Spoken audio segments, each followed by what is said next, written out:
Good morning, good afternoon, good evening, wherever in the world you are. My name is Callum Helliwell and I'm looking forward to bringing you 12 exciting races on Funky Friday here at the Kingdom of Saudi Arabia at King Abdulaziz Racecourse. It's not just me though, I'm joined by Mr. Tom Collins and we have to start with one thing and one thing only. Tell me about the jacket, because it looks superb today. Yeah, I've dressed my best because I'm going to see my favourite horse today. Well, Wait to Excel in race 12. Looking forward to him. He is one of the best horses that I've seen over on these shores, away from the Arabians, obviously. That's when Al-Qadi is clear in that department. But looking forward to watching him run. Hopefully he can maintain his unbeaten streak in the last race.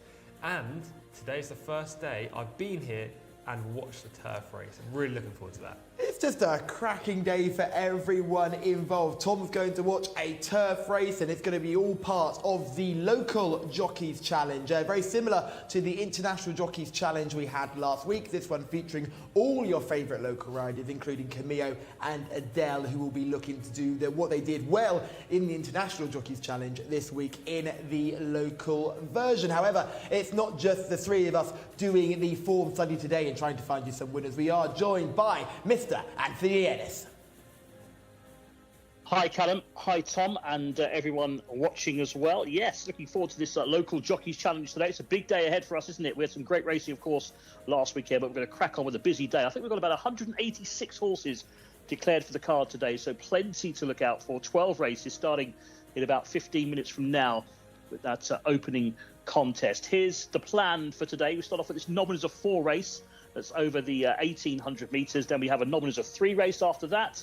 That's over the mile, 1,600 metres. Now, the local Jockeys Challenge, round 1 on the turf. That'll be my first experience of the turf track as well here. Looking forward to that. That's at 4:10 local time, followed swiftly by the higher rated in terms of the horses for the second round of the local Jockeys Challenge. Then we crack on rounds 3 and 4 later on, 6:50 and 7:20. Then we've got the 7:50.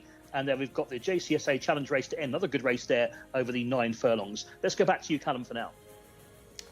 Yeah, thank you, Enzo. A cracking card to look forward to. I'm looking forward to getting stuck into all of those races. Let's have a look at 3 horses that have caught mine and Tom's eye as we get into the racing today.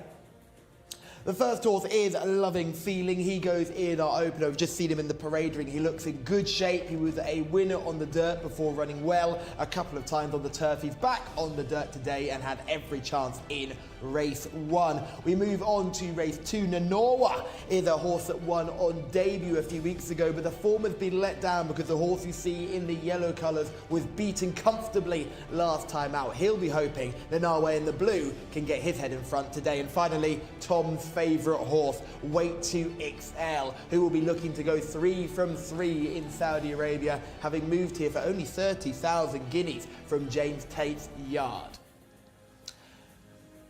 Now, Anthony Ennis, I cut you off a little bit early there. It's time to hear about the runners and riders in our first contest. No worries, Callum. Right, let's crack on there, shall we? Race number 1. Here we go. Nominals of 4 these are over the 1,800 metres. Mixture of colts and fillies and geldings. Number 1 is Sultan Sense for Adel Al Faradi. Number 2 is Goose Rock. Used to race over in the UK, Mohammed Saeed. 3 is Queen's Ayat for Muhammad Al Nassar. 4 All In, Khalid Al Mamoni. 5 Motafarad, Ayad Al Tarisi. 6 Desert Man for Sultan Al Mamoni. 7 Loving Feeling, well fancied runner, Mohammed Al Daham. 8 is Kamikaze, Ali Al Matib. 9 Mighty River, Alex Moreno.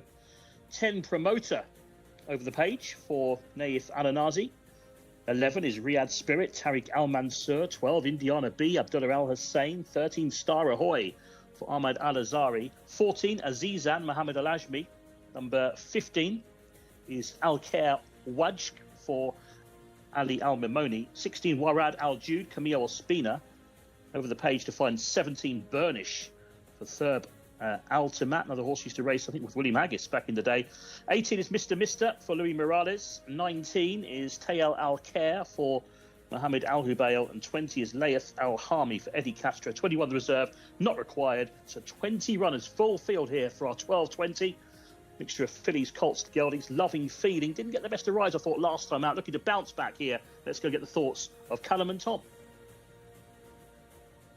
Thank you, Enzo, for giving us those runners and riders for our opening contest. And yes, a fascinating field and a good quality contest to open the card here, Tom. Plenty of horses to take a good look at. I thought a great place to start would be with Motafared, maybe horse number 5. Yeah, for sure. This is a very nice way to open the card. Sometimes we get maidens or lower grade events, but this is a good contest full of nice horses. Horse number 5, Motafared, as you say, pretty consistent of late. Finished a very good second behind a nice horse in Weight to Excel, who we'll see later on, last time up. A repeat of that performance definitely makes him a player in this race.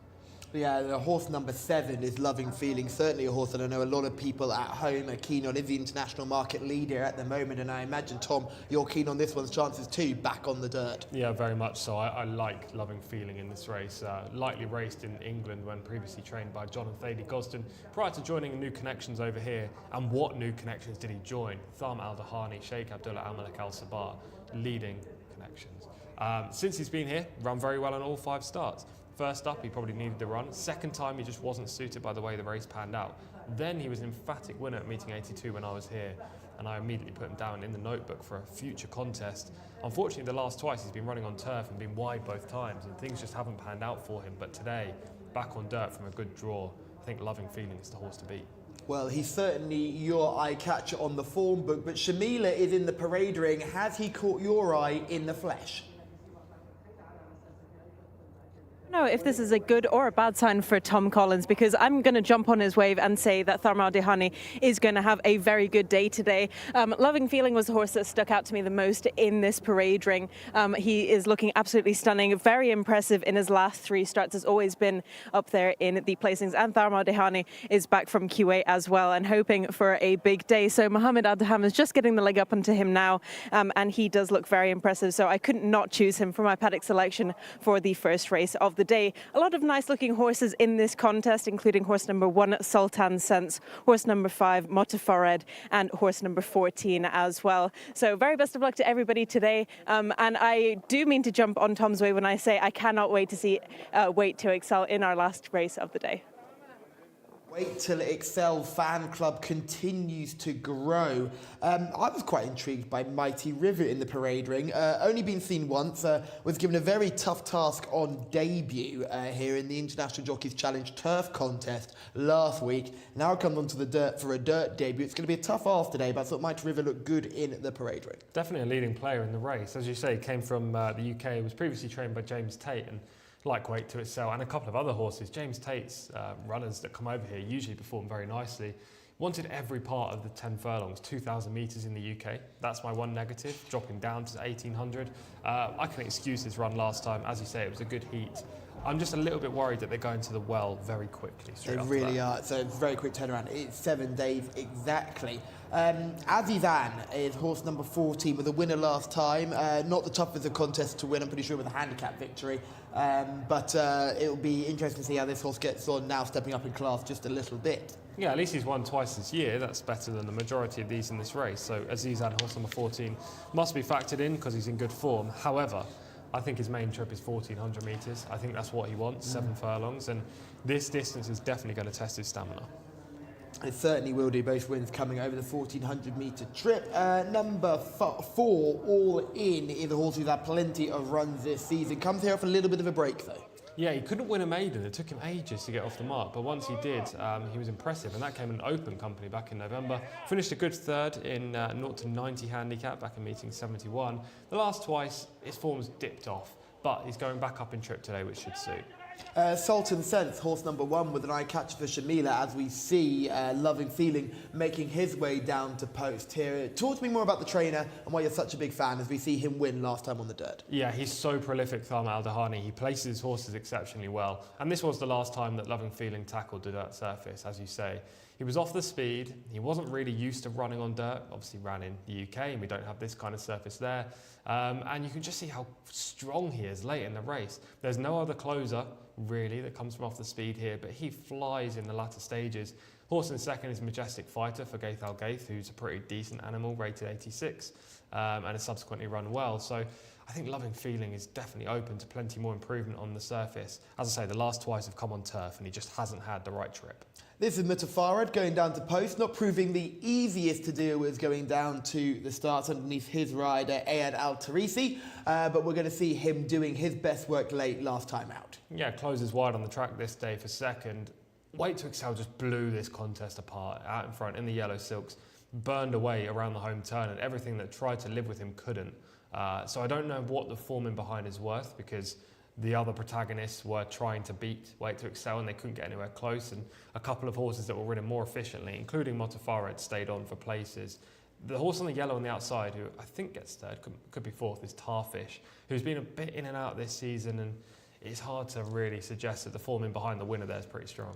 Yeah, so that again points towards Loving Feeling as being a serious consideration here in this contest. Sultan Sense, horse number 1, Shamila said it with an eye catcher in the parade ring. What do you make of his chances following a poor run last time out? Yeah, he dug really deep to beat an Athbar Racing debutant over the course and distance in a maiden 2 starts back at meeting 97. Last time he was disappointing. I was here for that race and he showed nothing throughout the whole contest. So it's hard to know what to expect from him, but he gets a Del Alfa Radi in the saddle. Inside stall's a worry. Yeah, he's got plenty of options though with Adele in the plate. A jockey really is worth following, and will certainly be one to watch in the local Jockeys Challenge as well. Riyadh Spirit, horse number 11, is a horse who won on penultimate start. Came back from a gentle break, finished 14th that time, and is again comes here off a break today. Yeah, the win came in a very weak maiden, and last time against previous winners struggled when 14th, so it's hard to recommend him today. However, he gets Tariq Al Mansour in the saddle. He had 2 winners yesterday, and he's very lightly raced, so there could be more improvement to come from him. I thought he was a horse that was definitely going to come forward from his previous performances, because he does seem like the type that will do better with time. Star Ahoy's By Sea the Stars has plenty of winning form back in the UK. Hasn't quite found that level yet here in Saudi Arabia. Exactly, been disappointing both runs here. And to be honest, horses that represent this trainer, Meshal Emeteri, they're generally horses that have been over the top in the UK. He buys them when they're aggressive. They generally struggle to win on these shores. He does like to buy a similar type though, a more of a classic bred pedigree, something that's Yeah. going to get further in time. So don't be surprised to see Star Ahoy going over 2,000 and further in the future. Absolutely, yeah, being By Sea the Stars, the same stallion that's represented by Loving Feeling. And there we go. We've got plenty. We've got a Kingman representative here as well in the shape of Burnish, who is horse number 17, rated 69 here. Was 3rd and 5th on his previous efforts, and then 7th last time out was actually quite disappointing. I thought he was trending in the right direction. Yeah, I love the extra distance for this horse actually. I'm convinced he prefers turf, that's the one negative. Used to be trained by William Haggis, so he's an interesting runner. Wide draw though is not ideal. Same owners as Premium Ticket, who we'll see later on. Yeah. That horse been super frustrating, not winning a race yet. Do you know what? I'm disappointed we haven't heard anyone get in touch yet with their selection in this race, because I thought the YouTube chat would be popping off with Loving Feeling fancy. So let us know who you like in the YouTube chat. George, I know you're going to be first to comment again.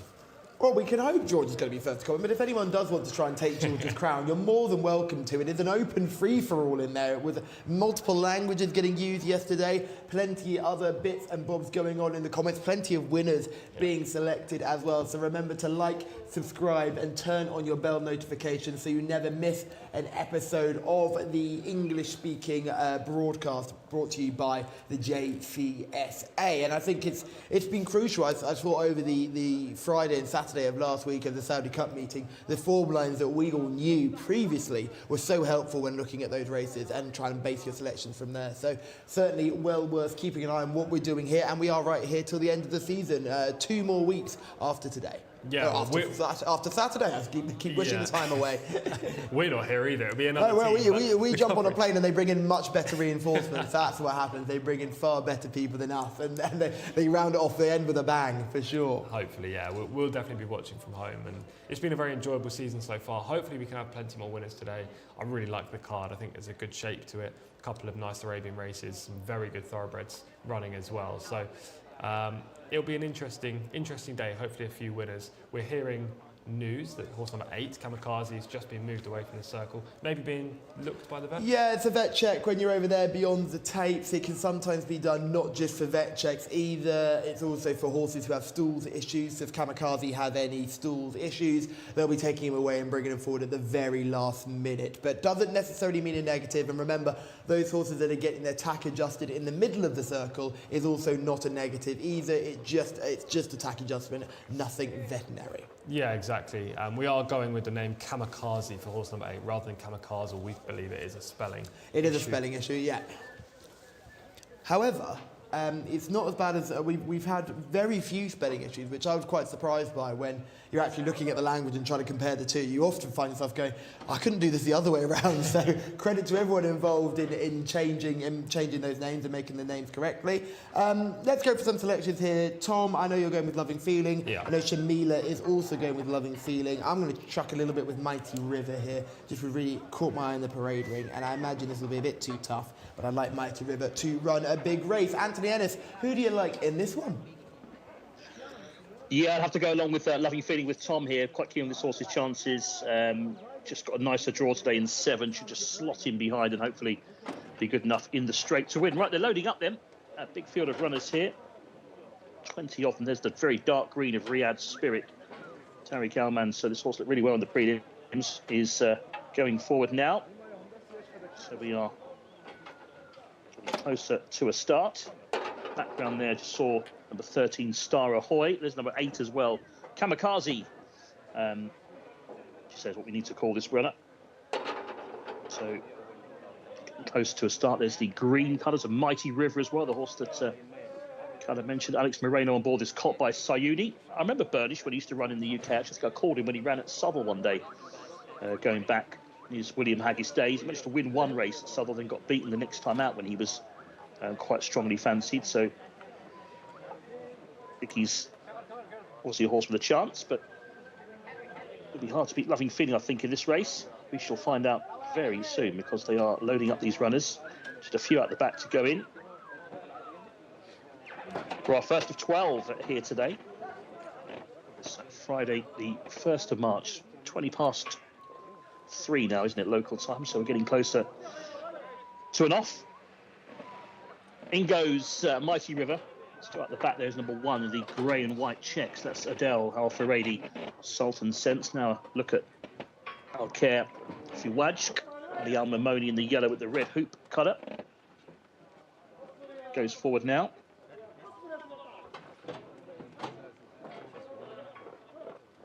Ready for 17 and 1. Sultan Sense. He's got the hood on to go in. Burnish is in. Just about ready for a start. Race 1, 1,800 metres here. And they're off. Jumped away for the opener. Just swerving, coming out the stalls there was Al-Khair Fiwaj, who took a step to the left. And so he did help 1 or 2 on the inside of it, including Star Ahoy. But breaking well towards the inside is All In, the black and white colours with the green headgear. Sultan Sense towards the inside as they race through the first 200 metres or so here. Also showing a bit of speed up in the green colours is Mighty River as they go through the first 300 metres. Now tacking across towards the main running rail is Al-Khair Fiwaj in the yellow and red colours, but now passed on the outside in the dark blue by Mr. Mister.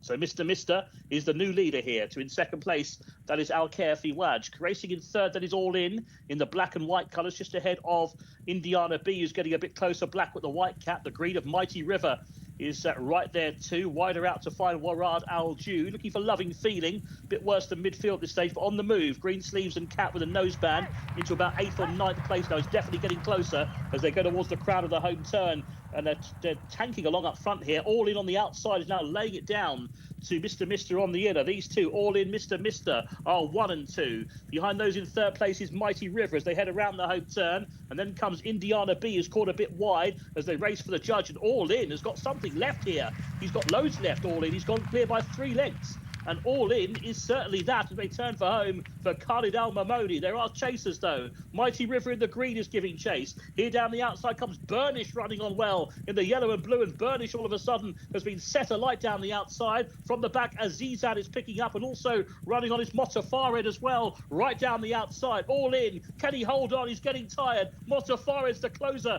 down the outside. Burnish flattens out. Motafared is going to get up on the near side here. Number 5, Motafared is the winner. Tight second, All In and Burnish. And they're ahead of the others, the likes of Azizan and Riyadh Spirit in behind them. Number 5, Motafared for Ayad Al Tarisi. It's colt by Cloud has won it for the Bin Jalal stable. 1 minute 52.55 seconds. 5 the winner. Fairly close second between All In, who was getting a bit tired, and Burnish. All In did hold on for second place, number 4. Third, number 17, Burnish, who looked the likely winner at one stage, the ex-William Haggis trained horse. And it was Azizan backing behind them. A length and ahead the margins.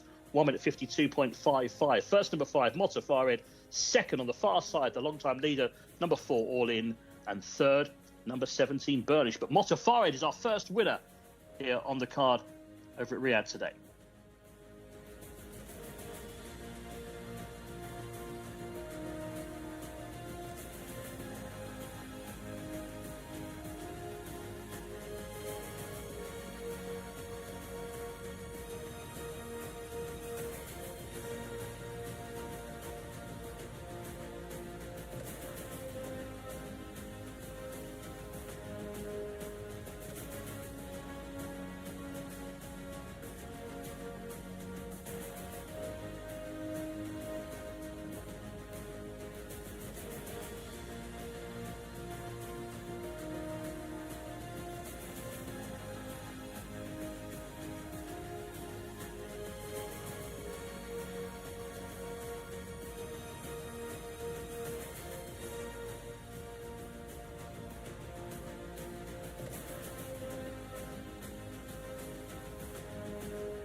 Ayad Al Tarisi is our winning rider of our opener as he's guided Motafared to victory in race 1 today. And Tom, the race fell into his lap almost. They got very tired late on. Yeah, I was hoping the pace was going to collapse. It looked like there was a lot of pace horses in here, and over this kind of distance, it's very hard to make all the running or be very close to the speed anyway. All In ran very well off the front, but it did collapse late on, and Motafared was the horse to come through.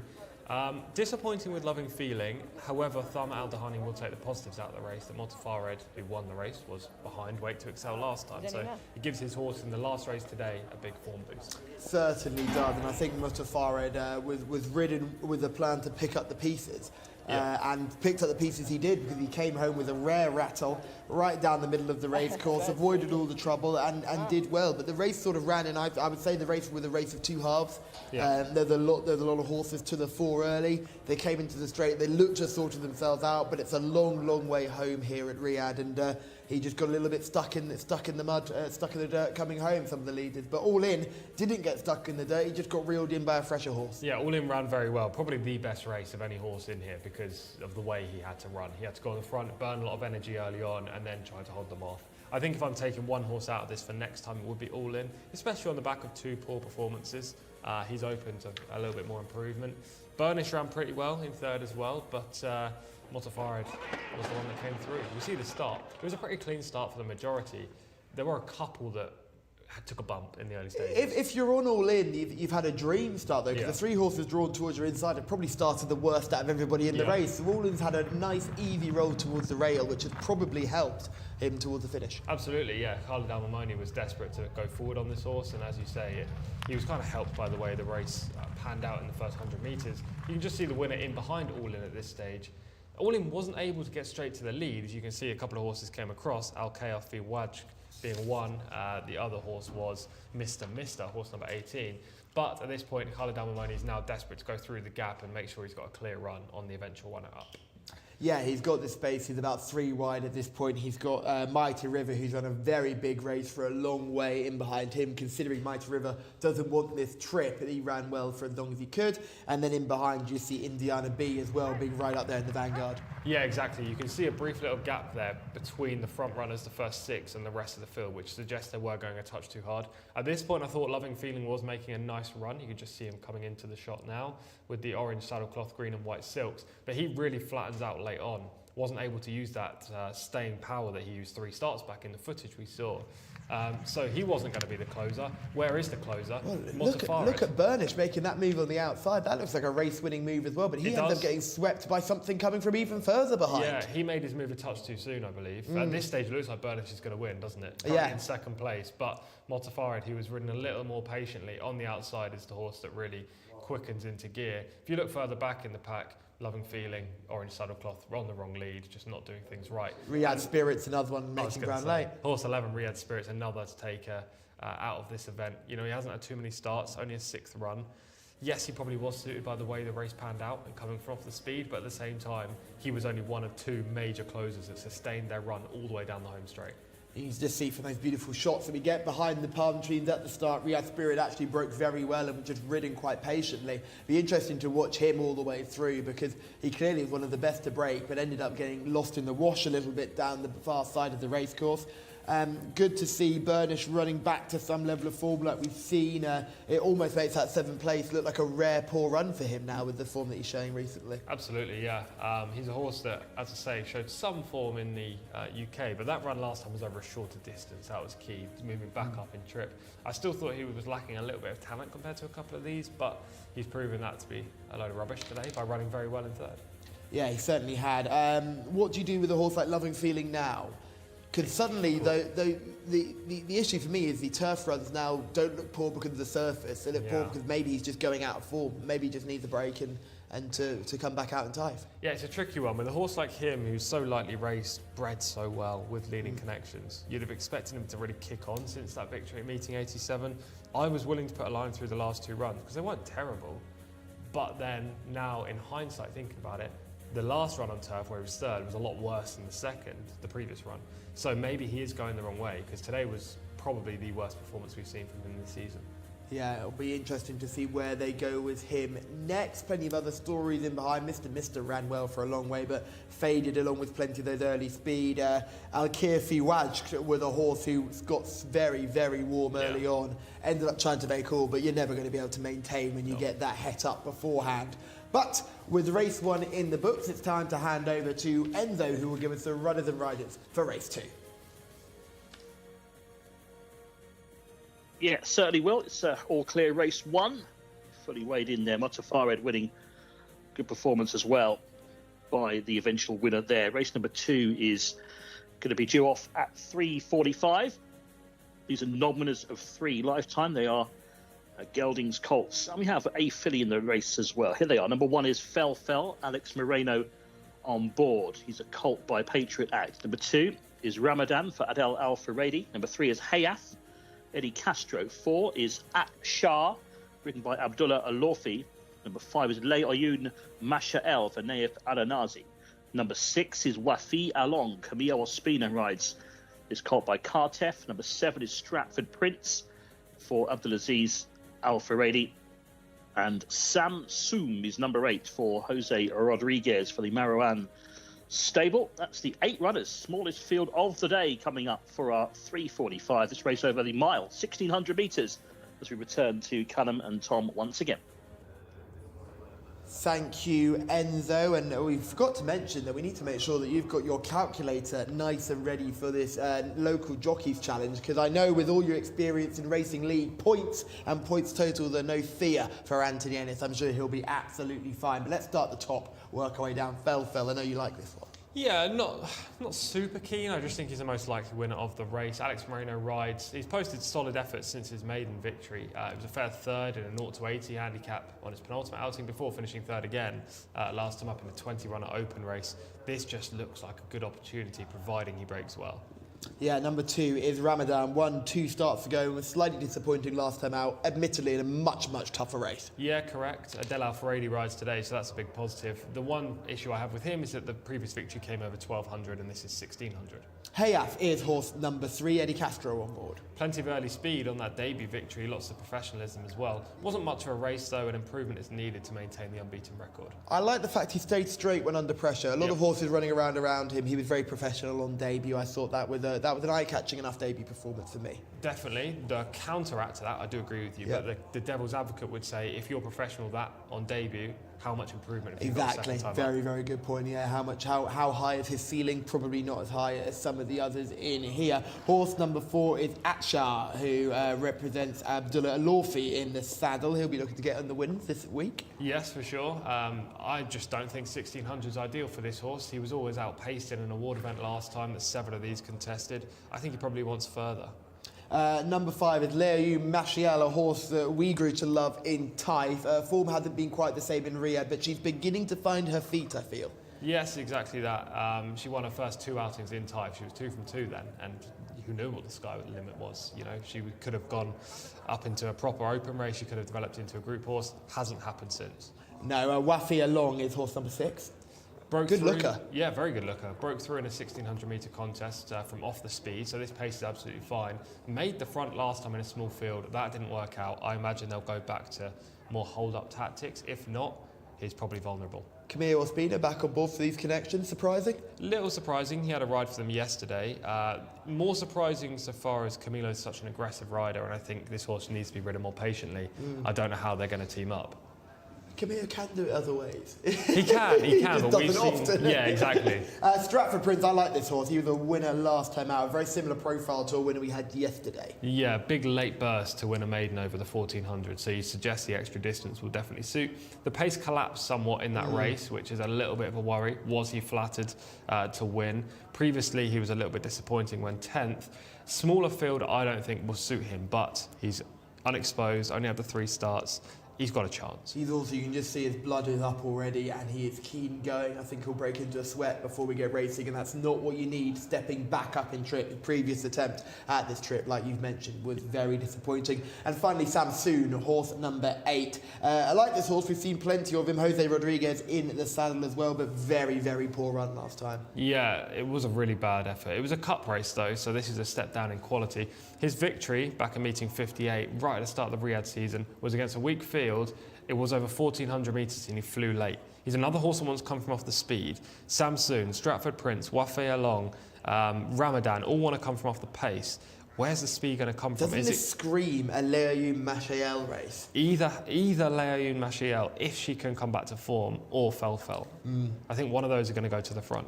And the only other issue that Leayu Mashiel's been having recently, she's not been starting brilliantly. No. She's getting a little bit worked up at the start. I think she's thinking about it more and more with the more experience she has. And that also another tick in Fel's box, really. Yeah, exactly. If you're just looking at trajectory of horses' improvements, I think Leayu Mashiel has kind of levelled off, whereas some others here who could easily take a step forward.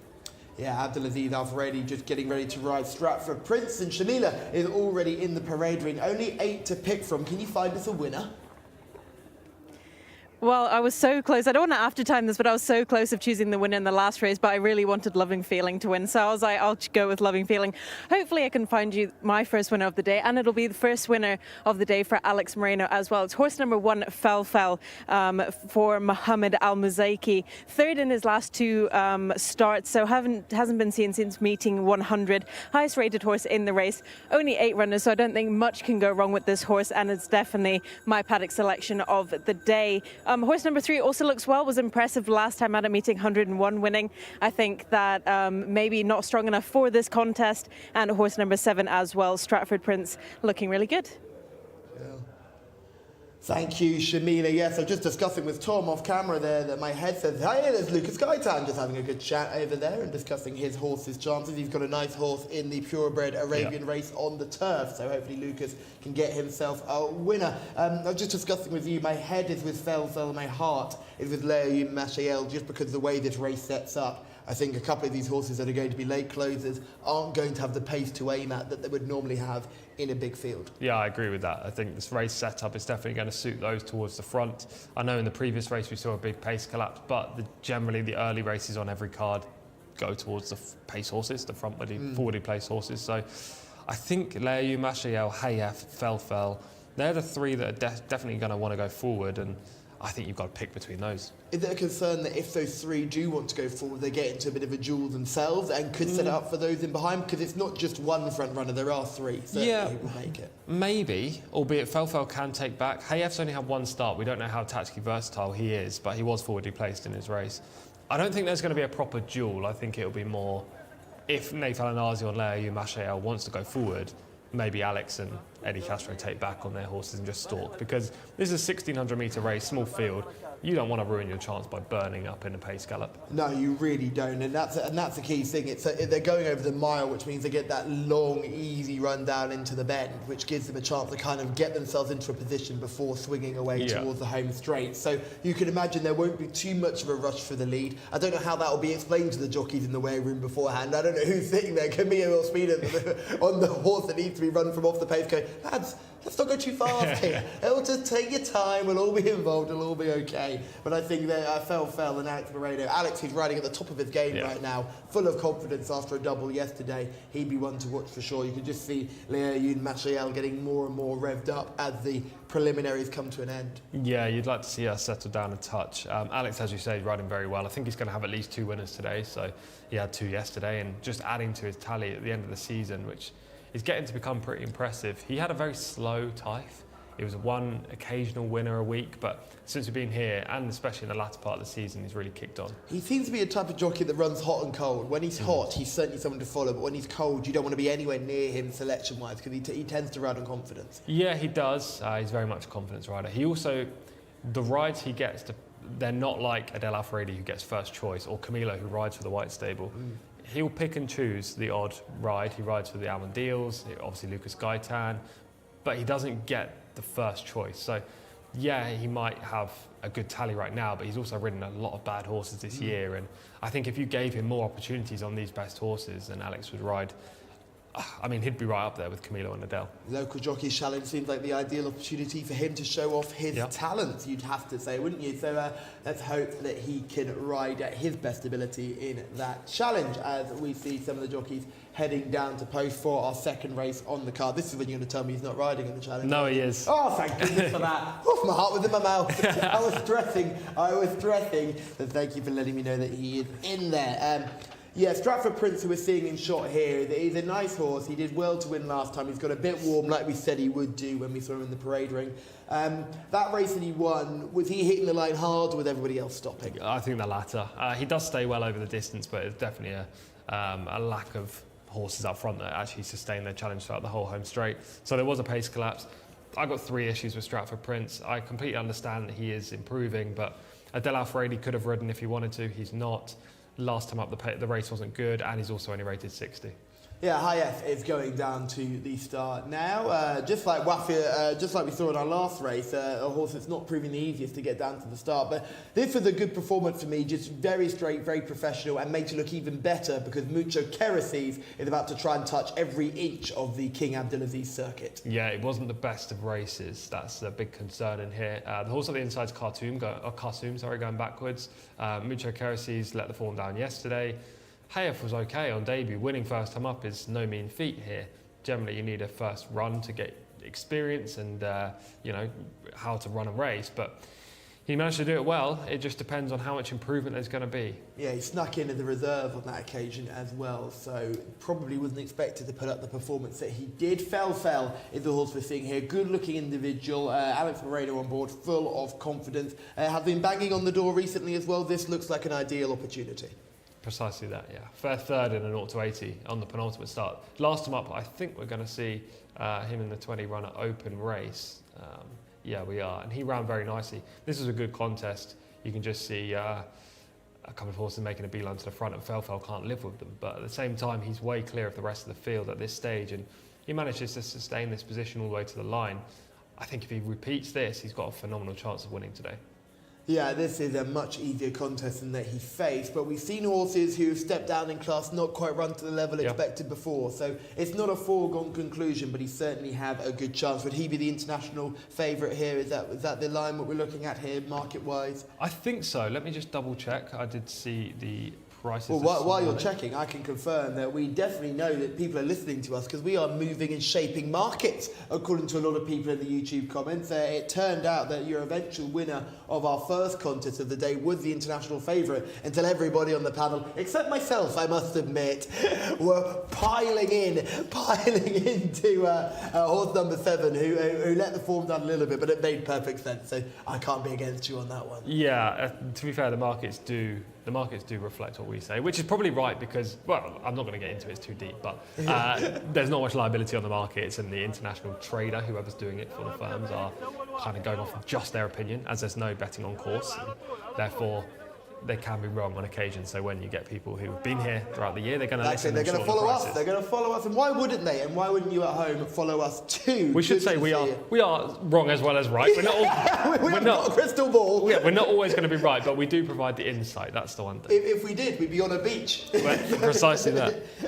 Who do you like in this one? It fell for you, Tom, isn't it? Yes, I'm going to be going for Fell. I don't like the inside stall. I just think he's the most consistent in the race. He gets the best jockey, aside from maybe a Del Alfaredi in here. And the last 2 runs where he's been third, a repeat of either of those should be good enough to go very close. Yeah, I'm going to join you with Fell as well. Horse number 1 for me. Shamila like Fell too. Enzo, are you going to give us the 4-man kiss of death, or are you going to go somewhere else?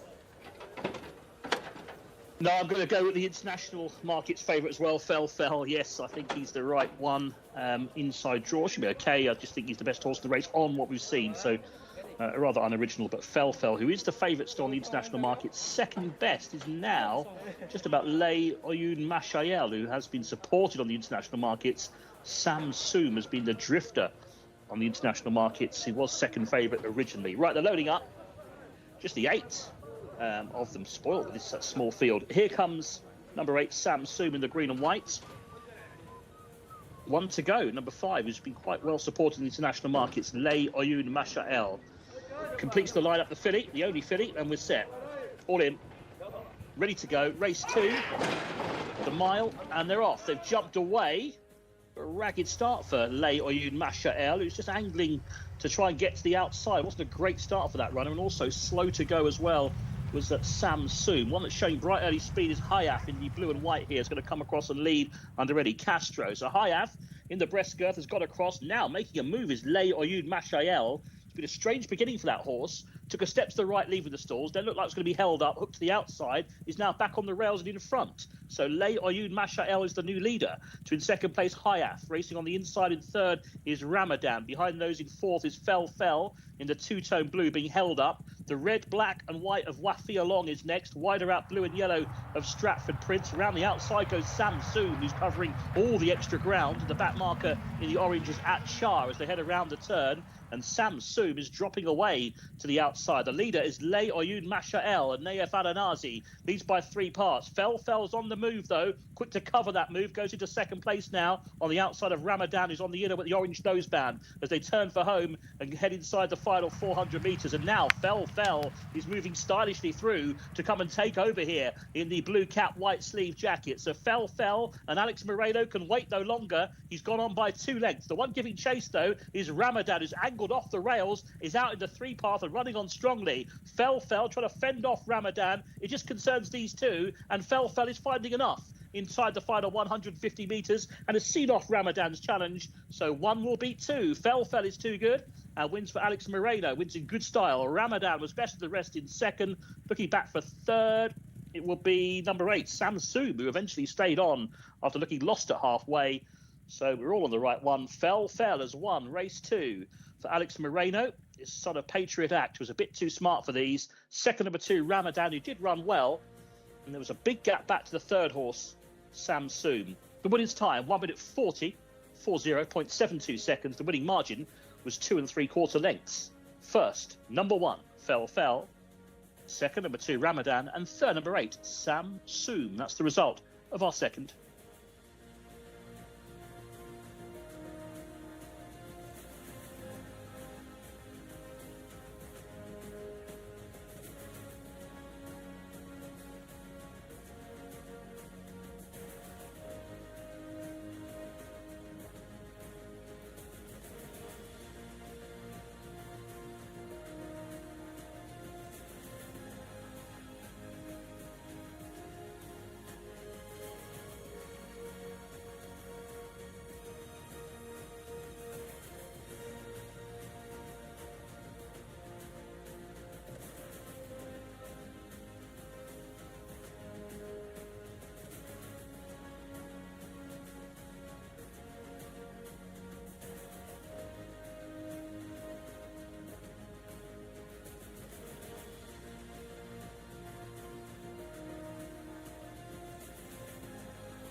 Alex, congrats.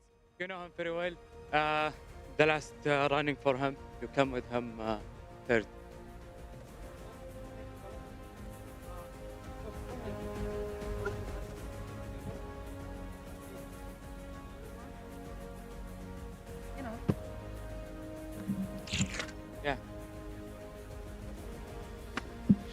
Yeah, you know, last time he finished third, he was good. Don't know many And horses. 7 in the mile. Yeah, I think the last time he was a little bit short. Was a little bit short for him. Put him mile. He just sitting behind and, you know, last one they he just go. Well, Congrats. Thank you. Brother.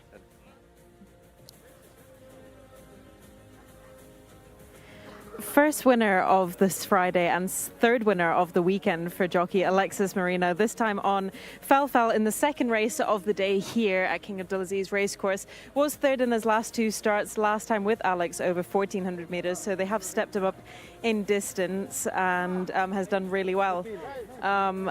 Alex has taken the saddle off because he was just getting a little bit agitated walking back in doing the interview with Salah, but hopefully he gives us a few words here now. Congratulations, Alex, for your first win of the day and third winner of the weekend. Yeah, thank you very much. And were you confident with Fell before the race? Obviously the highest rated horse in the race. Yeah, he was the favorite one. Last time I think it was short for him. Today 1,600, he's doing well. So would you keep him at 1,600 then? That's his optimal distance? Yes, I think he can go further too. So 1,000 and up, he would be great. Were you very aware of Ramadan on your tails in the home straight? Not that much. I know he's a shorter horses, but he running well today. And you've got the local Jockeys Challenge to look forward to today. You have 4 rides, so you have a ride in each race. Are you looking forward to that as well? Yeah, if they give me a chance, I will do it, you know. Are you hoping to place, maybe? Yeah, I have to place, you know, and win one, that's all. Well, best of luck, Alex. Thank you.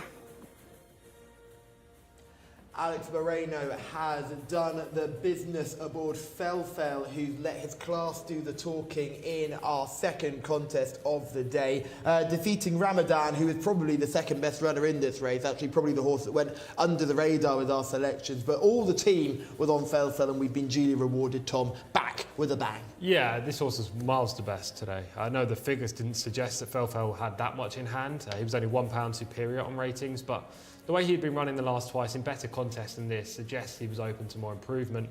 I don't really love what Alex did at the start. Look, he won the race. I'm not criticising here, but from my opinion, if you're drawn inside and there's no speed, you should probably hold your position.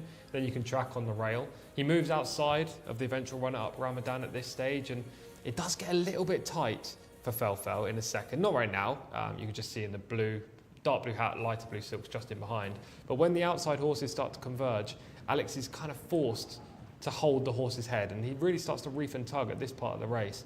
The only bonus for Alex is that in a minute he's able to get the perfect gap between the pacemaker, Leayun Mashiel, and Hayef, who ran very badly on the second start today. Yeah, I thought Leayun Mashiel ran no race at all. She broke poorly, which was my concern. She wants to lead, but she found herself wide and then came back across, and you're just thinking all that wasted energy running around. Just stick to your position, Dave. She had all the natural speed to get there in her own time anyway, and he could have eased her over without having to worry, but used too much energy here. Hayef probably just wasn't allowed to, we're facing different level of competition today, you have to admit. It was a weak maiden that he won, but at this point you're just thinking very, very confident Alex, and he's got first run on Ramadan, who's having to pull out and then pull out again to lay down his challenge, and it's a bit too little too late. Yeah, I mean the key to this race was moving on the bend, wasn't it? That's the key. The 2 horses that had any kind of energy left in the tank finished first and second. All the others were flat from a long way out.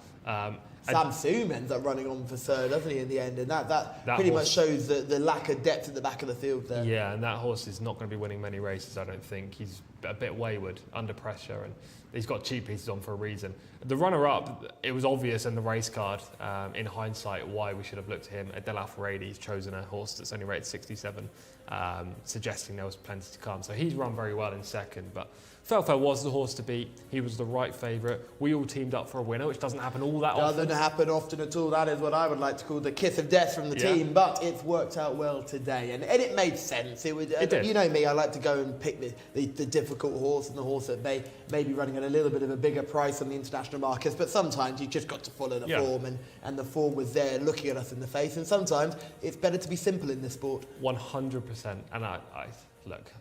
Go on, get on that soapbox and tell us about why people overcomplicate betting. Yeah, I don't want to rant. I understand, look, value is always the first thing in the international market, and I know this show's not all about it, so I won't go too much in depth. Value is always number one. Secondly, don't look too far outside the box. If a horse is a favourite, you don't have to oppose them because they are favourites. Thank you very much. That doesn't make any sense. People do it all too often. This horse should have been favourite.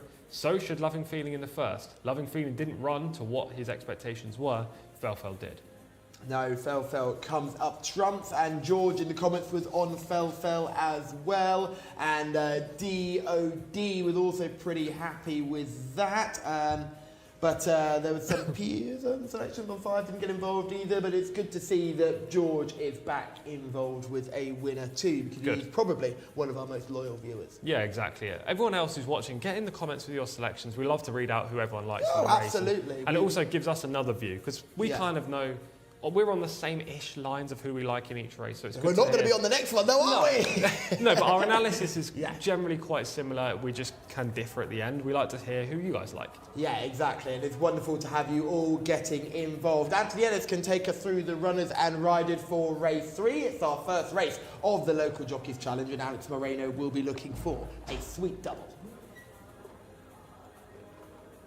Will do, Callum. Yes, of course, we've got the points to look out for here, haven't we? 15 for first, 10 for second, 7 for third, 4 for fourth, and 2 points if you finish fifth. So look out for those fifth place finishes as well. Right, here we go then.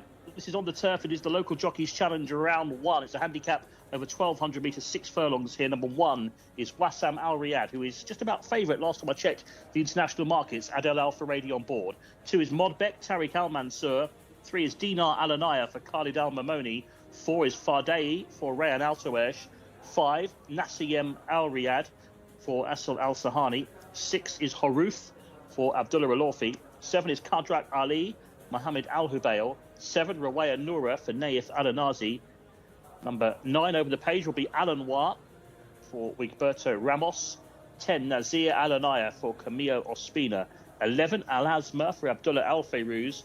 12, Makam Al Bada for Louis Morales. 13, Black Power for Mohammed Al Daham. And 14 is Al Marlin for Alex Moreno, looking for a double. Top 2 in the international market currently. Number 1, Wassam Al Riyadh, followed by number 10, Nasir Al Anaya. So Adele and Camillo are on the top 2, Callum, in that international market. Yes, Anthony, it is looking like the big names are putting themselves to the fore early. This is a hugely competitive contest, Tom. Just explain how tight we are packed ratings-wise. Yeah, just £2 separates all 14 runners from a mark of 65 to a mark of 63. On the international market, there is a difference between obviously the favourite and the outsider in the field. There's a big difference, but actually on talent, judging by the handicapper here, all 14 horses should be separated by just 2 lengths. So it's a very tight race, very hard to decipher who is likely to win. However, here's a question I have. I don't know if you know the answer or Shamila knows, but I presume these jockeys are drawn out of a hat for the horses today. Yes, it is. So the jockeys are, it's a random jockey draft, and that does happen. It is mentioned in the articles about it. And it happens exactly the same as International Jockeys Challenge. So are we saying then that the fact that Adele and Camilo are on the 2 favourites in the international market is due to, 1, they've been lucky in the horses they've been put on, or 2, 100% it's their names. Because who's on board? Yeah, it's 100% based on their names. Because this is, how else do you separate this field? Because they are so tightly matched. And then a follow-up question, and this is all part of the analysis and what you should think when you're going into a race like this. Do you think that Adele and Camilo have such an advantage over the other jockeys here that they deserve to be favourite and second favourite in all 4 of these races today? No. I agree. 100% no. I think they're both very good jockeys and definitely the best 2, but I don't think that it should be the gulf is not the as big reason as it's made out to be. Yeah, they shouldn't be the reason the horses are favourites, because there is very little to separate these, and especially in this race, in 0 to 65, these horses are largely quite inconsistent. But on the same token, we are going to have a look at the tables later on for the Jockeys Championship trainers and owners. And if you look at where Camillo and Adele are in the Jockeys Championship, you have to think, well, hang on a minute, there's a big gap between themselves and everyone else. Camillo's an 8-time champion here. Adele was champion here for the last couple of years as well. So it's clearly there is a talent gap. But I don't think the talent gap is big enough to warrant such a big spread in the international market in a race where only £3 separates, or less than £3 separates the top and bottom horse. Yeah, I completely agree. To be fair, of all of what I've just said, I do think Adele and Camilo are the best horses in this race. But I think for the other 3 races later on, I wouldn't be paying too much attention to the prices of Adele and Camilo's runners, because I think there are better options. For example, in the next race, and I won't talk about it too much because we'll get on to it in a minute, but Adela's on for me in the race 4 on turf, and that horse is going to be a lot shorter than he should be. On for me is not a turf horse and probably has no chance in the race. And really has been run into the ground. I mean, this horse has run every decent 2,000 metre opportunity is certainly something that horse will thrive in.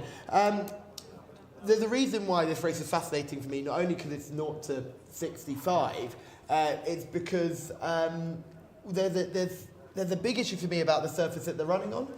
Yeah. This is a turf race. Yeah. And none of these horses, bar my selection, have an inkling of turf form. Absolutely. And I think turf form is massive. We're going to see it with a horse called Trevoli later on in the card too. I'm going to think that horse is going to have a very, very big opportunity in this contest as well. Shamila is apparently ready to go through some selections in the parade ring. So Shamila, who do you like in this contest? Well, I was just having a look around to see if I could see my horse, and here is horse number 10, Nasir Alanaya, ridden by Camila Ospina. This is our first local Jockeys Challenge race of the day, and it's on the turf, so Tom Collins will be at the edge of his seat because this is the first time in person that he's seeing a turf race here. And keep your eyes open the entire time, Tom, because it is very, very quick. Now, horse number 10 will be jumping out of stall number 9, has Camila Ospina on board, so I think they are a winning team for sure. I will be sticking with horse number 10 as my paddock selection for this race. Horse number 13, Black Power, also looks stunning here in the parade ring, would be my second choice for this. I do have 2 question marks. I would say a little bit of negatives from them. Horse number 4 and horse number 11 just not looking 100%, but who is looking 100% is my selection, horse number 10. Thank you, Shamila, and you are going with Nasir Alanaya, horse number 10 here. Tom, do you like that horse too? I think he's got a chance, there's no doubt about it. You know, he comes into this race with a lot of places next to his name. Last 4 starts, he's finished in the top 4 on each occasion. Tariq Ganai does well with his runners, especially the progeny of Commend that we discussed about yesterday. My issue is that he can lose focus in his races. He wears cheek pieces for a reason. In the latter stages, much like Farah Alanai that we saw yesterday, he kind of just wanders a little bit left and right, and he doesn't produce a real burst in the closing stages. And on turf, that can affect a horse more than on dirt. So I think he'll be there or thereabouts, Nasir Alanaya, but I do prefer 1 or 2 others. Well, talk to me about the ones you do prefer. Let's hear from you. So my selection is going to be horse number 1, Wasim Al Riyadh. It is the mount of Adel Al Faradi. I think he's kind of lucked in with the horse he's on here. Look, I don't love the inside position.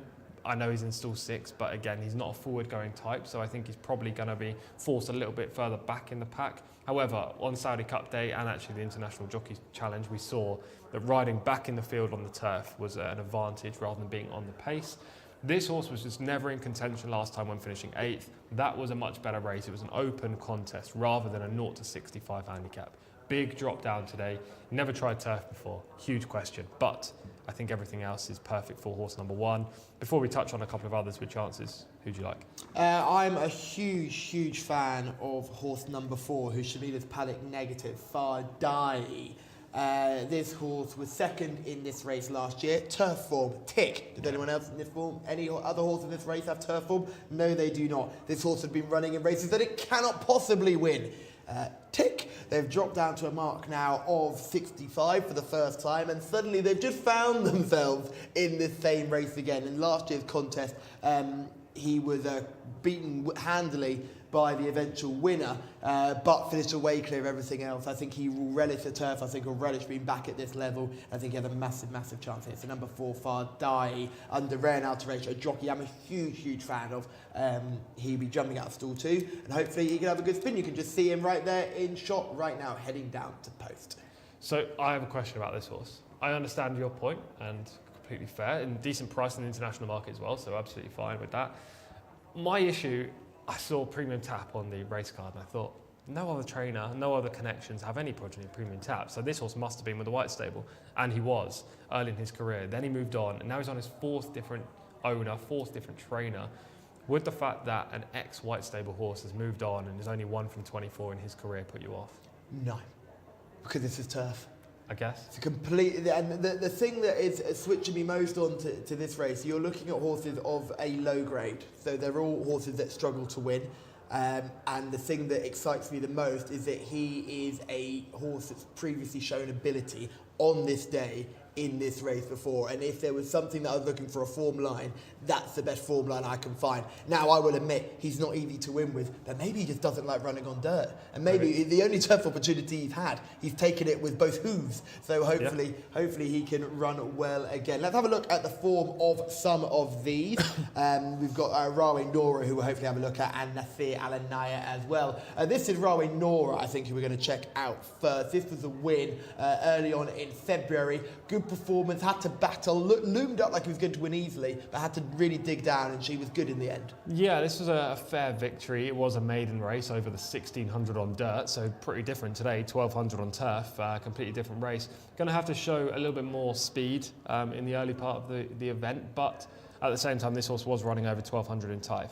The horse in third let the form down badly yesterday as well in our final race. So there are some negatives surrounding that performance, but you can't take winning form as winning form. And finally, we get to have a look at Nasser Al-Anai. This is the amount of Camille Ospina today. Got the cheek pieces on, as you can see, and just sometimes just looks a little bit leg weary and sort of runs around a bit and leans in. She's definitely lugging left. Yeah, well, he's coming to win this race. He's down the outside and he's making a big run, but he just drifts left and right, and he just loses focus. So you can see there, as soon as he's used with the whip on the left-hand side, he drifts, and again there, he just doesn't like being forced out of his comfort zone. And a horse like that, I think, always struggles to win. They always find one or two too good because they don't want to go and really put their head down. Now, Tom, look at that. Beautiful green turf here. Your first turf race, as you can see my selection. Fadai is just getting some tack adjusted in the middle. And again, we're seeing horse number 8, Rawe Nora, is just getting some extra adjustments towards the rear of that group as well. But it's now joining up with the team, so it doesn't look like anyone is having any vet checks. Let's do some selections finally here. One for the one last time here, Tom. I think you're on Wassim Al Riyadh, horse number 1. Yes, I am indeed. I'm going to be on Fadei, horse number 4, and Shamila likes Nasser Al-Anai, horse number 10. So after we all joined forces in the previous contest, we're going in 3 totally different directions. Anthony Ennis, they started loading already for this first of our point scoring contests. Who do you like in this one? I like the look of number 1, Wassim Al Riyadh here, an obvious one, but Adele on board. It's my first turf call. I'm quite excited about this, actually. Coming up, race number 3 here for this round 1 of the local jockeys challenge. We're going to 1,200 metres here. I think Adele is going to stamp his authority on this competition and take the maximum 15 points in our opening race. Reminder again, the point system here. If you ride the winner, you will get 15 points added to your tally. If you finish second, that rider will receive 10 points. In third, it's 7, 4 points for fourth, and 2 points for fifth position. And I've got a calculator here. I think it still works. Not used to, I was at school, but I think it was a long time ago. But I think it still works. So yes, I'm going to try and keep everybody informed. I've been given that task to try and keep everybody up to date with what is happening in terms of the scores for this challenge. But it's interesting, isn't it? Even if you get the odd sort of 4th place, you can sort of put 4 points on the board, which might just help you in the long run. It's going to be very interesting to see what happens here. So, what do you think you need to win this competition? That's a good question, isn't it? We've got 4 rounds. You probably want 30. 30 I think 30 would win it, wouldn't it? Probably. Yeah. I think if you got 30 points, you'd be unlucky to be beaten with that sort of tally. We shall see what happens. Well, she could win it without riding a winner, couldn't you? If you finished maybe second 3 times or something. Right, lots to think about. Black Power we just saw going forward in the purple and white for Mohammed Aldaham. There's number 4, Fadei for Rayan Altoesh. Goes in. 7 is Kadrak Ali. 13 to go forward, Black Power as well. So we're on the turf here, over 6 furlongs, 1,200 metres for the Turf Local Jockeys Challenge, round 1. 4-year-olds and up, mixture of colts. A couple of there's a filly in this race, wasn't there? Wassim Al Riyadh. A few geldings as well in the lineup. There is 14, Al Marlin. Blue headgear on here. Alex Moreno already on the score sheet today. Got about 3 left to load, waiting for 7, 1 and 8. Rawi Noura is to go forward. 2 left, 14 runners. There's number 1, Wassim Al Riyadh, who's one of the big players on the international markets. And the last one is going to be 8, Rawi Noura, who comes forward now under Naif Adanazi and will be set for round 1 of the Local Jockeys Challenge on the turf, 1,200 metres, and they're off. They've jumped away for our 3rd race on the day. This is the Turf Local Jockeys Challenge, round 1 handicap. Breaking well towards the inside was Al Marlin from gate 1. Is right up with the pace, Al Marlin. Also up with the gallop 2, wider out is Wassim Al Riyadh, and also number 3, Dinar Al-Anaya is very handy as well. But the leader is Al Marlin, the blue blinkers on the inside. Leads by about a half length at this stage to Fadei, who's just tucked in behind now to about 4th place. Up on the outside right there is Dinar Alanaya in the maroon and yellow colours. Then on the inside is Fadi in the green and white. Wider out, Wassam Al Riyadh, yellow and white colours. 2 lengths then back to find Rawi Noura, who's in behind the speed, the yellow horse with a noseband. Ridden along behind those in the yellow and black is Nasir Alanaya. Around the home turn here on the turf track, and the leader has now quickened up here, and that is still Al Marlin. But now to the inside, here comes Fardea. Rayan Altoash gets the inside runs, running on strongly the green and white colours, and now hits the front here. It's number 4 who goes on. Fardea has quickened up for Rayan Altoash, has put 3 lengths on the field. Running on out wide is Wassam Al Riyadh the grey, but looks booked for second. I think the maximum is going to go to Rayan Altoash, who takes the 15 points. Number 4 Fardea is the winner. Second for Wassam Al Riyadh, and home in third place in the end looks to be Dinar Alanaya. We'll need the 4th and 5th as well. Good shout from Callum there, wasn't it? Fardea. Callum went against the international market and found the winner. Winning time, 1 minute 11.81. Of course, we need the 4th and 5th this time around for the winner. Fardea. Second will be number 1, Wassam Al Riyadh, who did stay on quite well but couldn't get to grips with the winner. So Rayan Altoash will be the leader after round 1 of the Jockeys Challenge. Third was number 3, Dinar Alanaya. It's 4-1-3. Fourth was number 8, Rawi Noura. So Adanazi picks up 4 points. Just need the 5th as well. That was number 10, Nasir Alanaya for Camillo Ospina. So we'll put those into the machine in a moment. 4-1-3-8-10 the numbers. 1 minute 11.81 the winning time. 3.5 lengths the winning margin. Fardea beats Wassam Al Riyadh and Dinar Alanaya in round 1 of the Jockeys Challenge.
يلا يا شباب يلا يلا يا شباب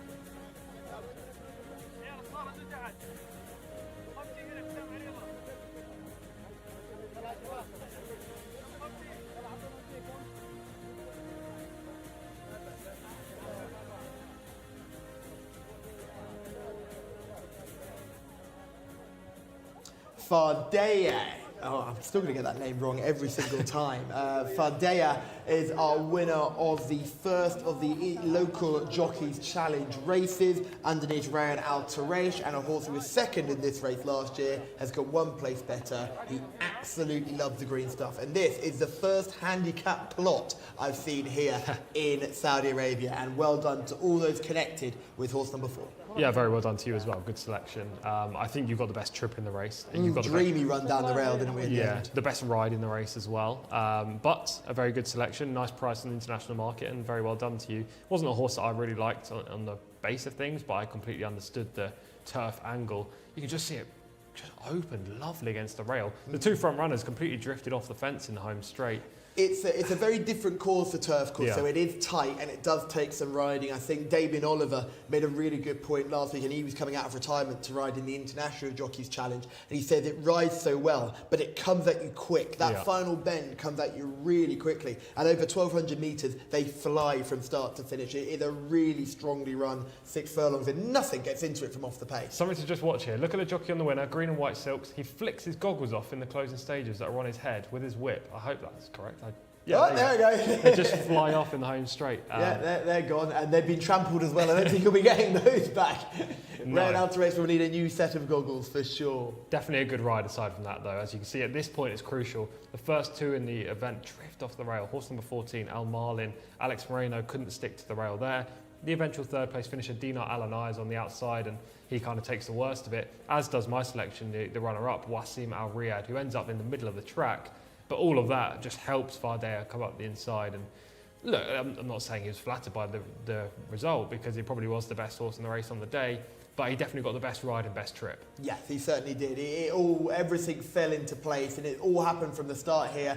There was plenty of pace on the inside, but the horse drawn in 3 and 4 both missed a kick, allowing him to have a pretty unpressured run to the first bend. You see Al Marlin underneath Alex Moreno. He's making that early move and trying to get into the early tempo. And then you also see Dinar Al-Anaya, who ended up finishing 3rd, was also front ranked as well. So you see 1st, 2nd and 3rd are currently in 2nd, 3rd and 4th. Yeah, speed really holds up on the turf, especially in sprints. Over further, and again, with better horses, you can close them off the speed. But in this race, it really paid to be prominent. We're about to see the winning part of the race, but look, this is the difference in the trip of the first and the eventual first and second, who are 3rd and 4th right now. Riyadh Al Taraish saving all the ground up the inside with a lovely toe in. Adel Al-Faradi on Wasim Al Riyadh's 3 wide, and then the straight gets carried. Can't believe his luck, can he? The winner, Riyadh Al Taraish, a dream. It's like a piece of work, and the two front runners have just moved out the way to allow Fardea to go up the inside. Everything's gone to plan. I think they're very similar horses, Fardea and Wasim Al Riyadh. But Fardea just got that perfect trip. Yeah, dream trip there, and beautiful camera angles here with the drone. It's always lovely to see these drone shots as they power through the Saudi Arabian sunshine in the first of our local Jockeys Challenge races. And just to remind us, the points being that 15 points goes to our winning rider, Riyadh Al Taraish. Adel Al-Faradi is there with 10 points. Khalid Al-Mimoni is there with 7 points. In 4th place, Naif Al-Anazi, he's got himself 4 points. And finally, in 5th place, Camille Ospina has got himself 2 points. And we can see Riyadh Al Taraish collecting his local Jockeys Challenge trophy, which is identical to what the international jockeys received at the International Jockeys Challenge 2. Good, yeah, it shows that they, the powers that be here value the international riders as well as they value the local riders. They certainly do. They really, really do. And it's a wonderful idea and a competition, this. I think it's something that a lot more racing jurisdictions should look to do. I know the Racing League in the UK has its detractors. I'm personally not one of them. I think a team-based idea makes sense. I think everything can be rough around the edges to start with, but with time and all these competitions, you can see it's moved. And here is your top 3 after round 1, Riyadh Al Taraish on 15, Adel Al-Faradi on 10, and Khalid Al-Mimoni on 7 after round 1. Beautiful. Yeah, lovely. Look at that. Well put together by the producer and the graphics team. Hopefully we can get the updated standings after all 4 races. And Riyadh Al Taraish right now is in a good position, right? He's in a good position, and basically we've just said all he needs is another second place, and he's hit the 25 points that's required to win this thing. Yeah, I think it's around 25. Look, I wouldn't be surprised if someone scored more than that, for example, but in the International Jockeys Challenge... Marilyn Eon, she hit 25 on the dot in the first 2 races, and then she won easily as well. she was outplaced in the last 2. But what happens if there's a range of other jockeys that finish right in the vanguard later on in the day? If you've got that up there early, you can really secure a nice good space. And the key to that is you don't have to place in every race, because these horses are so well matched that it's going to be different jockeys that are going to be featuring the finish. So if you can get 1 win, 1 second, I think you've got a great chance. Certainly, absolutely right. We must move on to our next contest, which is round 2 of the Local Jockeys Challenge, and we stay on the turf. So doubling up your turf dreams here in Saudi Arabia. We're going over the 2,100 metres, and Anthony Ennis, now you put your calculator down, can you go through the runners and riders for race 4? I can do. Thank you, Callum. Yes, here we go then. Race number 4 of the 2,100 metres here on the turf for round 2 of the Local Jockeys Challenge. Number 1 is Bismillah Alaya for Naif Adanazi. Number 2 is Anatomic for Mohammed Aldaham. 3 is Prefontaine for Rayan Altoash. Can he add to that 15 points he got in the first leg? 4, Calculation, Camille Ospina, who's in 5th place on 2 points. Number 5 is Travoli for Louis Morales. 6 is Luganini for Mohammed Al Hubail. 7 is On Famil for Adel Al Furedi. Adel in 2nd place after round 1. 8 is Houghton of Youth for Assil Al Sahani. 9 Emirates Currency, Alex Moreno looking for a double on the day. 10 Eagles Flight for Wigberto Ramos. 11 is Hesselwood, one of the market principals in the international markets. Tariq Al Mansour on board this horse. 12 is Ifraz for Khalid Al Mamoni.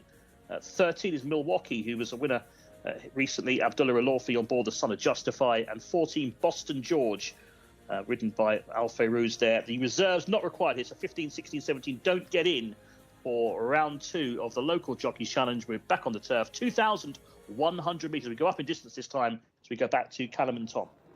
Thank you very much, Enzo. And yeah, let's start with Bismillah Alay, who won back-to-back races, including one over course and distance before finishing down the field in the International Jockeys race last time out. Yeah, he was just outpowered in that race last time against better horses. But as you say, the penultimate victory over this 2,100 turf trip is key. I think has definitely a big chance. Yeah, good level of form. Anatomic is horse number 2, first run this season, and Prefontaine with a fast finishing 2nd last time out. Yeah, Anatomic hasn't run for exactly a year, but 2 open successes last season, probably wants more distance. And Prefontaine, winless for 2 years, but clearly suited by turf better than dirt.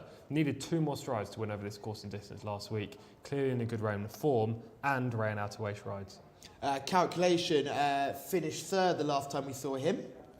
Yes, another ex-Brit. Seems to lack a gear now. Used to be owned by the Queen back in the day. Was 7th over this course and distance, 2 starts back, but showed some form on dirt last time. Gets the inside gate.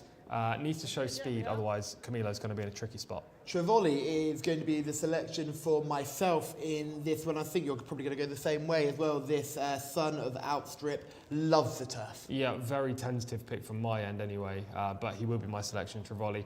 Finished ahead of Calculation in that run at meeting 93. Successful since in a 0-85 back at meeting 98. And then he finished behind Prefontaine last week, but he just didn't get a very good trip that day. Yeah, traffic problems all the way. Luganini, the horse who's been doing better over further.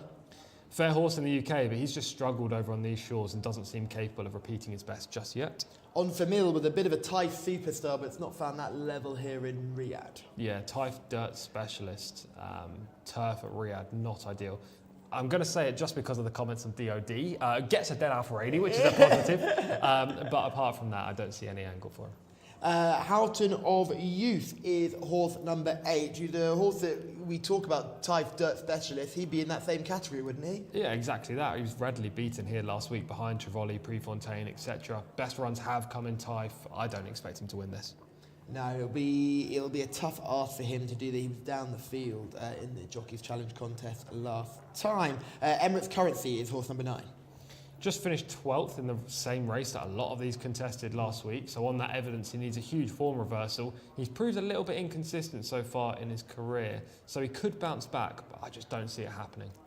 Eagle Flight, number 10, tried to make all under Camillo last week. Wigberto gets the ride. I imagine they'll stick with the same tactics because it did nearly work for him. It was a good event as well last week where he was 5th. And he actually finished 5th in a Neom Turf last season. This horse has lots of natural talent. He's a 3-time winner in Ireland. He hates the dirt, so he's been saved for a turf campaign. He's a major player. Heatherwood is number 11, was the benefactor of a Ryan Moore special last time out, coming from last to nearly winning. Should have every chance here. Yeah, was third last week, ran pretty well. As you say, came from almost last to first. There are a couple that want to do those exact tactics in this race. His turf form is way better than his dirt form. However, and as much as I like Tariq Al-Mansour, it's a big step down from Ryan Moore. Yeah, certainly. But he was coming into good form on that day. He was my selection in the race last week. I was gutted when the line came a bit too soon. Ifraz is horse number 12. Finished 8th last week, hasn't won on these shores just yet, and I'm struggling to think why today will be the day. Milwaukee, son of Justified, looking for the hat-trick. Very interesting runner, the best pedigree that we'll see today. I just don't think he's going to be better suited by turf. I know he used to run for Aidan O'Brien, but the dirt form recently has been bang on point. Yeah, he was a winner over in Ireland on his final start before changing yards. This is Boston George, horse number 14. And Shamila, Tom and I are both looking to team up with Trevoli. Are you going to make it a 3-way selection here?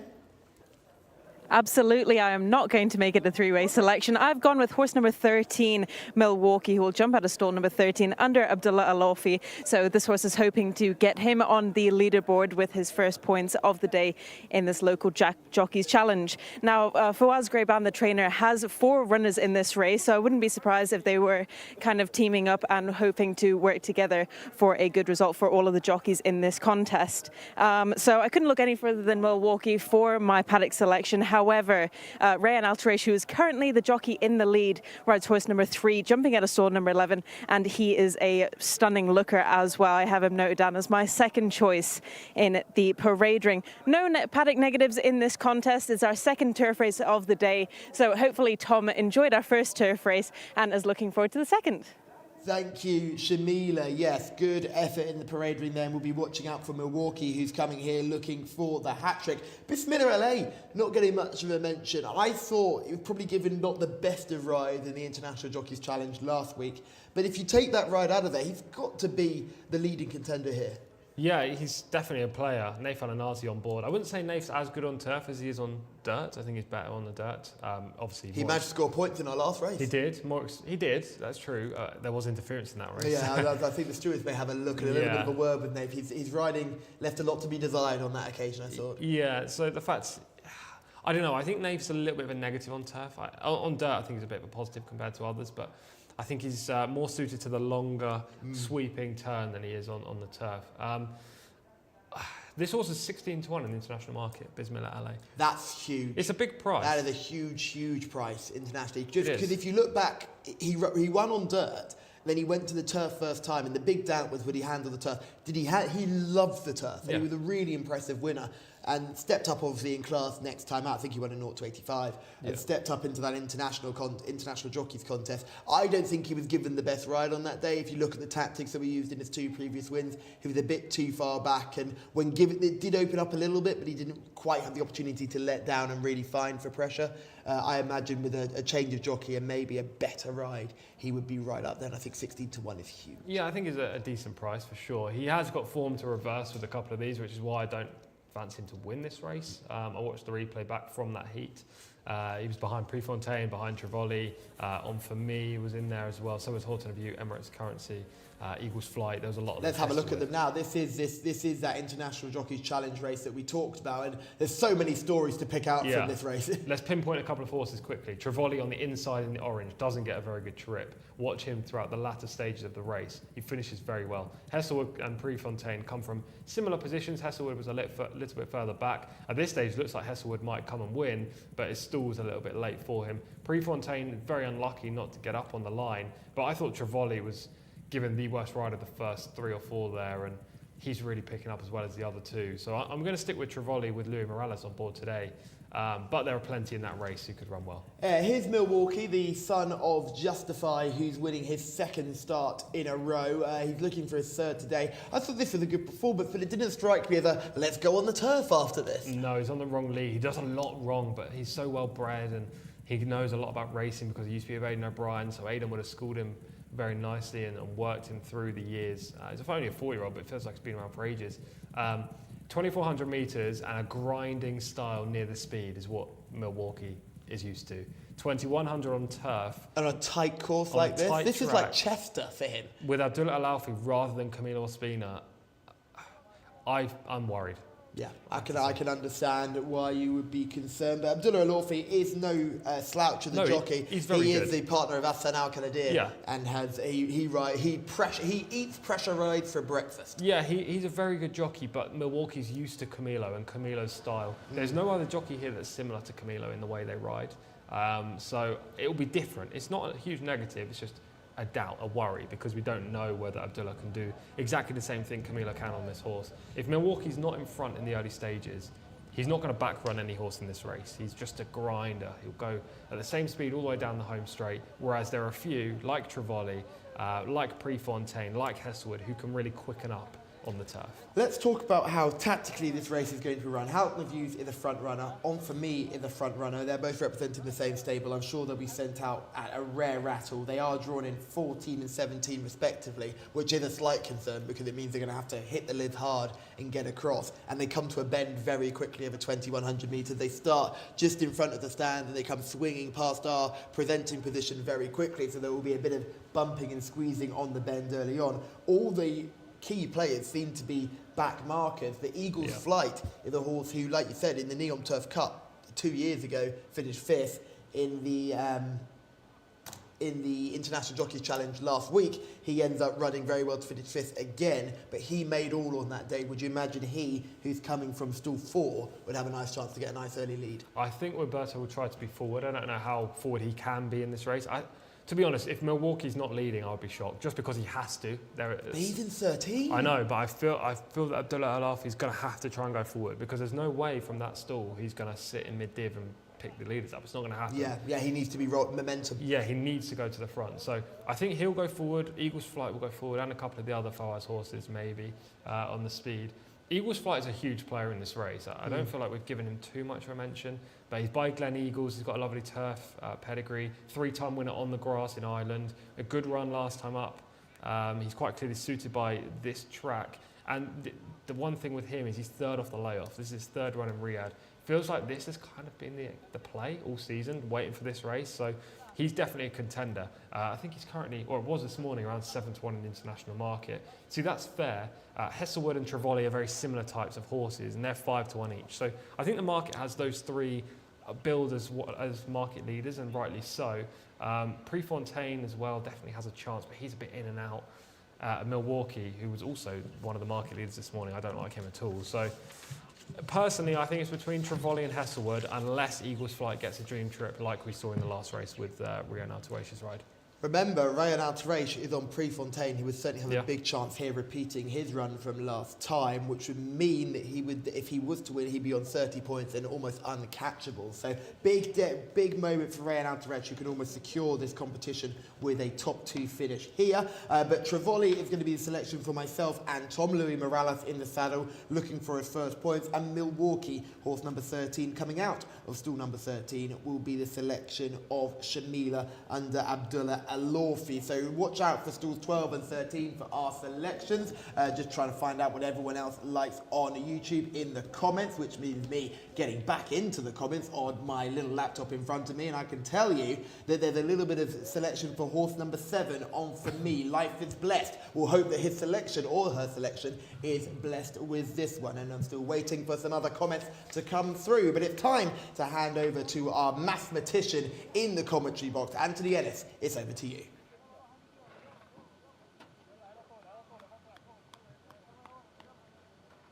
Cheers, Callum. Yeah, just having my final little checks on the runners' colours. I was looking at Hesselwood's form, actually. Some fairly good turf form over in the UK. I'll probably row along with him here. Tariq Al-Mansour, a very good young rider on board. Stall 8 looks a fair place to start a race from. 14 runners here. In the shadows there, as you can see, is one of the accompanying outriders. Does such a good job here, getting all the horses down to the start. Right, there are the stalls handlers who do an equally good job. And they're trying to get this number 5 to go in. Trevoli, who's a little bit reluctant currently. You can see the head goes up every time he gets near the stalls. Put the hood on, but it's not really helping at the moment. Trevoli's certainly a big player, one of those near the top of the international markets. Louis Morales riding. thought Hesselwood, now trained by Bidan Al Subay, was a big player here for Tariq Al Mansour. This is Eagles Flight. You saw Milwaukee's got a red cap on Abdullah Alorfi. This is Luganini going forward. So a call to win at TAFE earlier in last year. Right, we're almost set, ready to go. Here we go. Race 4, set on the turf, 2,100, and they're off. Racing for round 2 of the local jockeys challenge, and breaking well towards the inside was Luganini in the green, but now passed here by the grey, who's taking a real step forward down the outside. Ifraz it is on the outside, who just drops in behind now as they go through the first 250 metres or so. Luganini also just dropping back. It's Eagles Flight who's come through now to lead on the inside, the green colours. So it's going to be Eagles Flight who goes on to Anatomic, the grey, who's caught quite wide. In between those two, in the blue and white, is Houghton of Youth under Aysel Al-Sahani. Then the red cap, Milwaukee, Abdullah Alorfi's racing in a nice sit, 4th place for Milwaukee at the moment. Calculation is next, racing in blue and green silks under Camillo Ospina as they make the turn. Further back on the inside is Emirates Currency. The black cap for Alex Moreno is ahead of Hesselwood, who's in the kind of pink colours back in the field at this stage, about halfway down the pack. Racing a little bit wider of those, we have Prefontaine, and then dropping in behind Luganini in the green and red colours is towards the back of the field. And also in rear at this stage is Boston George as they race well down the far side. And the leader here on the inside of the green is Eagles Flight, leads by about a neck. The big grey on the outside, Anatomic, though, is closing in. Behind those, Houghton of Youth in 3rd. Milwaukee's got the box seat, 4th place on the inside. The red cap for Abdullah Alorfi is racing ahead of En Famille, who's in the pink colours next in the field. And they're being followed there by Ifraz in the blue and white. Looking for some movers here. Emirates Currency angled off the rails in black and white to try and get a little bit closer. Calculation in a red cap is back on the inside. Trevoli is now on the move as well from being held up early on, and right towards the back of the field, Hesselwood and Boston George as they make the turn. Hesselwood's coming very wide to try and challenge. Many chances here. Milwaukee's come under pressure, but is running on. Also En Famille is there as well with the pink colours, but Milwaukee it is who's got to the front. Milwaukee, Abdullah Alorfi. Here down the outside is Hesselwood though for Tariq Al Mansour, and right down the outside Bismillah Alay and Naif Al-Anazi, and also Emirates Currency more towards the inside. Milwaukee, Emirates Currency in the same ownership. These two will fight it out. Red cap Milwaukee, far side Emirates Currency. Alex Moreno in front, and Emirates Currency driven out to go on and win in the end. In a good finish from Milwaukee, who tried hard, didn't he, all the way up the straight to try and fend him off. Really good effort by Emirates Currency here, number 9 for Alex Moreno. He takes to 15 points on board this 7-year-old. Hey, with an irresistible run in the home straight, and goes on to beat the horse in the same ownership, Milwaukee. He was right there throughout under Abdullah Alorfi. So 9 the winner, 13 was second. 3 parts of an eighth the winning margin. The winner's time, 2 minutes 12.21 seconds. Emirates Currency from Milwaukee in second. Third number 12, Ifraz. That was tight third. I thought Trevoli might have got it, but he's 4th. So 12, Ifraz third. That was 12. 5, 4th. That was Trevoli. 9 the winner, 13 in second, 12 in third. It was Hesselwood in 5th, confirming in the pink colours. Ran a bit in snatches, Hesselwood. The Emirates Currency, 9 the winner, 13 Milwaukee second, 12 Ifraz third. 3 parts of a length will add up the points, but it's Alex Moreno who gets the 15.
Just well done, Alex. Tell me about the race, Alex. شكرا سلمان. مبروك to Fawaz Agrawan. Rafael Agrawan stable. Well, he was good. Last time he finished second. Oh, مبروك. And you know, congratulations to everyone. Thank you very much.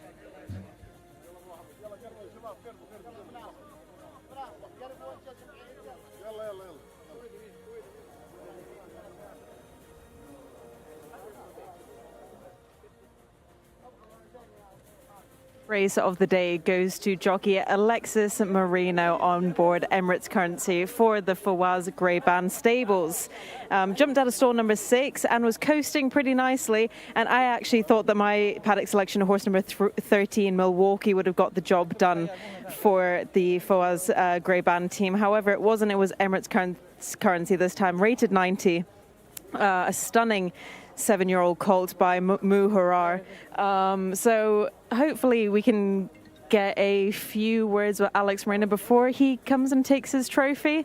Congratulations, Alex. You're now on the scoreboard for the local Jockeys Challenge. Well, I'm just happy, you know, have 15 points right now. So, good. And what did you think about the race, and how's the turf track riding? Is it still pretty fast? Yes, it was a little bit fast, you know. I'm just sitting behind until the last 300.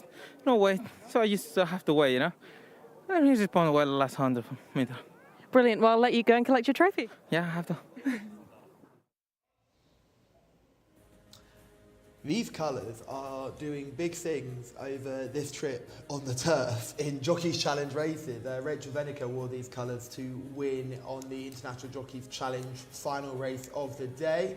And here we see the table, the Riyadh race on top with 15, joint with Alex Moreno on 15 points. Khalid Al-Mamoni on 14 without having a winner, and that shows if you get placed, you get points, and points mean prizes. Points do mean prizes. Yes, it's an interesting battle already, isn't it? 3 jockeys separated just by 1 point after the 2 turf races. We've got 2 dirt races to come, so it'll be interesting to see who comes out on top. Everyone still has a chance because the leaders are currently on 15. You win a race, you go and get 15 points yourself. So it's nice, a nice point that we're at now after 2 of the 4 races. It certainly is, and I look back to last week's competition and it was already done by this stage after 2 races, so it's good to see that we're still wide open. But as this race pans out, there's so many stories to tell. But let's start with Milwaukee, our eventual second. You said would need to get up front, didn't quite get there, but got into a lovely position and had a really nice journey around. Yeah, I think Abdullah Al-Alfi was never going to expect to be in such a good position around the first turn. Broke from stall 13. I thought he had to go and make the front because otherwise you're just going to be situated wide. Somehow he ends up on the fence behind 3 dueling leaders. It's kind of the A-plus position from Milwaukee. And look at those 3 dueling leaders. You've got Eagles Flight, who faded badly last time. You've got Houghton of Youth, who would never stay there, and then Munster Sundays, and Anatomic, who was having a first run back for exactly a year off the track. So if you're sitting there going, none of these 3 are going to be here on the turn for home. Exactly, and he just had to pounce in the straight, and he did, and Milwaukee ran very well with that proven stamina. But he was just run down by the stablemate, who right now is in around 7th position. Again, getting a lovely trip through the race behind horses in cover. Let's talk about Hesselwood and Prefontaine, 2 horses that were highly regarded in the international markets. They're sitting right alongside your winner right now. Just off the fence, you've got Hesselwood in the pink with the blue diagonal stripe down the middle, and Prefontaine already being niggled along. I think this is one race too many for that one. To be honest, I really didn't like Prefontaine today. I know the jockey won the first race, but I don't like how he goes about his races. He's so one-paced, and he was always wide on the track, which may be an excuse. Took a bit of a bump there as well coming through, but it was already going backwards. He's just disappointing. Hesselwood ran okay. I want to focus on Trevoli, our selection in the orange, making a big run through there as we... making a big run through, but we've got to see the awards ceremony. Now let's see Alex Moreno collecting his trophy, and again we mentioned exactly the same trophy award that was handed to the international jockeys, and Alex, a man riding at the top of his game right now. Yeah, absolutely. It's the trainer comes up as well to take some of the credit for that victory. Alex is flying right now. He's got the favourite in the next race. He's got a couple of horses that are relatively short prices in the international market in the races after as well. So has he had 2 winners ready today? He has, hasn't he? Easily, that's a double for him today. He could easily get up to 4, I reckon, today. He's got plenty of chances. Let's get back onto Trevoli, who's in the orange and blue cap. Absolutely cantered into this race. We thought Louis had timed it to perfection, didn't we? Yeah, he came from way off the speed. He just needs to find a gap at this point and has to just halt in his run.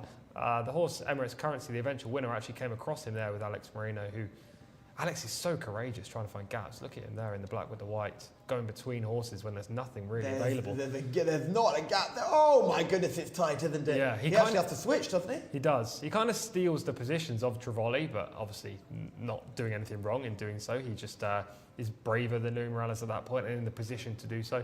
Trivoli ran home nicely in fourth, as did the eventual third, Ifraz. They both came from off the pace.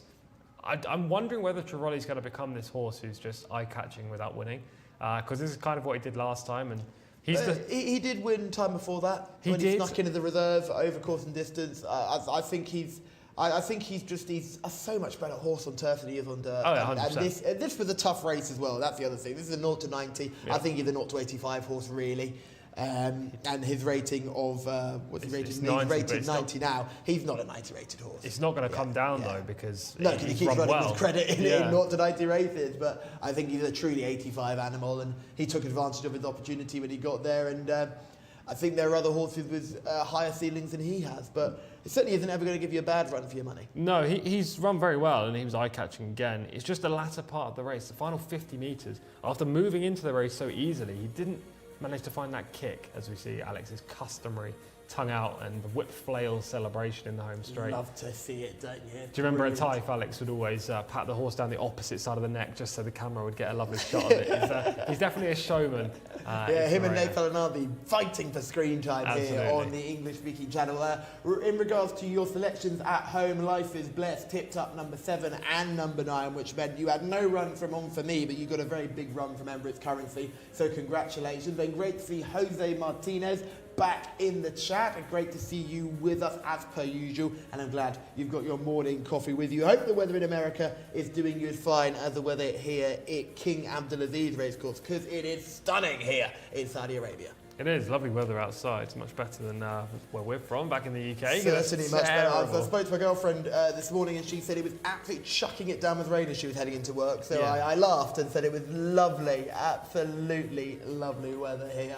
The horses are already in the parade ring for our next. I think it's about time to hand over to our resident mathematician, Mr. Anthony Evans, to give us the runners and riders for race 5. Thank you very much indeed, Callum. Yeah, looking forward to our next race. We'll take a break from the jockey challenge, but yeah, Moreno on 15 now with Altoesh 15, Khalid Al Mamoni on 14 with those 2 third places. Is poised in behind those 2 who've had the 15. But Alex Moreno, as you say, has already had a double today. He's got a great chance for treble here. He's on the favourite in the international market. He was odds on Saab Athbar, big player here, number 2. Right, this is for the Arabian horses, a maiden on the turf, going 2,100 metres. Number 1 is Namus Dumont Lau for Ali Al Mamoni. 2 is the international market leader, Saab Athbar, for the hat-trick seeker, Alex Moreno and Lucas Gaitan. Number 3 is Al Gaith for Rahid Al Fairuz. 4, Sahak, his third Altamat. 5 is Sakran Al Khaladia. That's now ridden, I believe, by Osama Al Sharani. That was a rider change. 6, Divine de Violette. Al Saidi, I think, is now on board that one. 7, Impulse des Sons for Muhannad Al Nassar.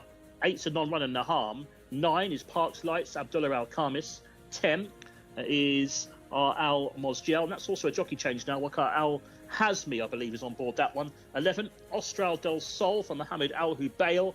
12, Al Mala Judar, Tariq Al Mansur, who is on board that one. 13 is Kafuk, Abdullah Al Hussein, and I've got Jose Rodriguez now on board number 14, Batar Al Dirhamya. And the reserves don't get in, 15, 16, 17, but a line through those. So it's an interesting race on the way, and without Naham. But yeah, all eyes here, I guess, lads, on number 2, Saab Athbar. Q Anthony Ennis. Let me make sure I actually say your name correctly, because that was terrible of me. I don't know what was going through my head. I think I was too busy looking at the horses in the parade route for our next. This is a contest which is all about horse number 2, Saab Athbar, if the international market is anything to go by. Yeah, for sure. It's a very short price favourite in here, Saab Athbar, and you can see why. Rated at 88 in a maiden. You wouldn't get too many of those over here in thoroughbred races or Arabian races. So Saab Athbar is definitely the horse to beat. Alex Moreno looking for his 3rd winner of the day. Shamila is in the parade ring having a look at these. They're already making their way out on the track, Shamila, so you've got to be pretty quick here. Yeah, I feel like the horses weren't in the parade ring here very long at all. They're already making their way out onto the track past the outriders as well. And I'm going to join the Athba train with horse number 2, Sab Athba, as my paddock selection, rated 88. He looks absolutely stunning here in the parade ring, a 5-year-old gelding by Mahab. And I love to see Arabian races, especially on the turf as well. I feel like that really singles them out as to who is the strongest competitors of these Arabian fields. And Lucas Gaetan obviously is a fantastic trainer, so very best of luck to them. He was second last time out at meeting 100, so has had a nice break since then, and I cannot wait to see what he does. Hopefully he can go one better this time. A horse that also stood out to me in the parade ring is horse number 7, Impulse de Senses, who, and it's his first start here in the Kingdom of Saudi Arabia, looks really well in himself, and I cannot wait to see what he does on the track. Thank you, Shamila. Yes, seeing you joining on the Saab Atbar train. I'm almost on the Saab Atbar train. I'm almost nearly there. I'm just slightly concerned about one runner who is making debut in Saudi Arabia but has form in France. Impulse Desarnais is horse number 7, jumping out of stall 7. He's run 6 times in his native France, placing once. His best effort came on penultimate start on good ground over 2,250 metres. He'll get this trip nicely. For me, that's arguably the strongest form in this race. If we're going to be honest about the maiden that Saab Atbar ran in, and I think if he can bring that form to here, he'd be very dangerous. Your only concern is that a lot of these Fred traders that we've seen haven't managed to handle it on the dirt. I've not seen how they're going to do on the turf. Yeah, also this trainer's not the most prolific with his horses, and also first time up, I always like to give a horse, one run to acclimatise. So there are negatives, but number 7, Impulse de Sensei, is definitely the biggest danger to Saab Athba. I'm going to be siding with Saab Athba. I know it's boring and unoriginal, but people want who the most likely winner is, so I'm going to go with Saab Athba. I actually think that second place finish in the maiden was pretty strong. He came from well off the pace though, didn't he? So the step up and trip makes sense. I was dead against him that day. He was favourite again in the international market, making his first start in Saudi after coming into the country with a rating of 88 from France. I just didn't think the rating of 88 was accurate, and it's probably not. He's probably not an 88 rated horse, but he performed better than my expectations.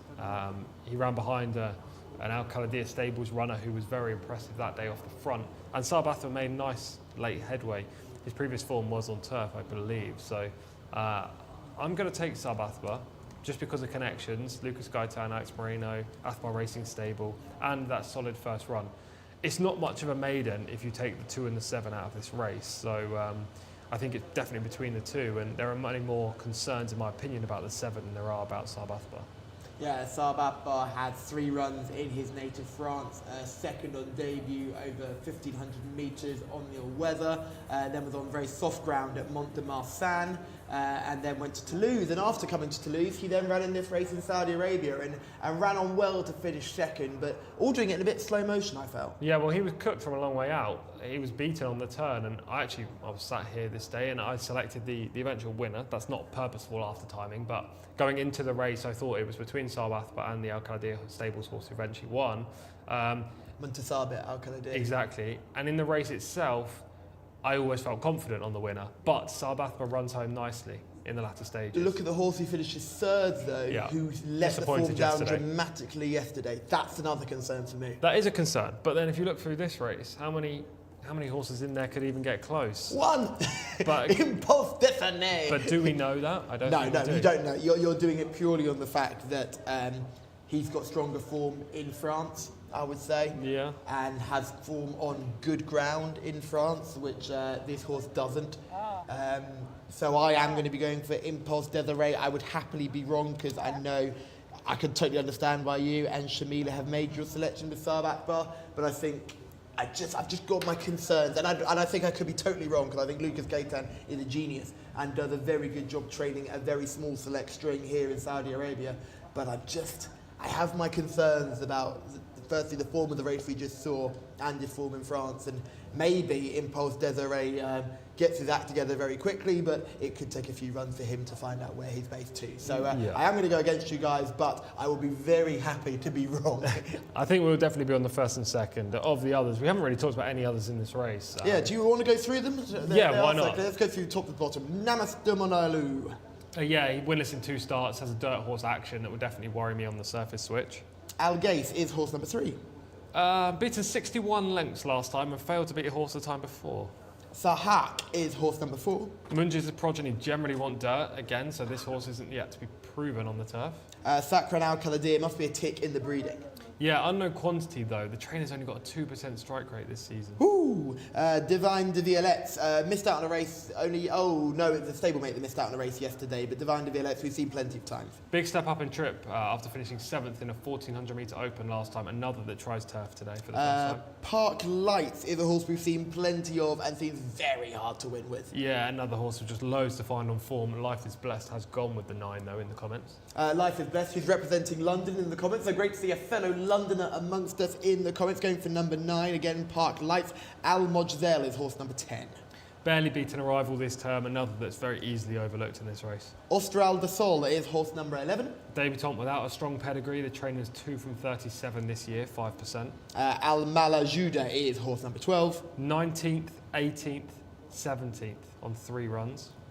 That's a major concern there, isn't it? And Kafuk is horse number 13. Qatar bred makes his debut as a 7-year-old on turf. I think it's debut. I couldn't find any Qatar form. That is far from the usual MO for these Arabians. And finally, Bata Al Dermeya is horse number 14. 7-year-old only had the 1 run. That came 26 months ago and finished 14th over 1,200 metres on dirt. Massively up in trip, onto turf, from the widest, still off a long layoff. Not for me. Jose Rodriguez also in the saddle, which is a positive because Jose can certainly ride them. They're circling down at the start. I know your selection will be Saab Akbar. Yeah. I know Shamila's selection will also be Saab Akbar, and I'm taking you both on with Impulse Desiree. How do you think this race is going to run? Saab Akbar didn't make the running last time, stayed on well. They tend to go quite quick on this turf surface too. I think, look, I don't know how this race is going to pan out. It's an Arabian maiden with lots of unexposed quantities in here. What I do know is that the jockeys on Saab Akbar and Impulse de Sanse will need to just find a clear run. I think turning for home, it will be a 2-horse race between them, and I believe Saab Akbar is way the best. But we'll see what happens. If I'm Alex Moreno, I want to be prominent and I want to get to the rail. That would be my first thought. Alex Moreno is looking for a hat-trick. Impulse Devase is looking to upset the party. Anthony Ennis, are you going to be with us or are you going to be against us? Yeah, I found it hard to say that Saab Akbar is going to get beaten here. Everything looks right, doesn't it? The form, the rider's in fantastic form, isn't he? 2 wins already today. Alex Moreno, and good draw installed too. There's number 1 we're looking at, Namus de Monlau. The orange and white, that noseband on. This race on the turf for the Arabian horses, a maiden. So it's due off at 5 o'clock. We're not too far away now. 2,100 metres here, so fair distance of the race to enjoy on this wonderful looking turf track here at Riyadh in the early evening, I guess you could say now, sunshine, as we head towards 5 o'clock local time. And runners are at the start here. Naham doesn't go. A few of the rider notices in this race. Jose Rodriguez on number 14. Corral Hazmi on number 10. Saidi now rides number 6. And Osam Al-Sharani for number 5. Now, so we have a late scratch here. 14 has been taken away from the main body of the field. Batar Al Dirhamya, not sure what happened there, but horse has been taken away. Yeah, late scratching confirmed. 14 is out, so we've got 1 left to worry about. 12 runners now, so we're down to just the 12 of them, so slight delay while we confirm that. 14 out, so we can now get the other runners in. Namus de Monlau, Ali Al Mamodi will be coming out of the inside stall here. There is the international market leader, Saab Akbar, in those well-known colours, the black. So we have a look now at horse number 3. Now this is the horse has been withdrawn, being led away. The grey. Not sure what the problem was, but they weren't happy with him, so he's not going to run. Batar Al Dirhamya being led away off the track there. Jose Rodriguez. Right, so the last couple going in here. We're almost set, in fact. Saab Akbar in. I think we're just about ready for a start. On the turf for these Arabian horses, a maiden, race 5. This is our 5 o'clock race.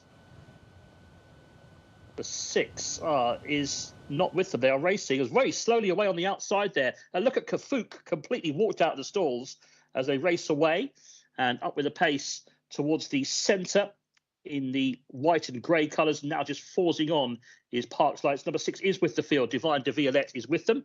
And racing up on the outside, showing some speed in the maroon and black is our Almoz Gel as well, under Al Azmi, showing some speed, but kept very wide around the turn. The leader is Parks Lights in the grey and white, has got on by a few lengths. Parks Lights in front to the grey horse Sakran Al Khaladia, who's racing in second against the running rail. Poised in third place then, we have Impulse de Sensei in the purple colours.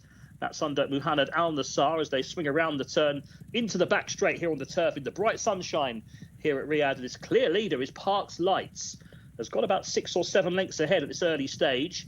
Our Almoz Gel up on the outside is showing in a share of second place. The purple of Impulse de Sensei is up there as well. Looking for Saab Athbar just in behind them, the international market favourite. Black colours with the grey and blue on the sleeves is racing at about 6th or 7th on the inside. Sahak is wider out in the turquoise with the white sleeves. Then the orange and black of Austral del Sol with the white cap. The yellow of Kafuk, the slow starter. In the light green is Divine de Violette, is well back in the field at this stage. Also towards the back is Al Mala Judar at this stage. And right towards the rear as well is Nameless de Monlau in orange colours. This leader's still got a fair break on them though. He's trapping along at around 53 kilometres per hour as too. This is Parks Lights, who still has a clear break on the others, but now Saab Athbar gets into gear. He's about to take second place, I think, on the inside here of Austral del Sol as they make the home turn. So Parks Lights in front, but you get the impression that Saab Athbar is going to close him down, although he's still 8 lengths behind as they turn for home with just 350 metres to go. Now it's getting desperate for Parks Lights. Is he a sitting duck for Saab Athbar? It looks to be that way. Saab Athbar making ground now to come and tackle Parks Lights, who's still in front inside the final 200. Parks Lights, though, he's getting tired, and Saab Athbar, surely a matter of time before he sweeps on by. From the back, staying on quite well out wide is Divine de Violette, but it's going to go to Saab Athbar, this. Saab Athbar, number 2. A treble on the day for Alex Moreno, wins for Lucas Gaitan. Divine de Violette got second. Parks Lights ran well for a long way, was third. And fourth, Austral del Sol, number 11. Alex Moreno, he's absolutely flying, isn't he? Won race 2. He won a leg of the Jockey Challenge, race 4. He's won race 5 as well. A treble for Alexis Moreno. 2 minutes, 24.57 seconds to the winner, Saab Athbar. Second, number 6, Divine de Violette, who stayed on well. And poor old Parks Lights, who led them for so long. He just got the impression he was running on empty turning in. He was third. Ran well, number 9, fourth, number 11, Austral del Sol. 2 minutes, 24.57, 3 1/4 legs, 2:69. Saab Athbar, Divine de Violette, RB Parks Lights. Alex Moreno is flying. It's a treble for the rider today.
Mourinho.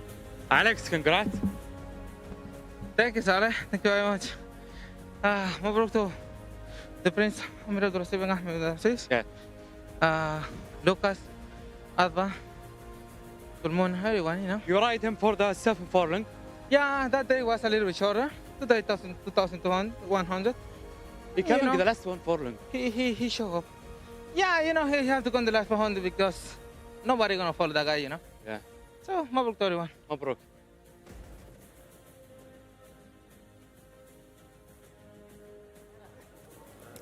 That is a hat trick for jockey Alexis Moreno today, which adds him up to 5 winners of the weekend already, and it is only the 5th race on the Friday. So hopefully plenty more to come for Alex Moreno.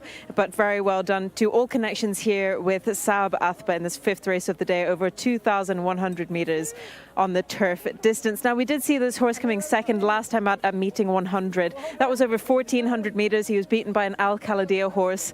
So very tough contest, and he sailed through this really easily. It looked a bit sticky in the last few hundred metres when RB Park Lights was heading them all. I'm not sure if they knew they were going to catch him, but just got a little bit tired, and Alex pushed Saab Athba straight to the finish. So very well done to all involved, and of course Athba Racing and Prince Abdulaziz, and they've been doing so well this season. This is Lucas Gaitan's best ever season since being here, so fantastic result to everybody involved.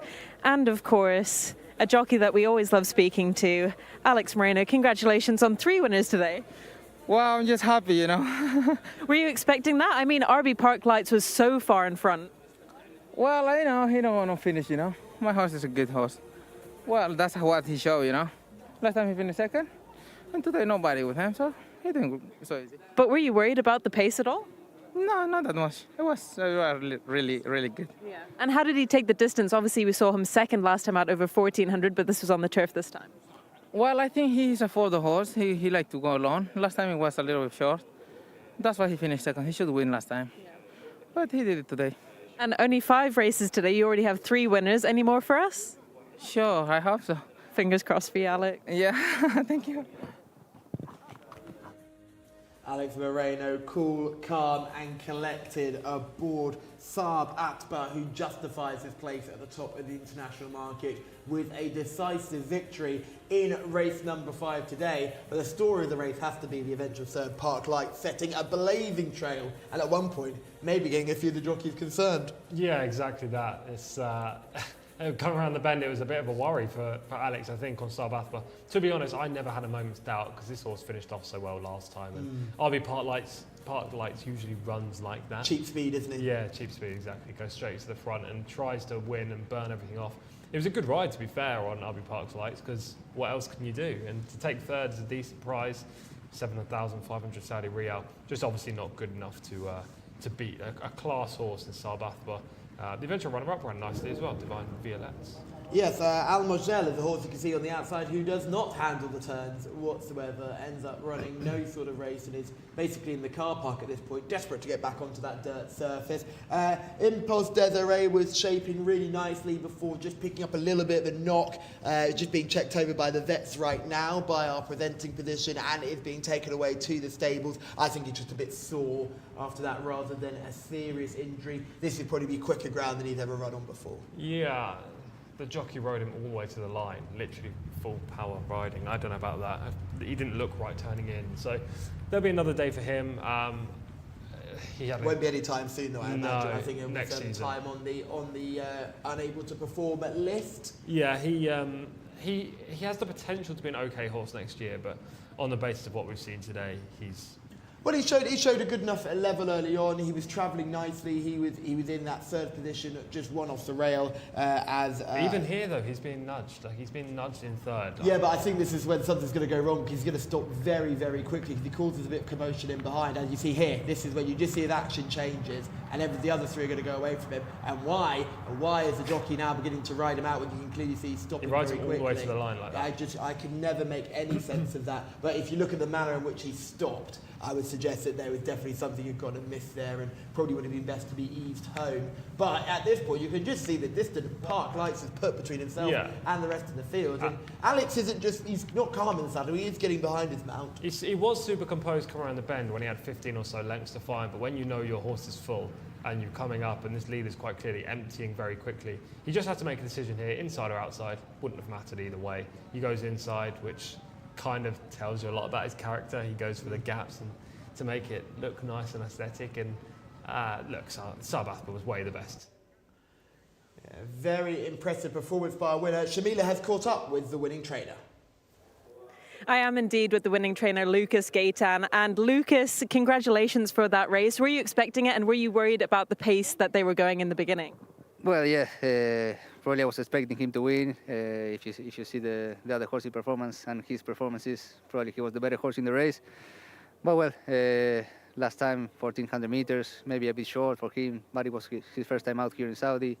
And now probably it was 700 meters difference, but it's a nice horse. He ran this distance and in turf in France, so I think he was not going to have the trouble, and well, he did a good performance. Yeah. And I know there isn't many races on the turf here for Arabians, but if there were more, do you think you would stick with him on the turf? Yeah, most probably, yes. He's a light horse, not very heavy horse. I think this track that is light for this kind of horse is better. So yeah, well, now we have to go to Taif, then Riyadh season, almost no races in turf. But well, if I had to choose, probably I would keep him in turf. And it was a big weekend last weekend. How is Salam Al Khair coming off the back of the Derby? No, very good. Of course, the Japanese horse and the two American were at the level probably, but I think he could have been probably fourth that day and be probably the best local horse. But he's good. Probably we'll see him one more time before the end of season. And it wasn't ideal for Durgam Athba. However, he has been invited to the Al Khaila Classic in Dubai. So are you excited for that? Yeah, of course. Last year he was fourth in the race. The other day in Oveja in the 800, Alex fell down. It was a bit unlucky. But well, the horse is okay. So let's hope all continue like this and we can go to Dubai. Brilliant. Thank you so much, Lucas. Thank you. And Anthony Ennis will take you through the runners and riders of race 6. I will do, Shamila. Yes, good to hear from the winning trader there, having a very good time of things. Right, Arabian horses once again, a handicap this time. Horses rated 90 to 105. A mixture again of fillies, colts and geldings in this one, going the mile, 1,600 metres. Number 1 is Manab for Naif Al-Anazi. 2, Sa'ima, Mohammed Al-Hubayl. 3's been scratched. Take out Kabara Al-Jazra. 4, Al-Hareth is the mount of Al Saidi. Number 5, Amir Al Cham, Camille Spina on board him. 6, the filly is Preciosa Al Ashai for Alex Moreno, who's flying along today. 3 already. Number 7 is Jcsa for Ricardo Souza Ferreira. 8 is going to be Hafid Al Khaladia, Khalid Al Mamoni. Number 9 is Nayar Athbar, Abdullah Al Hussein. 10, Zalej Al Cham for Jimmy Carrion. Number 11 is Thayer Athbar, Ayad Al Tarisi, who won the first race earlier on today. Number 12 is Al Qasa for Ali Al Mamoni. 13 is going to be Own for Adel Al Faradi. And 14 is Al Anud for Abdullah Al Kradi. So they are the runners for this contest coming up for the Arabian Breds, going to 1,600 metres. Looking at the international markets, Sa'ima just about heads that over Preciosa Al Ashai at the moment. But Alex Moreno, could he get 4 on the card already at race 6? Let's go back to Callum and Tom. Well, Enzo, he has every chance of getting 4, certainly, and Preciosa Al Ashai, who would have to make everyone's shortlist for this contest, wouldn't he, Tom? Yeah, probably. She's a filly that's been in good form this year, winning at meeting 80 and meeting 99. She's a really nice type, and you know, she's rated 104, so she's quite clearly towards the top of the handicap. And with a rider like Alex from a good draw in still 4, then she must be a player. Yeah, I thought there were plenty of horses in with chances in this one, so I thought it's best to start at the top, work our way down. Only the 13 runners in this, as we've lost horse number 3. Manab, horse number 1, made all and was impressive on debut. 2 tough races after that, would have to step up again here. Yeah, French bred who won in his homeland before coming over here early in the season. He won a 1600 metre open on the Saudi debut, but as you say, subsequently disappointed in 2 outings. Was behind some of these last time as well, so well behind some of these. Really needs to reverse that form with a big performance today. It just seems unlikely. I like Sir Amer. He'd have to have a chance for me. I thought he shaped really well last time. Agreed. Yeah, Tharma Al-Dahani probably not his best chance today. Wait to excel is later on, but I'm going to keep saying it throughout because he's the horse to watch today. But Sahama was one of those horses that was ahead of Manab last time up. He finished third in the Prince Abdulaziz bin Musad bin Jawali Cup. He was wide throughout. He was a little bit one pace late on, but he's got every chance of winning this. Al Hareth is another one who did well last time, finishing 5th. He wasn't wide that time. He was stuck on the rail and sort of just plugged on and finished a very close 5th. He's desperate to win a race. He's hit the crossbar so many times this season. It's been a long, hard season. 5th behind Sir Amer, as you say. 3rd prior to that behind the very talented Vizier. He'll finish fastest of every horse in this race, Al Hareth. Amir Al Sham is horse number 5.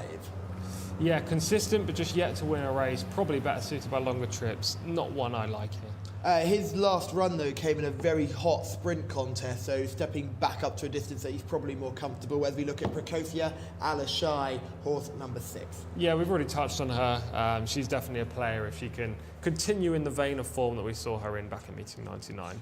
Jcsa is her stablemate and certainly a horse I'm very keen on here. I thought he ran a mighty race in meeting 98, looked very impressive. Yeah, just what happened last time? He was very disappointed when he was 13th. There was no obvious excuse after being near the speed. Just couldn't muster any challenge late behind the likes of Preciosa Al-Ashai, Sir Amer, Al Hareth, and on that basis I find Jcsa hard to support.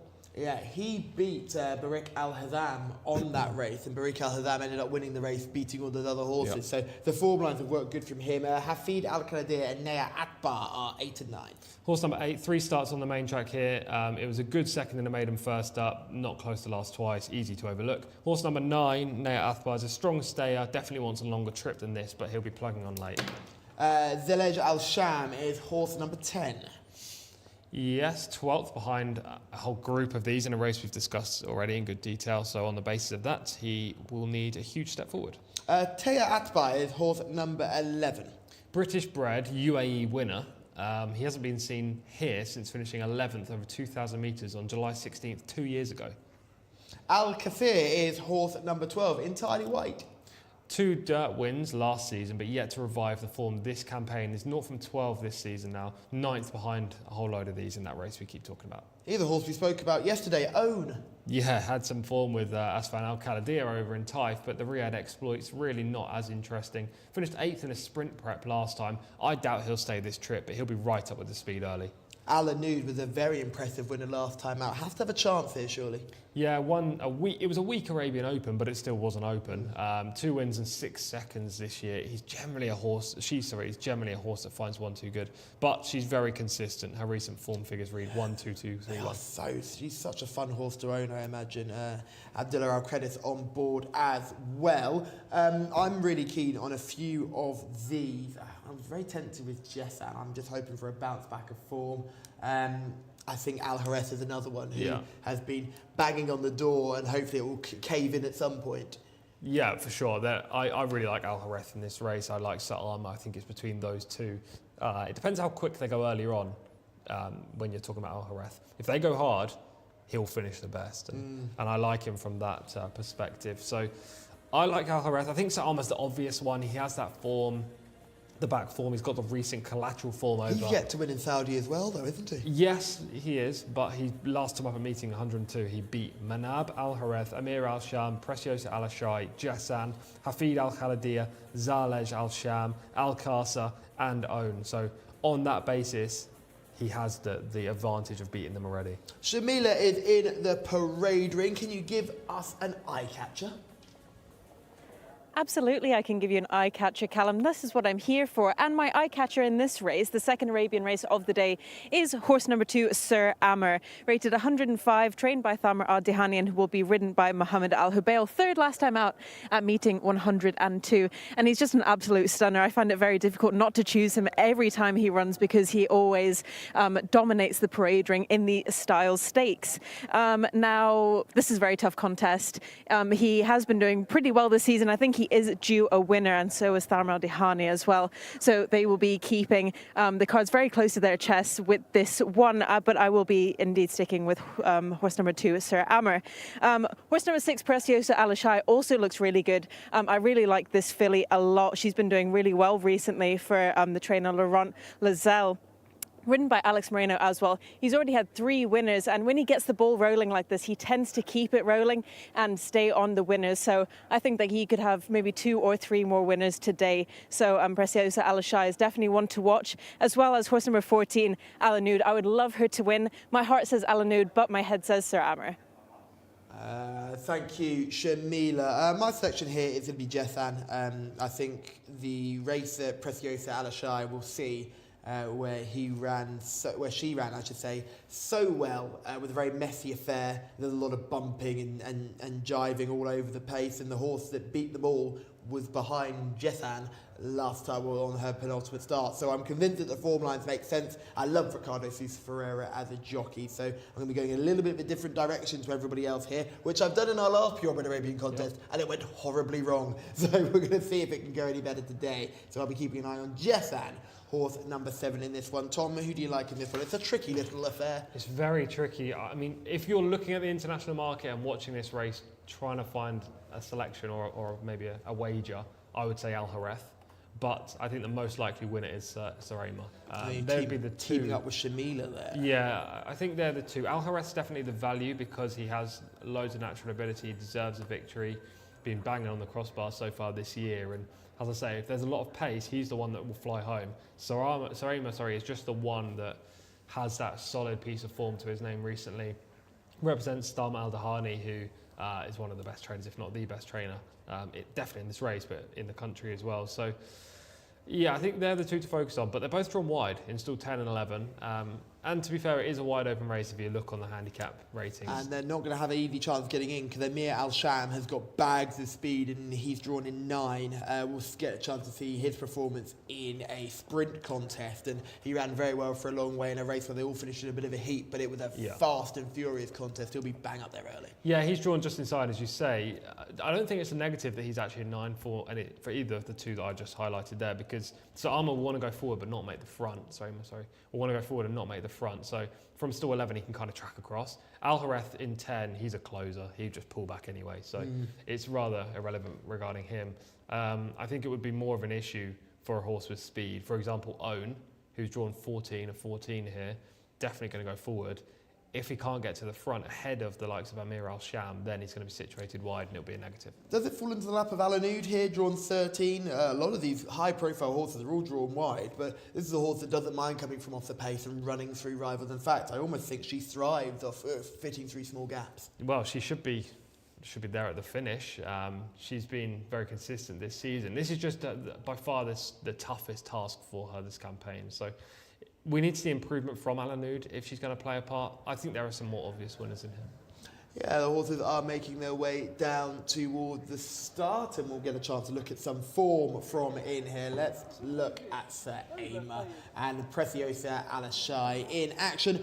You'll also see Al Hareth in behind them on this day. You can point them all out as they come around the turn here, can't you? Exactly. So, yes, you can see the two horses that highlighted, Preciosa Alashai and those lime silks, luminous silks, Sir Amr just in behind the green and white, kind of short of room at a lot of points. Al Hareth is in behind those, the big grey horse with the jockey wearing the green sleeves, white cap, darting to the inside. Right at the back is Jcsa, who is the grey horse with lime green. Got out of shot now. And the horse that wins was behind Jcsa in the previous start. I keep banging that door.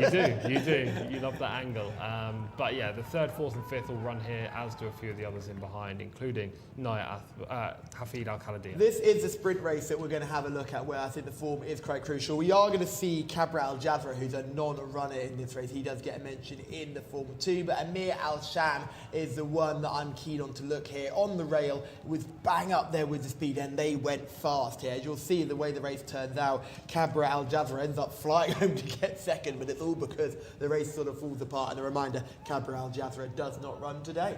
Yeah, Owen is also in this race in the blue and yellow silks, just out of shot on the left there. They all finish in a bit of a bunch up front. I don't know how much the form's worth. Umran, who I actually liked in that race, was well beaten and didn't run anything like his best. So I don't know. I think that race is crucial just for the fact that we have a speed angle, Yeah, we have for a sure. pace angle in this contest. We saw what happened when Park Lights was able to get away, and if you're looking at a more valuable selection, sometimes speed can be key. But dirt is a little bit different to turf. I feel you get a bit of a more easy lead on the turf. If you go hard on dirt and don't last out, you can find yourself well down the field. Agreed. And we're not going to have a runaway leader in this like we did with Park Lights in the previous race. So that's what makes turf racing so fun. Yeah, we are turf racing advocates, that's for sure. But hopefully we get a solid pace up front, and it will give every horse a chance. I'm going to be rooting for both of my selections. I hate when people put up when analysts on a channel like this put up 2 horses, but this is the one anomaly for me. I'm going to be with I don't think there's any harm in putting up 2 selections if you feel confident about both selections. I think they both run well. Because you know what will happen if you only put up 1, the other one always goes. Exactly, and the reason why I'm keen on 2 here is because they both have completely different running styles. It could suit either of them. I'm not 100% sure how this race is going to pan out. So how I would play the race is both having a little bit on both. I think Sarama and Al Hareth are the 2 that could really stand out. Saama, if they go slower up front, if they go quicker, then Al Hareth will be coming late. I understand cases for others like Jcsa and Preciosa Alashai, but I just think they lack that spark, whereas both Saama and Al Hareth have it. I think Manab is not getting enough of a mention. A horse that we know is going to really enjoy going out in front and setting some fractions. Has done it before. This is a drop-in class. I think I said it was a step-up in class. This is a massive drop-in class to what he's been facing recently. Only 5 years old, clearly progressive. This seems to be the level that he will probably do his best at. Yeah, Naif Alanazi rides and will probably try to be aggressive, as you say. Was just behind so many of these last time, it's hard to make a real solid case. I understand the previous form is a little bit better. Back in meeting 87, when he won first up in Saudi, that was a fair run. It was a great run first time up in a new country. It went straight to the front as well that day and dominated. But yeah, I'm going to stick with Sarama and Al Hareth. So selections are Jcsa number 7 for me, Sir Aimer number 2 for Shamila and Tom. Anthony Ennis, who do you like? Original, but Sir Aimer for me as well. I think, despite the high draw, I think will go well here. Right, we're almost set, aren't we? Here is number 12, Alcázar, about to go in. Getting close to a start, though. Preciosa Alashai was another big fancy. That's the last one, isn't it? All but 9. Naya Rathbar is in. We're ready to go. They're off. Jumped away then for our 6th race over the mile, 1,600 metres for these Arabian Reds. We're back on the dirt track here towards the inside. Zalej Al-Kam just drops in behind early doors. One that's up there with the early speed is Alcázar from the inside draw. Now trying to angle across and get into it is Jcsa as they go through the first 300 metres or so. Manab is the one who's just got overall command, though, the turquoise with the black cap. The jockey just have a look across to see where the others are. It's Manab who leads by about 2 lengths now. 2 in behind them. One of the greys, Jcsa, is going to race in 2nd place now. Then comes Hafid Al-Khaladia, who's racing in 3rd place. Off the pace is Alcázar in the red and white colours, just off the speed to Amir Al-Cham as they race through the first 450 metres. Very wide of the course at the moment is Al-Anud. Looking towards the back of the field, that's Naya Rathbar, who's a bit outpaced, and one from the back. Also just struggling a little bit is Zalel Al-Cham as they make the turn around the home bend. And the rider on Manab still has the lead, Naif Al-Anazi, but now he has company to the outside, making up some pretty quick ground. Here is Hafid Al-Khaladia in the blue and whites, and in between those two, going the better is Jcsa at this stage. It's Jcsa now who goes forward to lead. So Jcsa, the leader, to Hafid Al-Khaladia giving chase. Here on the outside comes Own, starts to pick up blue and yellow. Horse with the sheepskin noseband as they race down for the final 350 metres. Jcsa, though, still moving well in front for Ricardo Ferreira, has booted on here by a few lengths. Preciosa Alashai is the one, though, who comes out of the pack and starts to run on the same ownership. Up front, though, it's Jcsa who got first run, still has a 3-length break. Preciosa Alashai is trying hard to run her down, but Jcsa may have too much of an advantage here inside the final 100, and it's Jcsa. Good ride, Ricardo Souza Ferreira. 2nd place, Preciosa Alashai. They were clear of Own back in 3rd place, and then came Al Hareth. Callum was cheering that one on in our studio. Great selection there. Another one against the grain that he's gone and come up trumps with. Jcsa, number 7. What a good ride that was. Picked on, didn't he, just before the home turn. Ricardo Souza Ferreira stole a march on the others, and that paid dividends. I think Preciosa Alashai, well, if you're with that one, You may be thinking maybe the best horse to finish second, but look, Jcsa has won, number 7. Second, number 6, Preciosa Alashai. Moreno has to settle for second place. Third, number 13, Own. And fourth was Al Hareth, 1 minute 47.82, 1 1/4 lengths the winning margin, 7, 6, 13, the numbers in the frame.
Ricardo Pereira.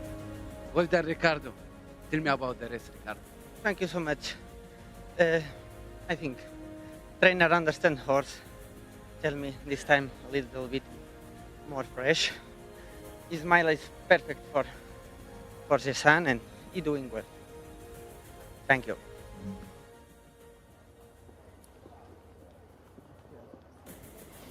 Race number 6 goes the way of Jcsa and Ricardo Sousa Ferreira. Very well done to Callum Helliwell, who tipped up that horse to win. And it's a 1-2 for the trainer, Laurent Lizelle, as well. So very well done to all involved in that race. This horse was 13th last time out over the same distance. That was under Alexis Moreno that time, though. The Prince Abdulaziz bin Musa bin Jalawi Cup. So this is probably a little bit of an easier contest for him, and it was very well ridden by Ricardo Sousa Ferreira. I feel like we haven't spoken to him in quite a while, so it will be good to get the rundown of the race from him, and if he thought that Preciosa Alashai was eventually going to catch him. But he looked like he was riding confident all the way. Really, really nice colt they have on their hands. He is 9 years old, but as I've said multiple times before, that doesn't really matter too much with the Arabians. They usually peak as they get older. So we will be talking to Ricardo Sousa Ferreira. Congratulations, Ricardo. Thank you so much. And what did you think about Jessa's chances before coming into the race?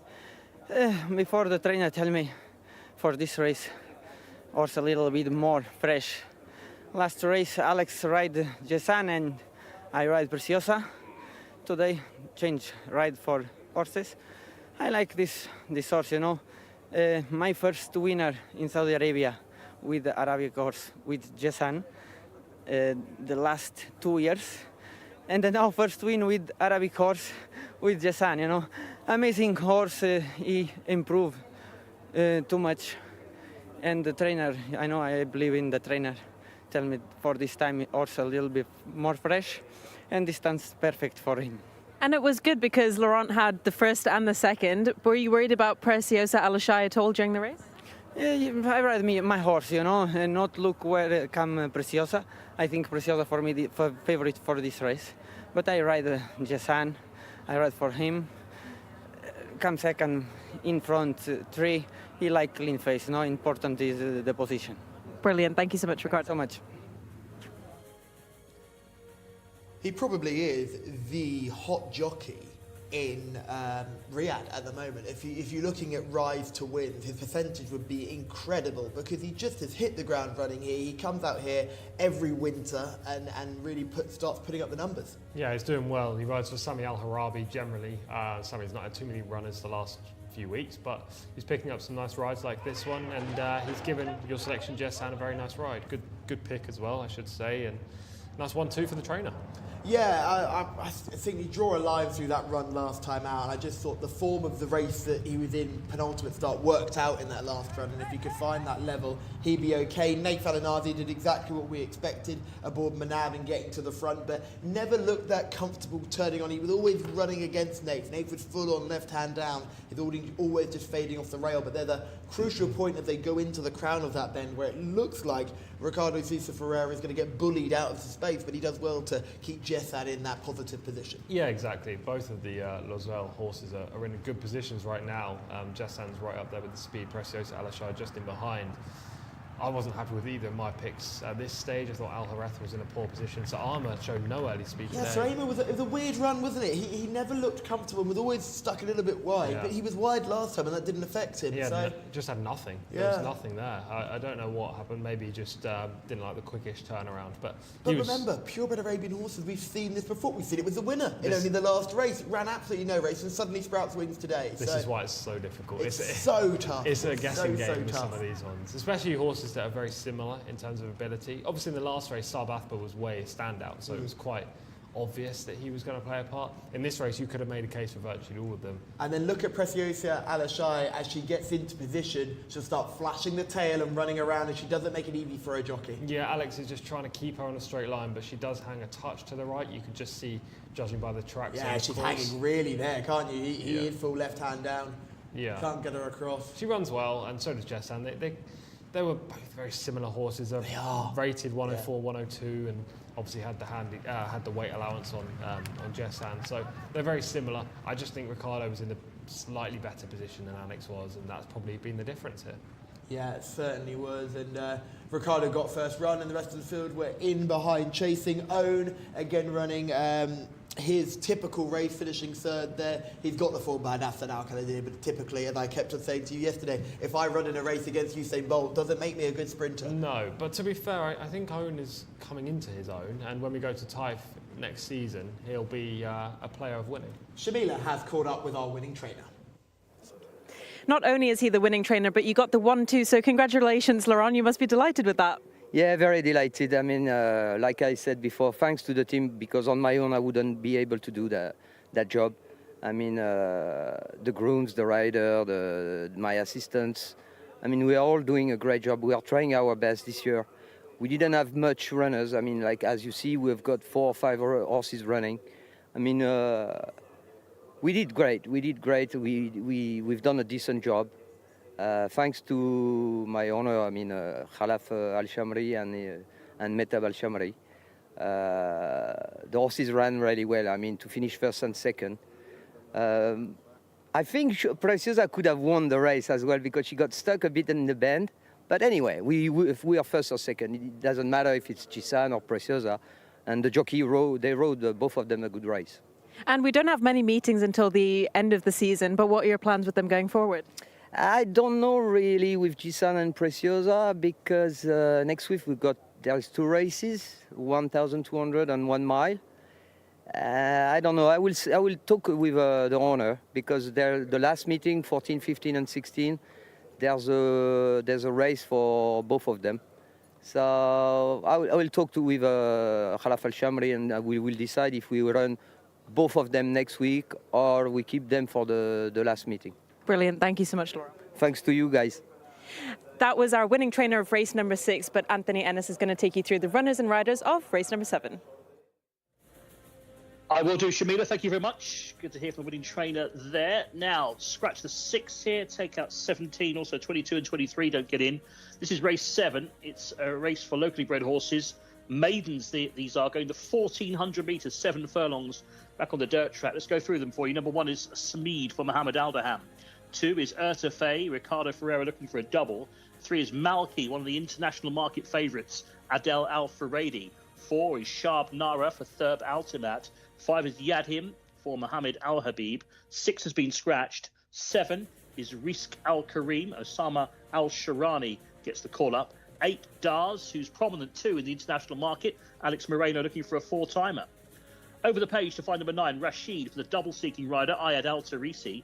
Number 10 is the grey, Yakfek Shara for Abdullah Al Rashid. 11 is Blazer, Khalid Al Mimoni. 12 is Sam Abeda for Abdulaziz Al Faredi. 13, Hala Hom Hala, Abdullah Al Hussein. 14, Bala Al Sham, Mohammed Al Hubayl. 15, Abu Nada, Mohammed Al Ajmi. 16 is Hajim, Abdullah Al Kradis. Scratch 17. 18, Moftaleh, Camille Ospina. 19, Marcel Hamza Saad. 20, Wadi Al Erd for Nawef Al Mudiani. 21, the reserve gets in, comes out of stall 6. Night King, ridden by Muhammad Al Nassar. 22 and 23 don't get in, so that's the full list of them for our 7th. Big field of runners for you guys to have a look at here over the 1,400 metres. Thank you, Enzo. Yes, it is a big chunky field to look at. We lose Ibn Marcuse as a very late withdrawal, so he's not replaced by reserve. But we do see Night King does get in instead of Amni, who was an early withdrawal. But yep. Tom, for a big field, I could only find a short list of about 3 horses. I don't know whether you're the same as me. Even 3 was hard to find. This is very tricky. A maiden full of horses, they've not really got close. Like if you're looking at what those with previous form, and a lot of it, Rashid, horse number 9, horse number 14, Bala Al Sham, they've at least been in the top 3 or 4 on a couple of occasions. And then you have the lightly race types. Horse number 3, Malki, horse number 8, Dars, both of whom are ridden by leading riders. I think they're potentially the ones focused on here. Yeah, I was very keen on both Malki and Dars. I think we'll start with Dars, who I thought ran well for a very long way before fading. They're dropping back in trip today, makes sense. Had a good gate speed at early pace last time out. It's going to be a more fast and furious occasion this time, but would have a big chance, I imagine. Yeah, broke from stall 1 on the debut, which is never ideal, and gets a huge jockey booking upgrade today. So I can he's a confident man, Alex Moreno. He is. I can see a big upturn in fortune for Dars in this race. Not my selection. I do prefer Malki, but I can see why some may prefer Dars. I don't know what price he is on the international market, but he should be there or thereabouts at the top. I thought when I looked at Malki, I said he did nothing wrong over debut, over 1,200 metres, stepping up to 1,400 metres today. Is that a concern for you? For Malki, no, I don't think so. He's well drawn, could go well for a good trainer. Jockey is flying right now, so where's the negative? I think he's going to take a big step forward, and I like the turnaround. Some of these horses that come off layoffs, I don't love turnaround, but such a young horse. I think you go again after that promising debut. Exciting stuff. Shamila is in the parade ring. They're already heading out to the track, Shamila. You barely had a chance to look at them.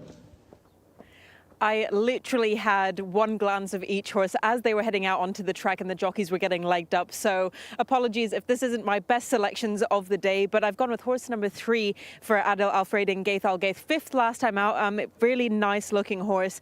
He looks like he could actually do a bit more growing into himself. He doesn't look like he's fully 100% there yet, but still a very impressive looking colt. And horse number 10, a debutant for Abdullah Al-Manif. Ahmed Al-Rashid takes that ride. He is also a 3-year-old colt by Flashy Bull. And as always, Flashy Bull definitely stamps his stock with those grey horses. So if I was choosing a debutant, definitely horse number 10, jumping out of stall number 10, would be my selection. However, I will go the way of our second champion jockey, Adel Al-Faredi, and horse number 3. Thank you, Shamila. Yes, the jockey booking is keen, and good to see Malki is a positive in the parade ring as well.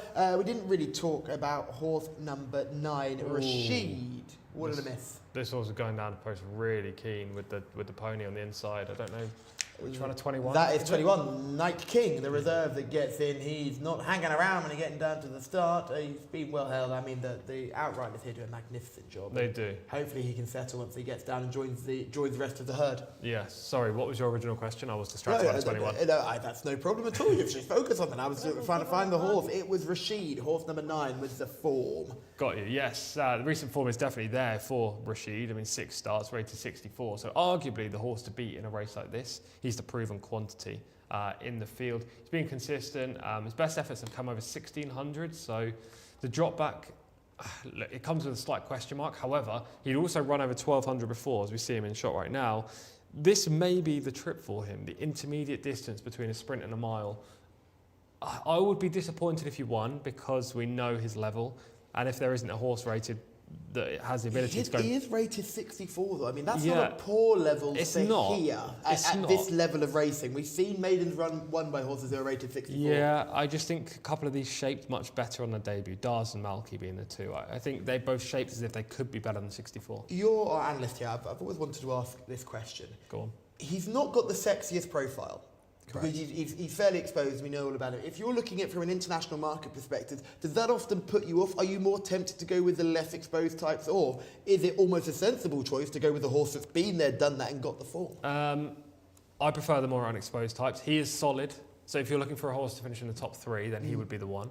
But then you have to, if you're looking at the market, as you say, you have to then factor in the price and determine whether he's an each-way play or whether he's a win-only play. And if he's a win-only, then you think about the unexposed. And what makes him an each-way play? For those at home, who I'm sure those at home know exactly what each-way betting is, but what makes him an each-way play in that situation? In terms of price or profile? Yeah, in terms of price and profile, both. Price, I want 5-1 or bigger, and I don't think you're getting that right now. Rashid, I think he's 11-4. Correct me if I'm wrong in the chat, but he was this morning, 11-4. Profile, I want a horse that is showing at least some improvement, not levelling off, and a horse that finishes the trip well, which he does. He's shaped nicely and hit the frame before.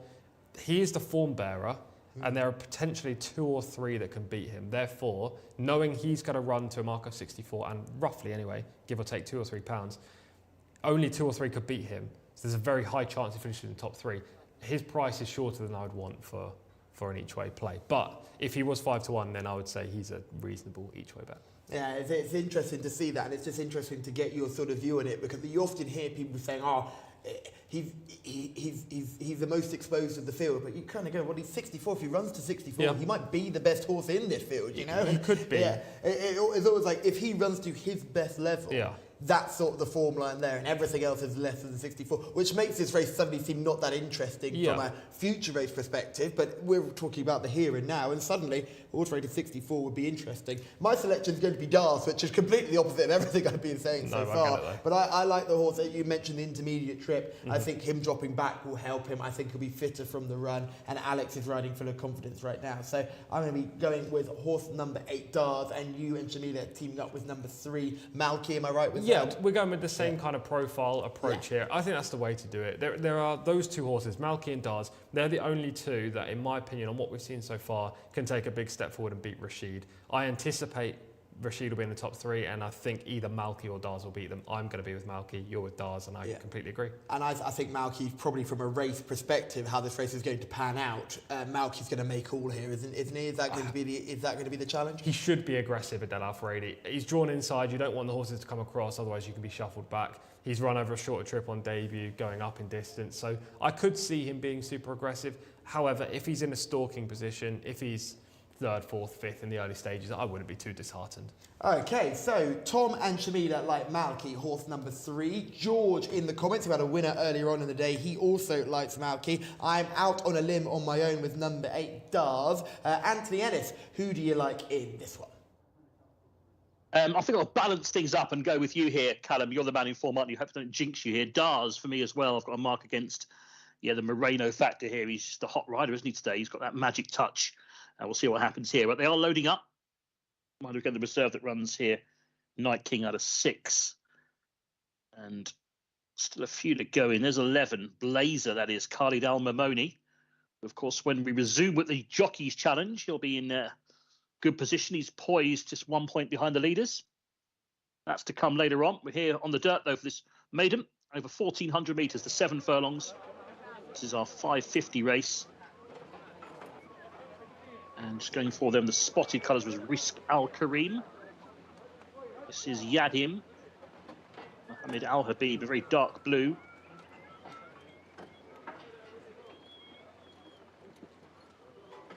Ten is Yakfake Shira. And 18, Moftale Camille Ospina. Fairly quiet so far today. We're almost set for a go here. Race 7, 1,400 metres on the dirt.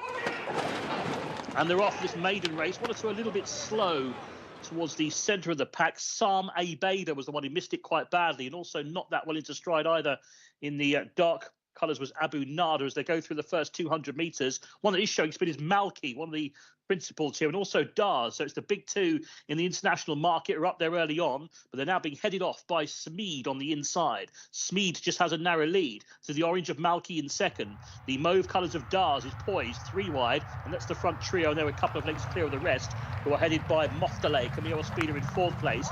Back on the inside, the green headgear, that's Ertefei under Ricardo Ferreira, who's hugging the rails. And then the yellow sleeves and cap of Risk Al Karim, who's back in 6th place, ahead of in the Czech colours Marcel as they head around the turn. One or two of these just struggling out the back as they head towards the final 400 metres. Noseband Malky, but on the outside, Dars is moving just as well. And Dars it is just nosed on. Looks to have Malky's measure. Can he hold off the challenge of Moftale down the outside? Then comes Ertefei, but the leader is Dars. Only a length clear, though, and the two are trying to close him down here. In the centre, Ertefei is running a big race. The green headgear with the noseband, but Dars has found a little bit more here and is now just starting to assert in the final 200. And Dars, Alex Moreno, can do no wrong today. He's striding clear on Dars. It's a 4-timer, a fabulous 4-timer for Alex Moreno. Dars is the winner. Second for Ertefei, tight third in the end, involving 16, I think, was one of those involved there on the inside. It's very tight for third. We'll leave that to the judge, but the winner, no doubt about that.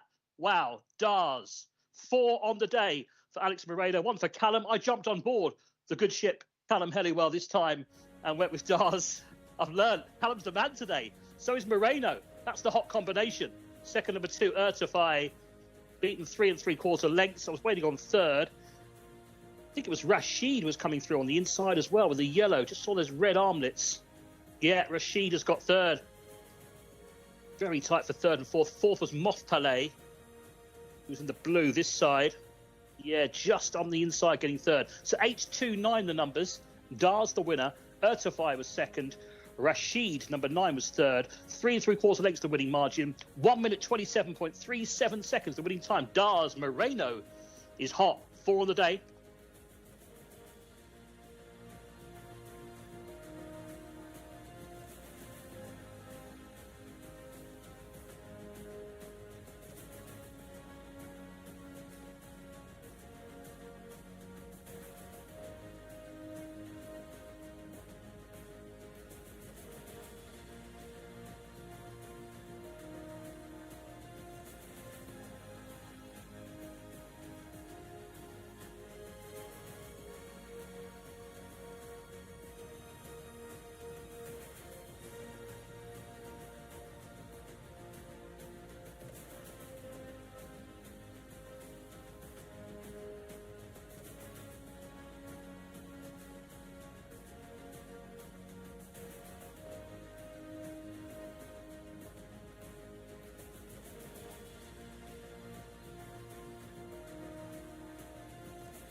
Moreno, Alexis.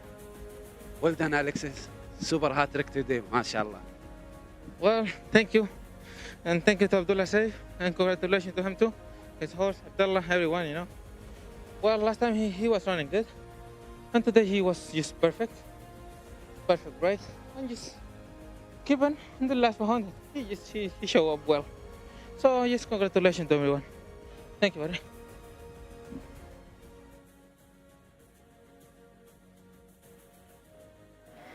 Alexis Moreno is a man on fire today. This is his 4th win of the day. It's only the 7th race. He said he thought he could have a few more winners, hopefully. So, and also remember that the local Jockeys Challenge is still, we still have 2 more races left of that, and he still has 2 more rides in that as well. And I think, if my maths is correct, I think Alex Moreno and Rayan Altareix are both on 15 points each, and Khaled Mamoni is very close on their tails on 14 points. So it could be a very good day for Alex still. But that was a really good ride and closed really well. The last time we saw this horse was at meeting 88. Yusuf Al Hussein rode him over 1,600 meters when he came 6th. So broke his maiden, second time lucky, and a really good ride for Alex Moreno. When he has a good day, he has a really good day. So he should be delighted with that. All smiles as he is weighing in after the 7th race of the day. So a few more races still to go. We're just past halfway. And Alex, come here. Can I check your temperature? Because you're on fire. Yeah, that's good, you know. I chose a nice horses this week. And he was 6th last time out at meeting 88, so I had a pretty big break, but he was really fresh today. Well, he was beautiful today. Pretty well. She was just keeping the pace. He showed up last behind. Do you think this is his optimal distance? Oh, no, he can go a little bit further. You know, his second race, so he's doing great. Did the trainer give you any instructions before the race? He told me, yes, you watched the ride before. I said, yes. So that's all. That's all you needed? Yeah, that's all I need. And you have 2 more rides in the local Jockeys Challenge. You're on the leaderboard with Rayan Altareix, both on 15 points, so are you a little bit nervous? Well, I want to be second and third, that's all. Well, best of luck, Alex. Yeah, thank you. He knows how this works. He knows that in the International Jockeys Challenge, all he needs to do from here on out is place, because he's got that win on the board. A second would almost probably secure him the title. Yeah. But on this occasion, I think he's partnered with quite a smart horse here who has relished dropping back to 1,400 metres after a mile on debut. Absolutely, yeah. It's a really nice looking individual there as well. Look at him stride out. He's got a good action.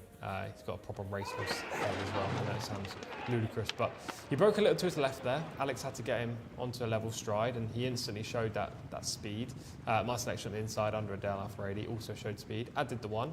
Do you know that's probably was the issue for your selection, Malky, that you couldn't get the rail and there was company on the inside, and they ended up racing very far out, and he was a horse who was 1,200 metre form stepping up in trip. Meanwhile, the winner was a mile form dropping back in trip. Exactly. Which, when they got racing from such a long way out, stamina had to come into it. I completely agree with what you said there. I think Malky, if he could have, Adele should have moved across a little bit earlier just to block off the one with it being safe. All being said, Das was the best horse in the race no matter what, and I don't think even if Malky got to the rail and dictated matters, I don't think he'd have held off Das anyway, to be honest. Ricardo Sousa Ferreira and Ertefay, who jumped out of stall 2, all the low draws come into play here, came really swinging into the contest with a horse that was drawn very wide in the shape of Moteflet. I can't even speak anymore. Horse number 18, Moftale, who came from widest of all and did really well. It's probably the horse to take out of this race, aside from the winner, because considering all the low draws were to the fore, this horse was drawn wide, has run very well for a long way. Just faded into 4th in the end, I think. Yeah, first time up from a wide draw and a trainer that's not known for first time out winners. Moftale's definitely run well. Camilo Ospina was on board, and that is a sign that they were expecting something, but he's definitely one to take out of it. However, Das has really lengthened late. I'm impressed with this winner. I think he could be pretty smart. At this stage of the race, there are a couple of horses travelling well. Even Malky in the orange is travelling nicely. Das, the winner on the outside in the purple silks, and the runner-up in behind, Ertefay. They're all travelling well at this stage. Malky cries enough very quickly, empties out like a horse that wants 1,200, not 1,400. And at this point, Das seems to have a challenger, or 2 challengers, right on his hooves. The 2 on the outside, Ertefay and Moff Taylor, they're both coming there with a chance. But when you get to the line, Das has lengthened that margin quite drastically over the rest. He's thrived in that. That's the best part of his race, isn't it? The final 100 yards, he's really enjoyed. Absolutely. Yeah, like he probably wants 1,600, but he's got the early speed to win over the 1,400. So he's a very versatile young horse, and he's going places as well. I think he could be one for an open race.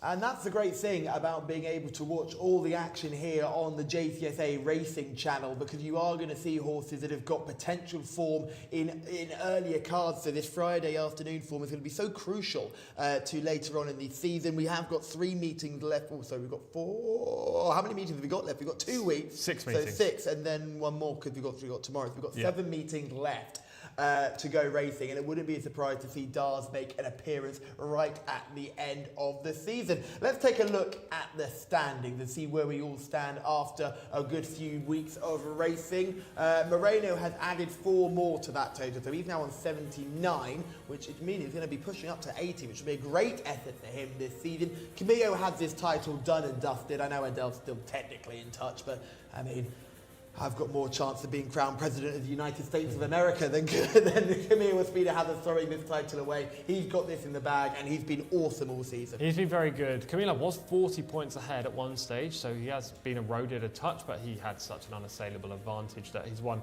very well. It was the early start of Riyadh, latter part of Taif that won this for him. And he's got those 4 graded victories next to his name. Adele hasn't had a single graded winner this year. Obviously 9 cup races, 9 2 cup awards. wins is big, and the award contest as well that helps. But yeah, they were very close at the end of the Taif season. I remember it was a bit hammer and tong, but as they've come to Riyadh, it's a white stable form, which we'll see in the Owners' Championship. They have just gone to another level. Yeah, 2 things on that. One, yes, the white stable form, definitely. Adele had lots of bans early in the Riyadh season that kind of hurt him here. And if you look in the usual race category, that's how many races the jockeys actually won.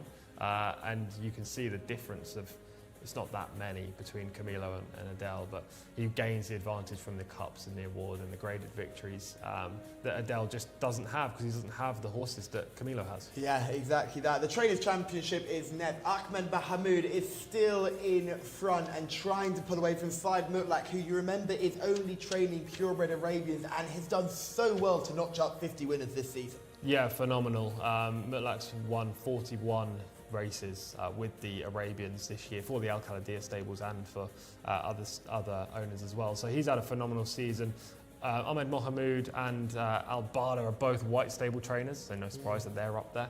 Gaith Al Gaith is more known for his handicappers. It's a big season for Gaith Al Gaith, isn't it, really, if you think about it, because the top 3 stable trainers are working for dominant owners. Gaith Al Gaith is the first of those who isn't really working for an owner who's all conquering. Exactly, and Tham Al Dahani, he's only made a late surge. He was nowhere near up there, isn't he? Nowhere he's near now in past Taif. Naif Al Mandil as well. Yeah, he was nowhere near in Taif, and he's really leapfrogged a handful, maybe 5, Look 6, at the 7. cup wins as well for Al Dahani. He's 5 cup wins, 1 grade 2, 1 grade 3. He had runners all over on Saudi Cup weekend. He had a 6-week period here where he was untouchable. And look, a couple of his horses aren't firing now. Hopefully he gets another winner later on, as I keep mentioning. But he obviously trains for another leading owner in Sheikh Abdullah Amalek Al Sabah. So 4 of those are top owner trainers with top owners, and here are some of them right now. And here's the Owners' Championship. This is the only championship where the points are slightly different. You'll see the usual races are worth a certain amount of points, and they are extra points for group successes and cup successes.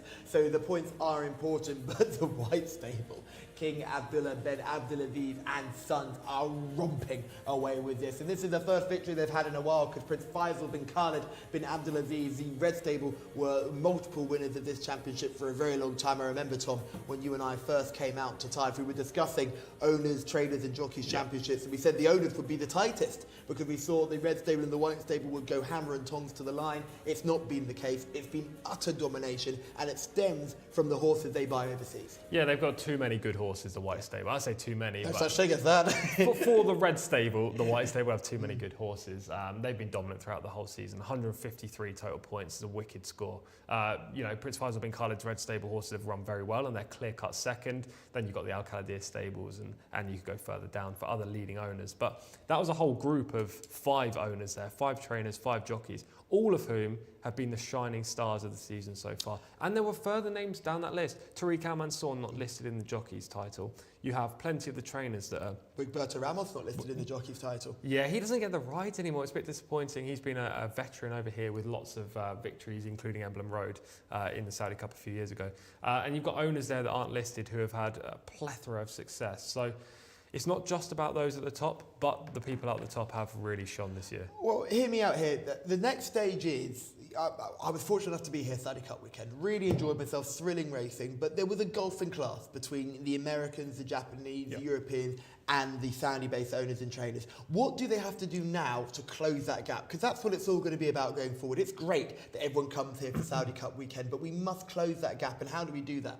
Find the best horses. Find the best horses. That's And it does take investment, doesn't it? Because it does. Naj Stud, who are the stud that's linked with the Red Stable, they do a magnificent job of breeding, and the step up to the breeding and the bloodstock is huge. But this will take time. So it's very difficult to sometimes watch on Saudi Cup Day where you see a horse like our Motterhead get heavily beaten in the Saudi Derby, when you're thinking, well, he's been pulling up trees all season. But it will change, and hopefully we can continue to guide you through that change, and we're at the start of something very, very special. But we must move on to race number 8, which is the next race on our card, and Mr. Anthony Ennis can take us through the runners and riders.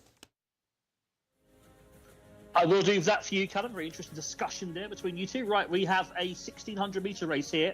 This is a fillies made with locally bred horses, and these are 4-year-old fillies. A few scratchings as well. We'll go through those. Let's go through number 1 first of all. That's Wadu Al Shams, now ridden by Camille Ospina.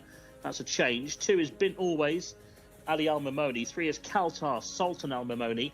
4, Nawazi is Jose Rodriguez. 5, Mudi Al Daraya, Nawaf Al Mudiani. 6 is Jeffrey, Ali Al Matib. 7, Shark Darfur, Khalid Al Mamoni. 8 is Al Walia for Talik Al Mansour. Scratch to 9, that's out. Al Wayasa doesn't go. 10 is Kabrat for Abdulaziz Al Musa. 11 is Ala End for Muhammad Al Shamari. 12 is Sakaka for Rayan Al Toesh, who had a winner on the Jockey Challenge races earlier on. 13, Alat Hamaya, Asl Al Sahani. 14, Nuta Al Hijaz for Abdullah Al Kradis. 15, Anaya for Muhammad Al Nassar. 16 is Na'alat Al Ayez for Adel Al Faradi. 17, Jaharat Chrome, the daughter of California Chrome. Muhammad Al Habib now rides. That's also a change. 18, Ajala, Abdullah Al Saidi. 19 is Miracle Al Shagaf, Eddie Castro. 20 is Gomood for Hamza Saad. 21 is out. 22 does run, comes out of gate 9. That's Aishan Noura, and Abdullah Al Fairuz will ride. 23 doesn't get in, so 22 the reserve gets in. Stall 9 for Aishan Noura. Al Fairuz on board. Scratch 9, scratch 21, scratch 23. So still a big field of runners for Callum and Tom to have a look at. Thank you, Enzo. Yes, plenty of horses to get stuck into here, and plenty of horses that we know quite a bit about here, Tom. Yeah, it really is. It's a nice race. It's a difficult race, but it's one I'm looking forward to getting stuck into, runner by runner. Should we start with horse number 4? Let's opt for number 4. Nawazi is horse number 4, the Chestnut. Yeah, it hasn't just pulled up any trees so far in 2 starts, but we can see horses like this take a big step forward. And she's a 4-year-old now. I anticipate second off the layoff connections will be hoping for some signs of ability. Modhi Aldareya is number 5. 13 months off the track after finishing 14th on the latest outing, so comes in here with fitness concerns. Jeffrey is horse number 6. Great name. Outclassed in a 0 to 55 handicap prior to running in a 0 to 60 when again didn't feature the finish. Probably going to struggle again today. Shark Darfur is horse number 7, certainly one that would make the shortlist. Khalid Al Mimoni on board. Absolutely. 3 pieces of form that makes her a contender in this race, notably when second last season in a maiden and 3rd and 4th this term in similar kind of races. Has plenty of early speed and should be seen at the front in the first furlong. So disappointing last time out though. We'll need to bounce back from that. Number 8 is Aldawilia, sorry. Okay, that was nearly a Aldawilia, that was a horse. I'm going to save you now. Thank you. Late to make the debut for this 4-year-old filly. Why is that the case? That is my biggest question. Why haven't we seen her so far? She gets the tongue strap and cheek pieces for debut. Karbat, number 10 is a horse I'm quite keen on. Kabrat, sorry.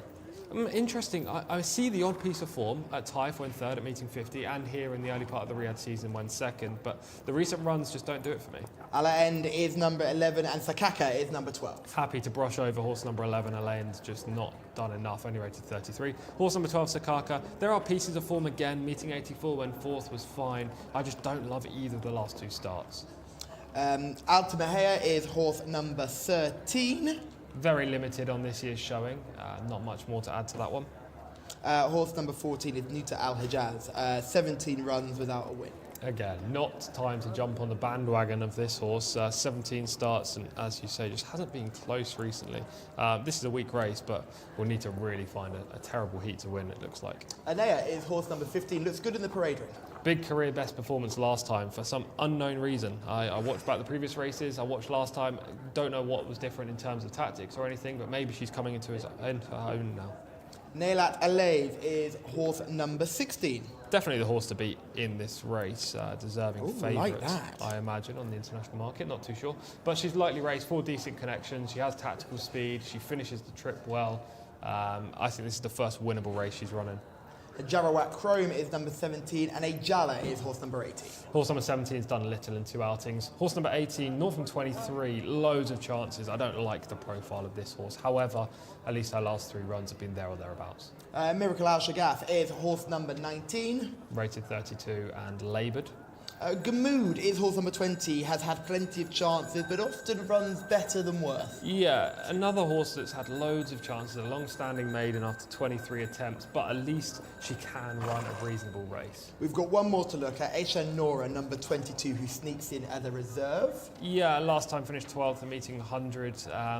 Probably not for me, but as a reserve, you've always got to have a second look. Shamila is in the parade ring. Plenty for you to cast your eye over here. Who has caught your eye the most? Thank you, Callum. This one was really difficult for me because a lot of nice-looking fillies in this contest. I've decided to go the way of horse number 16, Nailat Al-Ez, who is partnered with Adel Al-Faradi. So fantastic jockey booking there for Gaith Al-Gaith. She was 7th last time out at meeting 94, but 3rd the time before that at meeting 12. That was during the Taif season. So it'll be interesting to see how she does today. It was really difficult trying to narrow them down, looking at them as well as their form and how they look to be stacking up for this race. So honestly, I feel like even if you were blindfolded and chose one of these horses out of this race, that would probably be your best tactic because this is very difficult indeed.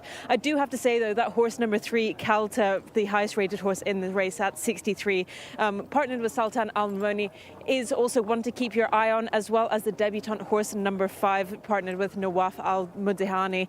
I think that they are 3 very nice looking fillies indeed, but I will chance my arm with horse number 16. Thank you, Shamila. Yes, Kalta, horse number 3, a positive for you, while you're sticking with Nailat Alave, horse number 16, who does bring in some good form into this race too, but looked great in the parade ring. I must admit, that gorgeous dapple grey, certainly something to look at. Kalta, Sultan Al-Mamoni, one of the really talented young riders, winner of a big race at Deauville earlier in the Taif season. He will partner Kalta. He's going to take off some weight on Kalta as well. So that's going to be my selection, nice and early. I was really impressed with this horse last time out. Yeah, I'll start with the negatives. Absolutely. As you've dished out some positives there. The negative for me is that I just think this horse needs more ground than 1,600 metres. I think maybe 1,800, 2,000. We'll just see some form clips before we talk about well, this previous is counted. efforts. This is counted form. This is the last time out effort. Sharka Defour is the horse that's in second, starts fading away. No, this isn't the last time out effort. This is a hands and heels race, isn't it? Where Urjawania has possibly the ride of the season to win. Yeah, I guess this kind of works with what I was saying. Not as much as another piece of footage from Kalta, but it still works. Wants more ground, it stays on and hits the line well, but just is very one-paced. It doesn't have that ability to quicken. Urjawania is a fine horse, but no world beater. And that was a hands and heels race. It was. That's the other thing you have to mention. I think this horse also has shown form in races that aren't hands and heels. Yeah. So that wouldn't be a total negative for me. Sometimes horses thrive in those environments. Yeah, and on that form, you'd say that Kalta has the beating of Shark Darfour, because Shark Darfour got a better trip and still was beaten by Kalta. Shark Darfour ran no race terrible. last time. It was almost too bad to be true, but we saw that with Jcsa earlier. Yeah. It's not just the purebred Arabians that can chuck in a stinker every so often. Yeah, and on ratings, Shark Darfour definitely has a chance. If that filly's back to her best, then she will be a player, but even then I still think Kalta will confirm that form. And your selection in this one will be 16? Is that where you're going? Look, I saw the price on the international market on the 16 earlier, and I wasn't overly impressed, to be honest. I think it's too short. But I think the most logical winner is horse number 16, Nailat Al-Ez. Again, I like all 3 runs. I think they've been in much better races than this. And actually, the biggest angle here for me is that the first 2 runs came right at the start of Taif, meeting 8 and 12. and then had a huge break to meet in 94 and actually ran with promise when 7th. So I think with fitness more on her side, she's going to produce a better display, but I wouldn't be interested in her in the international market. I just think that Nalay Alays is the most likely winner. Oh, we're just getting a good look at Nawazi here, horse number 4, the really strong type, a lovely looking horse with the black visor on. The form that Jose Rodriguez will be looking to turn around is not strong though, and last time out with a poor effort, in fact took a step backwards. Yeah, my notice hasn't pulled up any trees in 2 starts, so yeah. That's enough to put you off. Cabrat was pulling up trees in Taif, not quite doing the same in Riyadh. Yeah, again, the last 2 outings are just very disappointing. Another horse who could easily feature in the top 3 or 4, as we see these lovely shots right now of the sun How good setting. is it that this is our office, eh? Yeah. How good is it? It is great. Unbelievable. We're so lucky to be given this position, and it's a stunning venue to host sport. It is. It's a lovely track. Both the dirt and the turf tracks are lovely, and the conditions here are always very good, apart from actually last time I was here when it hailed for about 4 hours, which is ludicrous in hindsight. Yes, back to this race. Cabrat definitely has a chance if she bounces back. It's the same to be said about a couple of these. They've got bad recent runs. The only 2 that have solid runs recently to their name are Nalay Alays and Kalta. I guess you could say the same for horse number 15, Anaya, but it was such a blip. Talk to me about Anaya's performance, because it came off the back of 2 very poor runs. And if we go back to that stage, she had a very similar profile to Nawazi, who you say hasn't shown much in 2 starts, but they can take a step forward. Horses can understand what the job is and certainly improve for experience. Yeah, exactly that. It's very hard to comprehend how this horse was third last time, because the previous runs in Taif and actually the debut last year were just no-shows. So something must have worked in the training, or that was over course and distance as well. That's the other thing. So she sticks to the connections have said, don't fix something that isn't broken. Yeah, what I would say is if you believe that 3rd place performance last time, then she's a player in this race, because that was good enough to run well here. But it's just I never believe it after 3 bad runs. There are more bad efforts. The handicap hasn't believed it either. She's still only rated 50, which would suggest the handicap has thought it was a performance worth noting. She's a low 60s horse, or at least a high 50s, but to be rated only 50, considering Nuta Al-Hajjaz, who's not from 17, is rated 46, you would think that there would be probably less improvement to come from her despite her positive profile. Yeah, I completely agree with you. I think if you're going with an experienced horse, the likes of Kalta and Cabrat are the 2 you want to be looking at. If you're going with the unexposed horse who could take a big step forward, it's Nalay Alays. To be honest, those 3 are the only 3 in here that have solid cast iron claims. That's not to say one of the others can't win, but they need a big leap forward. Or a horse like Gamood, who's not for 23, will need to just fall in where others have underperformed. That's how I see this race. Yeah, you often feel like Connections with Gamood would have been looking for handicaps, but the rating that she's got at the moment, she comes in here at 58, means she doesn't really get into many. 0 to 60s is where she's trying to get into. And this maiden looks like a more winnable opportunity than a 0 to 60 handicap would. Yeah, probably. As I say, there's only 3 proper horses with chances, so she's going to have a good chance of running in the top 5, definitely, and maybe even break into a place again. You can certainly see how good looking your selection is. Nayalat Alayd, I can totally understand why Shamila has made this 4-year-old filly her paddock pick. But she will need to step up from those last couple of runs. They were in much better company than this, but at the end of the day, we talked about collateral form yesterday, it doesn't necessarily mean she's going to take that automatic step forward here in a more winnable contest. No, exactly. I don't think she's a clear standout on form by any means. She has something to prove, actually, to beat the likes of Kalta or Cabrat, but it's just the fitness angle for these connections is what I'm really looking at here, and that's kind of why I don't like the price, but why I think she's the most likely winner. Just a couple of horses getting checked over in the vet section, one of those being Cabrat, horse number 10, and the other horse being, I think it's Wahood Al Shams, horse number 1. We didn't talk about 1-2 in this one.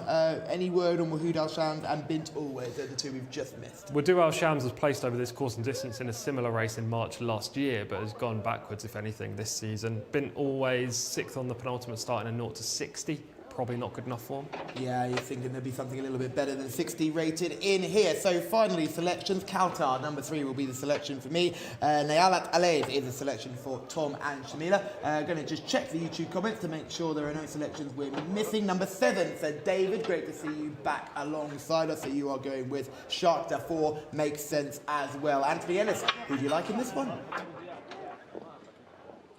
I'd be with the horse Tom was talking about there, Nayalat Alaez, Adel Al Faradi. favourite on the international market. As I say, 3 of them dominate the international market here. 16, Nayalat Alaez. The second in the list is Kaltar, number 3. Those 2 at the top of those. Third in is Shark Darfour, number 7 for Khalid Al Mamoni.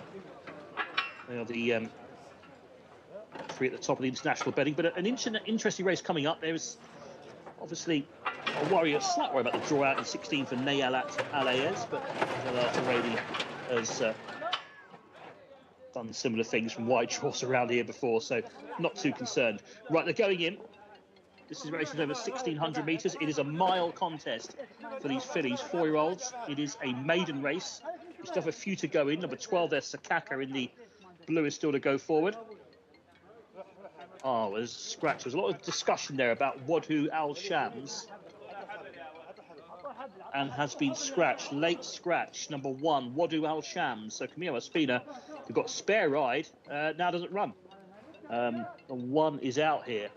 Wadhu Al Shams is a late scratching here, very late scratching indeed. And the other runner's just behind the stall, so got plenty to load up here.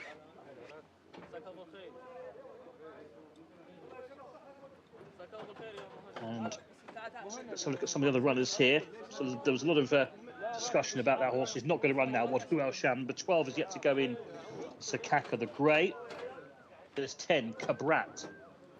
And that purple saddlecloth, red and white cross belts for Abdulaziz Al Musa, a filly by Hainesfield.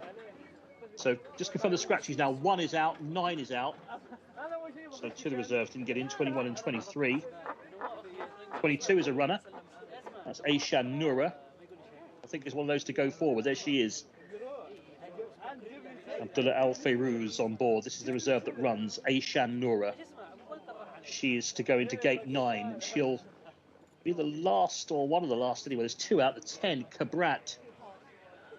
Red and white. And where's Nawazi? There's the horse who's not running. So that horse, don't worry about that one. That's been withdrawn. Wadhu Al Shams. And that's Modu Alderea, isn't it? Number 5 we're looking at there. Seeing where the 4 is. Is the 4 in? I think so. Nawazi. 22 we're waiting for anyway. Aishan Noura. Still to go forward. Kabrat we're waiting for. 10 and 22. Didn't always, and Nawazi wasn't in. Nawazi as well. So last 3 now. Didn't always, Nawazi. And the reserve Aishan Noura that runs. This is Bint Always. In she goes. She have the inside stall now without the 1. The 4 coming forward now. Nawazi, green and white. Jose Rodriguez completes the line for race 8. And they're off. 1,600 metres on the dirt. They're going a mile for our 8th contest of the day. Bit slow to go as Nawazi, but now making up ground towards the inside. Up there is Modu Alderea, and also towards the inside is Kaltar as well. Kaltar prominent right up the inside, but the overall leader is more towards the centre, Ald Wheeler, that is, who's out in front, number 8 under Tariq Al Mansour. So Al Wali is out in front by a length and a half at this stage, just angling off the fence is the reserve Aishan Noura into about the 4 path now. In behind is Jeffrey in yellow and blue. Towards the outside, trying to progress, is number 14, Nuta Al Hijaz. That's right up there too. So Nuta Al Hijaz is wide. More towards the inside in the blue and white colours is Ald Walia. Ald Walia, and on the outside, still up there is Nuta Al Hijaz. These 2 ridden along in 3rd place, Aishan Noura, as they come around the turn. Making ground now is Kabrat in the red and white colours on the outside. Back on the inside for Shark Darfour, who's making ground now. Goes into 3rd place. White colours with the yellow and blue on the sleeves. But up front, the leader still travelling quite well here in the blue colours. That's Ald Walia and Tariq Al Mansour. She's out in front, Ald Walia, by 2 or 3 lengths. Looking for some closers here. Nawazi trying to get into it. Right down the outside, Nayat Al Ayez is now coming. Here comes Nayalat Al Ayez down the outside for Adel, running on strongly. Can she pick up the leader, Ald Walia, who's getting a bit tired in front now, Ald Walia. Down the outside, still staying on is the grey, Nayalat Al Ayez, as they enter the final 100 metres. Trying to cling on, though, is Ald Walia. But here comes Adel on Nayalat Al Ayez. Right down the outside is staying on well. Nayalat Al Ayez will just win it. Running on well was Kaltar to get second. So the international market leaders were 1 and 2 in the end. Good finish, but it goes the way of number 16. The grey filly, Nayalat Al-Ayez for Adel Al-Faradi is home. Second, number 3, Kaltar, who ran on really well at the death to get second, but just had too much to do. 1 minute 41.96, half a length the winning margin. It was no more than that at the line. 16 the winner, Nayalat Al-Ayez. Second, number 3, Kaltar, who did close late, confirming the third horse. Al-Waliya was getting a bit tired, but did hold on to third, number 8. So it's 16.38. Nayalat Al-Ayez has won it. Kaltar second this side, the red sleeves and cap. Far side, Al-Waliya just third. And fourth was number 22, ran well. Aisham Noura got in his reserve and has finished in fourth place. 16.38 though, the numbers. Half a length, the winning margin.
هلا بقلبك شكرا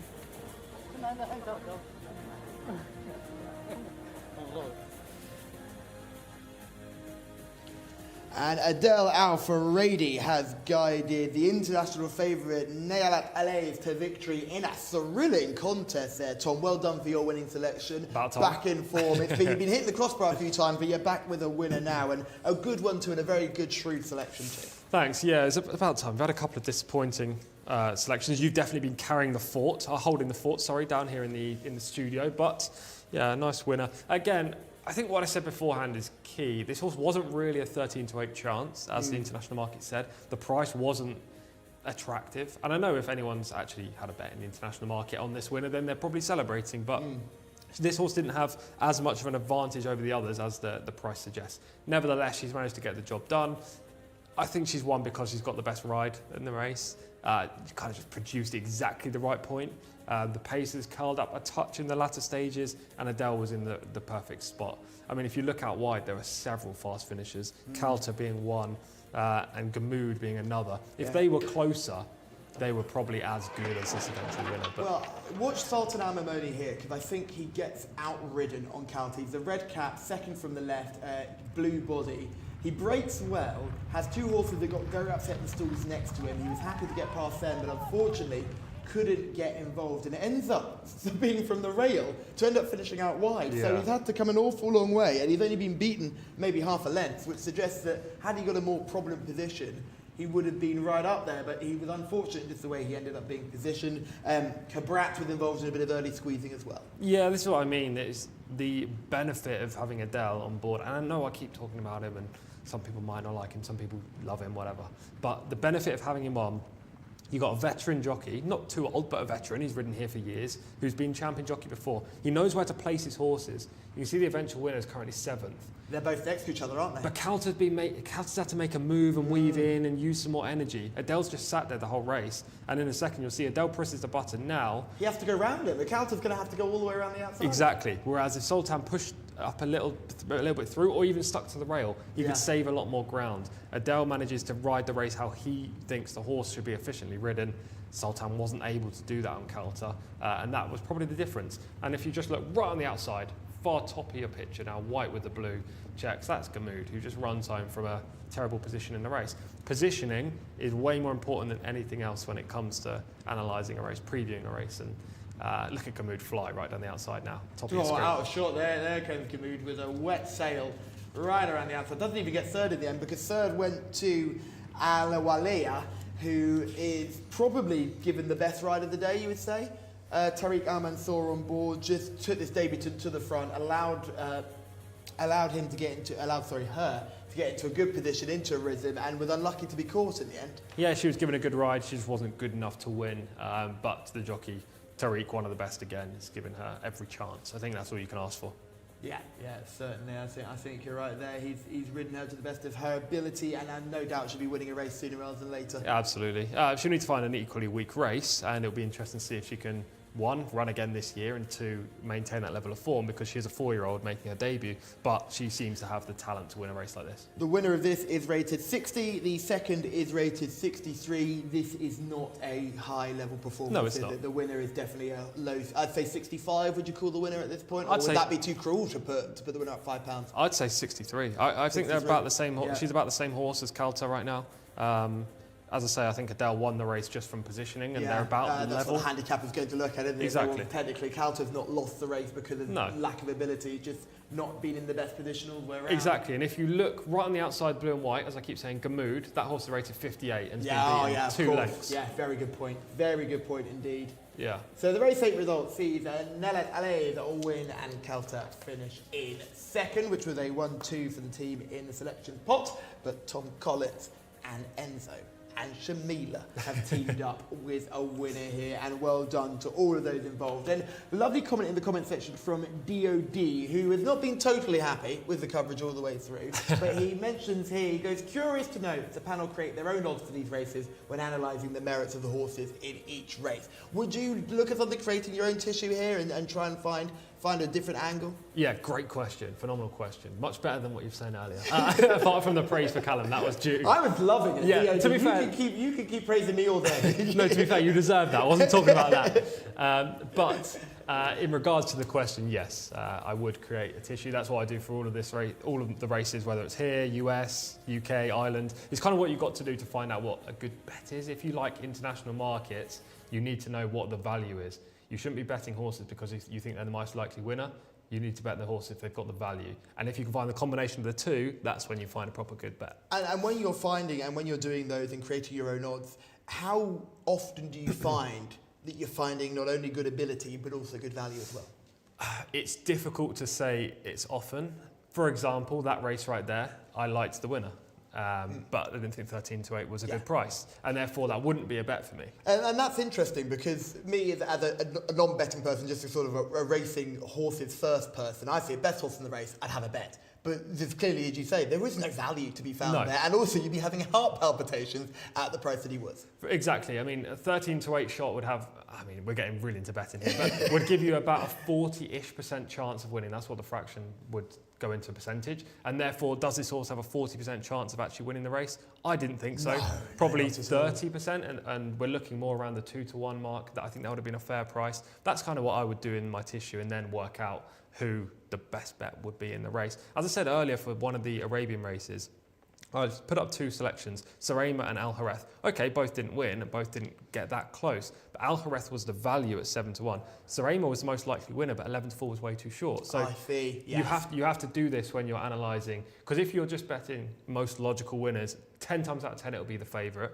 Well, 9 times out of 10, unless there's a rare issue with the traders. Or a cliff horse. Yeah, or a cliff horse. And then 10 times out of 10, the most obvious horse in the race is going to be too short a price because everyone can see that they are the most logical winner. So you have to work out value and also try and find your angle.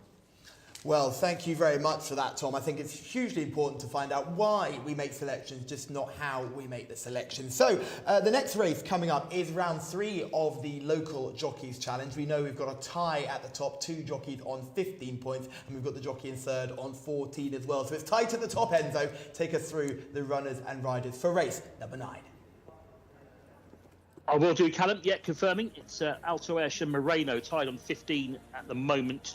Just ahead of Al Mamoni, Khalid Al Mamoni on 14. Let's go through the runners then. This is round 3 of the local jockeys challenge, and we're going 1,600 metres this time. Number 1 is Escandro for Adel Al Furedi. He's got 10 points after his second earlier on. 2 is Tafish for Naif Al Anazi. He got 4 points in the opening leg. 3, Sultan Al Anaya for Abdullah Al-Lorfi. He's also got 10 points after a second place finish earlier on. Number 4, Latihati for Rayan Al-Tawar. She's on 15 after a winner. 5 is Record Man for Mohammed Al-Habail. 6, Rajasthan, Wigberto Ramos on board. 7, Ashkana for Louis Morales, who has 4 points after a 4th earlier. 8 is Mutashim for Abdullah Al-Fairuz. On we go to number 9, Shibal Al-Anaya. Tariq Al-Mansour is on board. He had a 5th, didn't he? So he's got 2 points at the moment. Single-minded is number 10 for Mohammed Al-Daham. 11 is Al-Haber for Khalid Al-Mamoni. There's 2 third-place finishes. He's on 14. 12 is Dora Penny, used to race over in the UK. Asil Al-Sahani is on board that particular runner. And then 13, Mr. Excellency, Alex Moreno, who's going quite well today, isn't he? 15 points he's on, 4 winners as well. 14, Treble Joy for Camillo Ospina, who's down there on 2 points after a 5th place finish in the first. So they are the runners and riders. It's round 3 of the Jockeys Challenge over 1,600 metres. Q Enzo, and yes, all tied to the top there, and this is a race that will separate the men from the boys, I feel, because this is a tough contest, and those who will be looking to score big will be hoping to do it in this contest and not leave it until the final race of the day. We'll start on number 3, Sultan Al Anaya, who's the first horse we're looking at.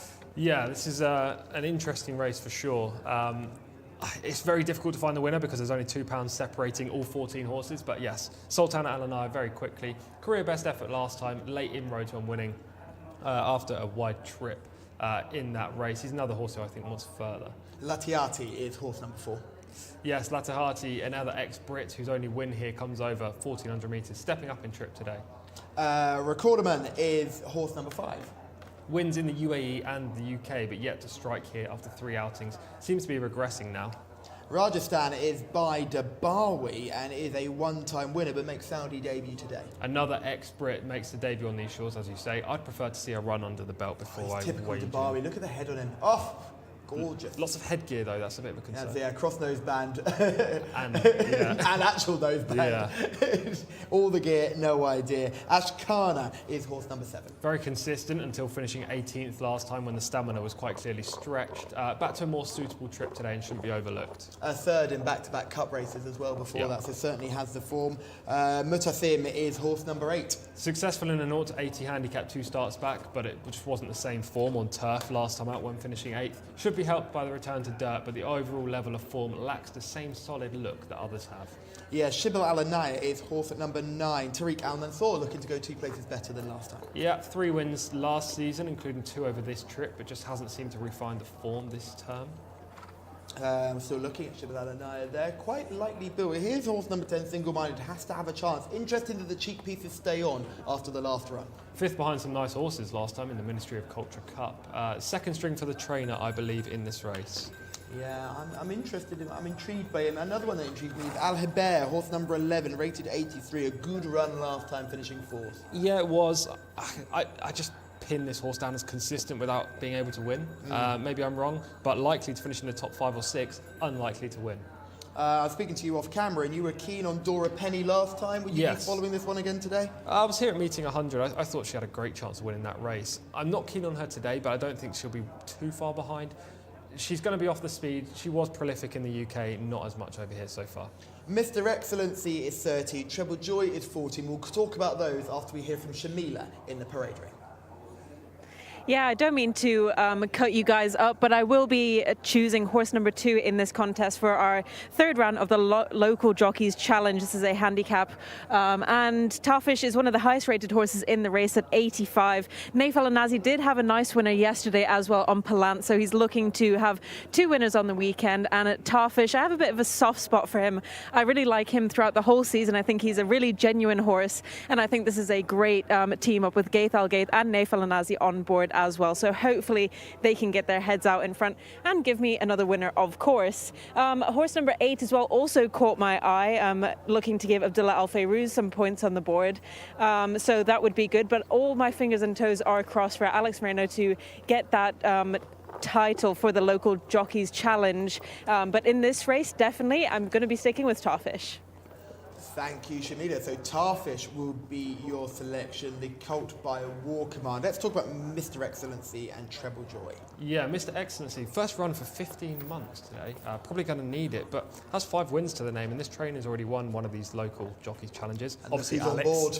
Alex has already had a plethora of winners as well, and he's drawn inside, so can't completely write him off, but I hate coming off the long layoff like this. Yeah. So you often, especially on dirt, you feel like they need a run to get into them. Treble Joy, your selection here, Tom, horse number 14, and just a horse you really like, isn't it? Yeah, I was saying to you off camera as we were watching the previous race that horses like this I generally don't like because they're so frustrating. They hit the frame, and just don't win. Look, he's 0 from 18 now over on these shores, and he's hard to trust. However, he has the ability. He gets Camilo Ospina. He's been just unlucky on a few occasions. And last time up was definitely a blip. He'll bounce back from that. And he's not going to bounce into a super smart horse here. He's going to be rated similarly to those who are against him. I love Escandro in this, horse number 1. Thought the run last time out was really good in open company. Looked like the winner for a long way. Just got a bit tired late on and caught. But he will be the selection for me in this. And let's talk about number 1 and number 2 in this one. So I'm going to, as I did previously, counteract what you said. And not because I don't agree with you, but just to play devil's advocate. You've been right on many occasions today, 4 in fact. But to be devil's advocate about Escandro, if you go back 3 runs, this horse ran 9th in a 0 to 75 handicap.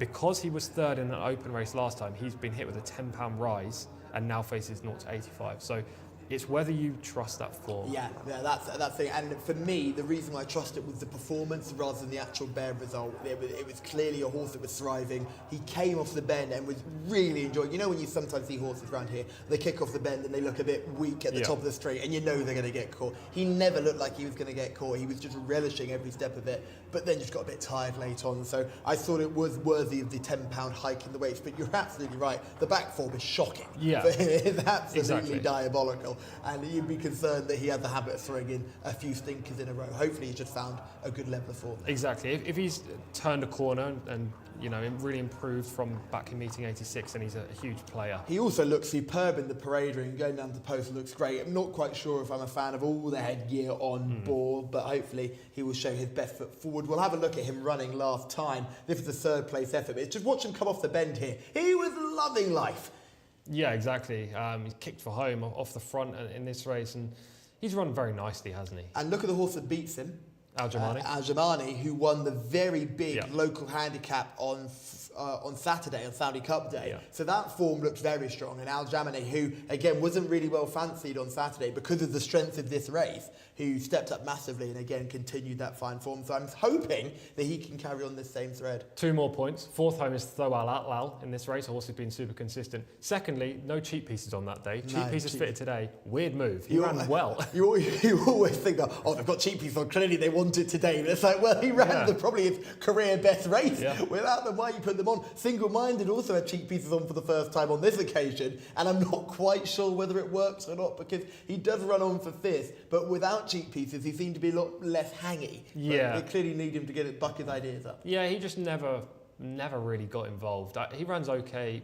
Time Najd is in this race as well. FMQ Stables horse up front with a Sheikh Abdullah Al Malek Al Sabah horse battling out victory, but he just plugs on, doesn't he? One speed down the outside. I think, as I said in the runner by runner, I think he's vulnerable in this race, and actually I prefer the other horse from the trainer, Treble Joy. Yeah, we're going to see Time Najd later on in the card. I think our lucky last race as well. Probably has quite a decent chance in that. For sure. But we must focus on the race and the here and now, and they are already circling down at the start, which is great to see. And plenty of chances here. And we'll go through selections nice and early.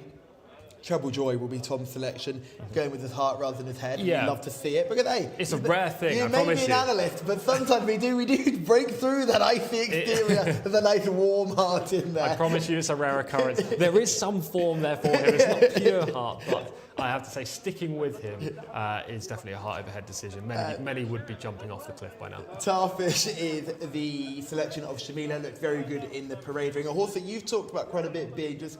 He's always banging on the door, but never quite kicking it in. But the same can be said for a lot of these, and someone's got to win. Yeah, exactly. Tarfish is a horse who's been frustrating for me, and he's kind of similar to Treble Joy, but he's one that I've definitely jumped off the bandwagon with. I've decided enough's enough with him, and I don't think him and Nath Al-Nazi are going to get on overly well, because he's better when ridden patiently and allowed to do his own thing, and Nath's more forceful in the saddle. So we'll see. He's a proactive rider, Nath, isn't he? Which is often something can be a positive. I've seen it work plenty of times. Yeah, proactiveness is good, but he's. I'm trying to think of the right word. What I want to say is he moves a lot, but that's there is a word for that. I can't think.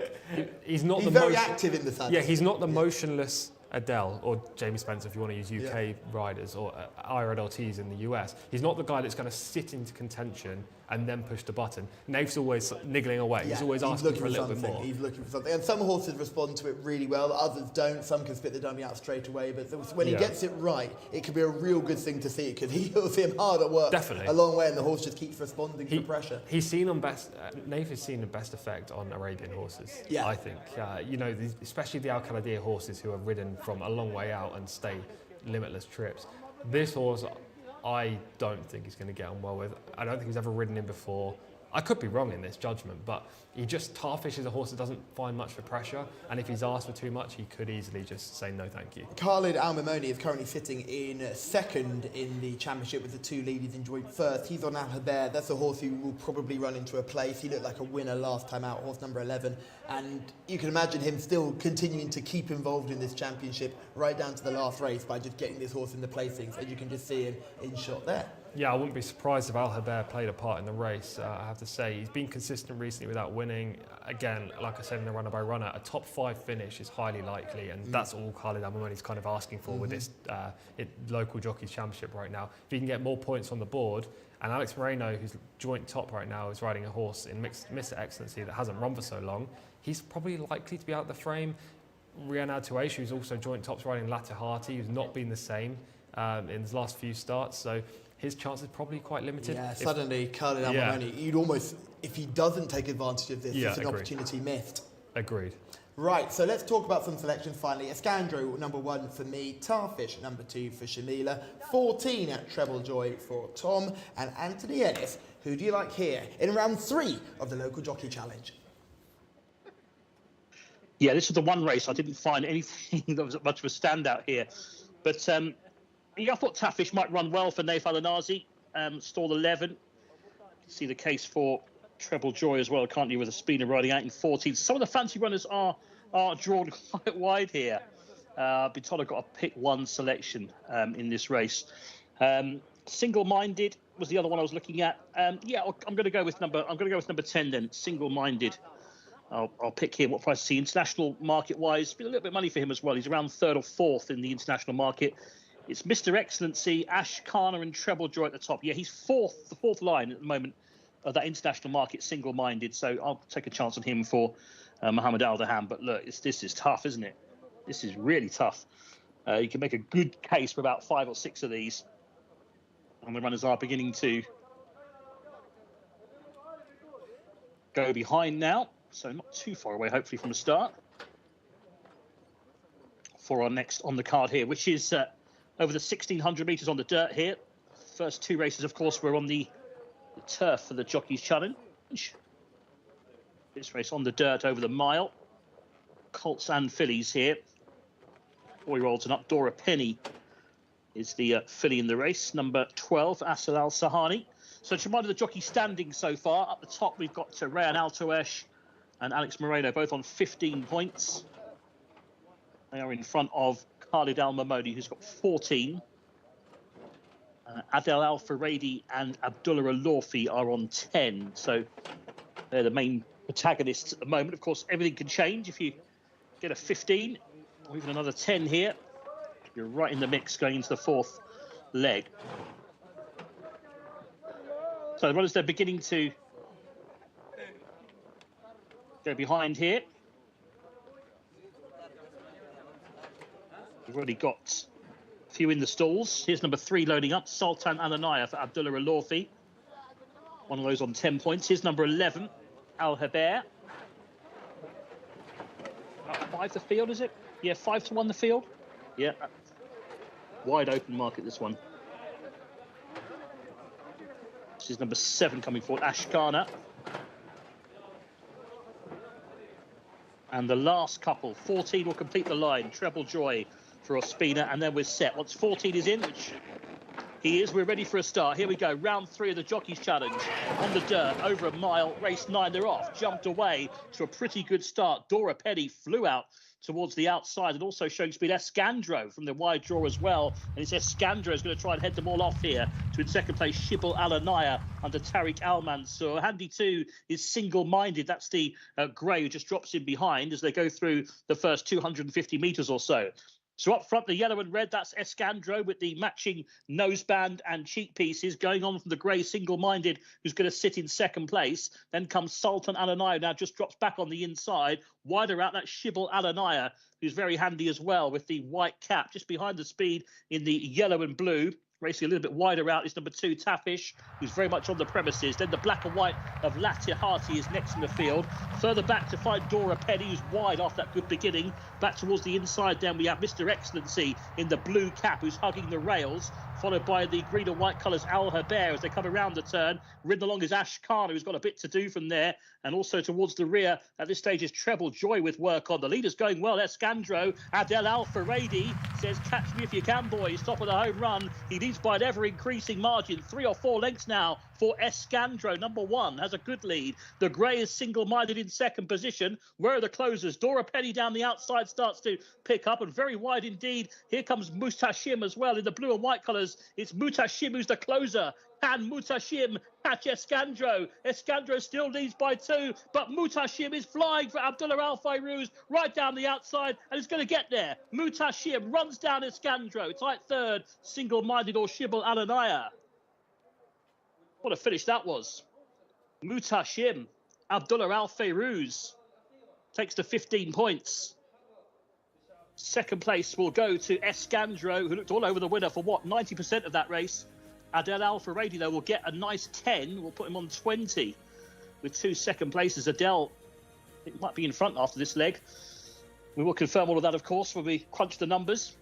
8 beating 1, though. 1 minute 38.97 seconds. Mutashim is the winner, number 8. Wins by a length and a quarter. Number 1 was second, Escandro, who made a bold bid to make just about all. Third was tight, wasn't it? Single-minded. My fancy, the grey, was involved for third with Shibal Al-Anaya. They were never too far away from each other. And they're almost... Oh, that's very close, isn't it? That's as close as you can see to a dead heat for third.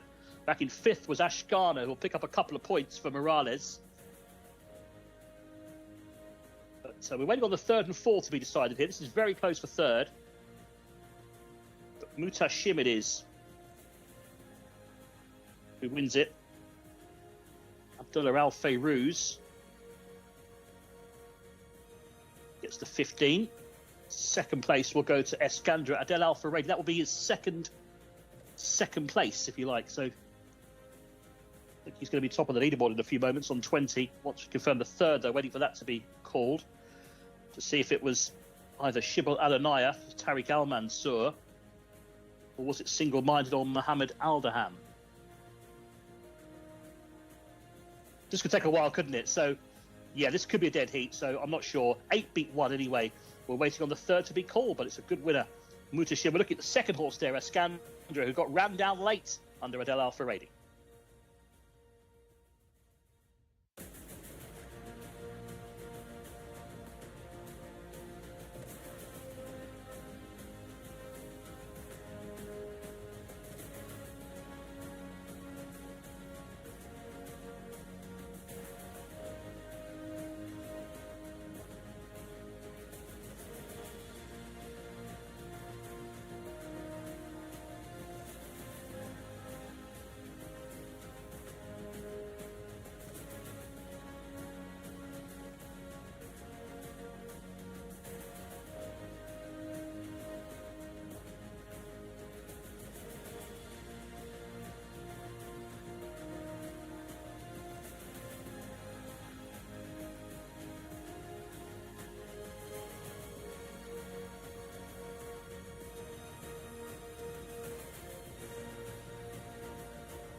Abduella Al-Farouz is the winner of our 9th contest of the card on Mutashim, as he's broken my heart, passing Escandro in the dying strides in an absolute thriller, Tom.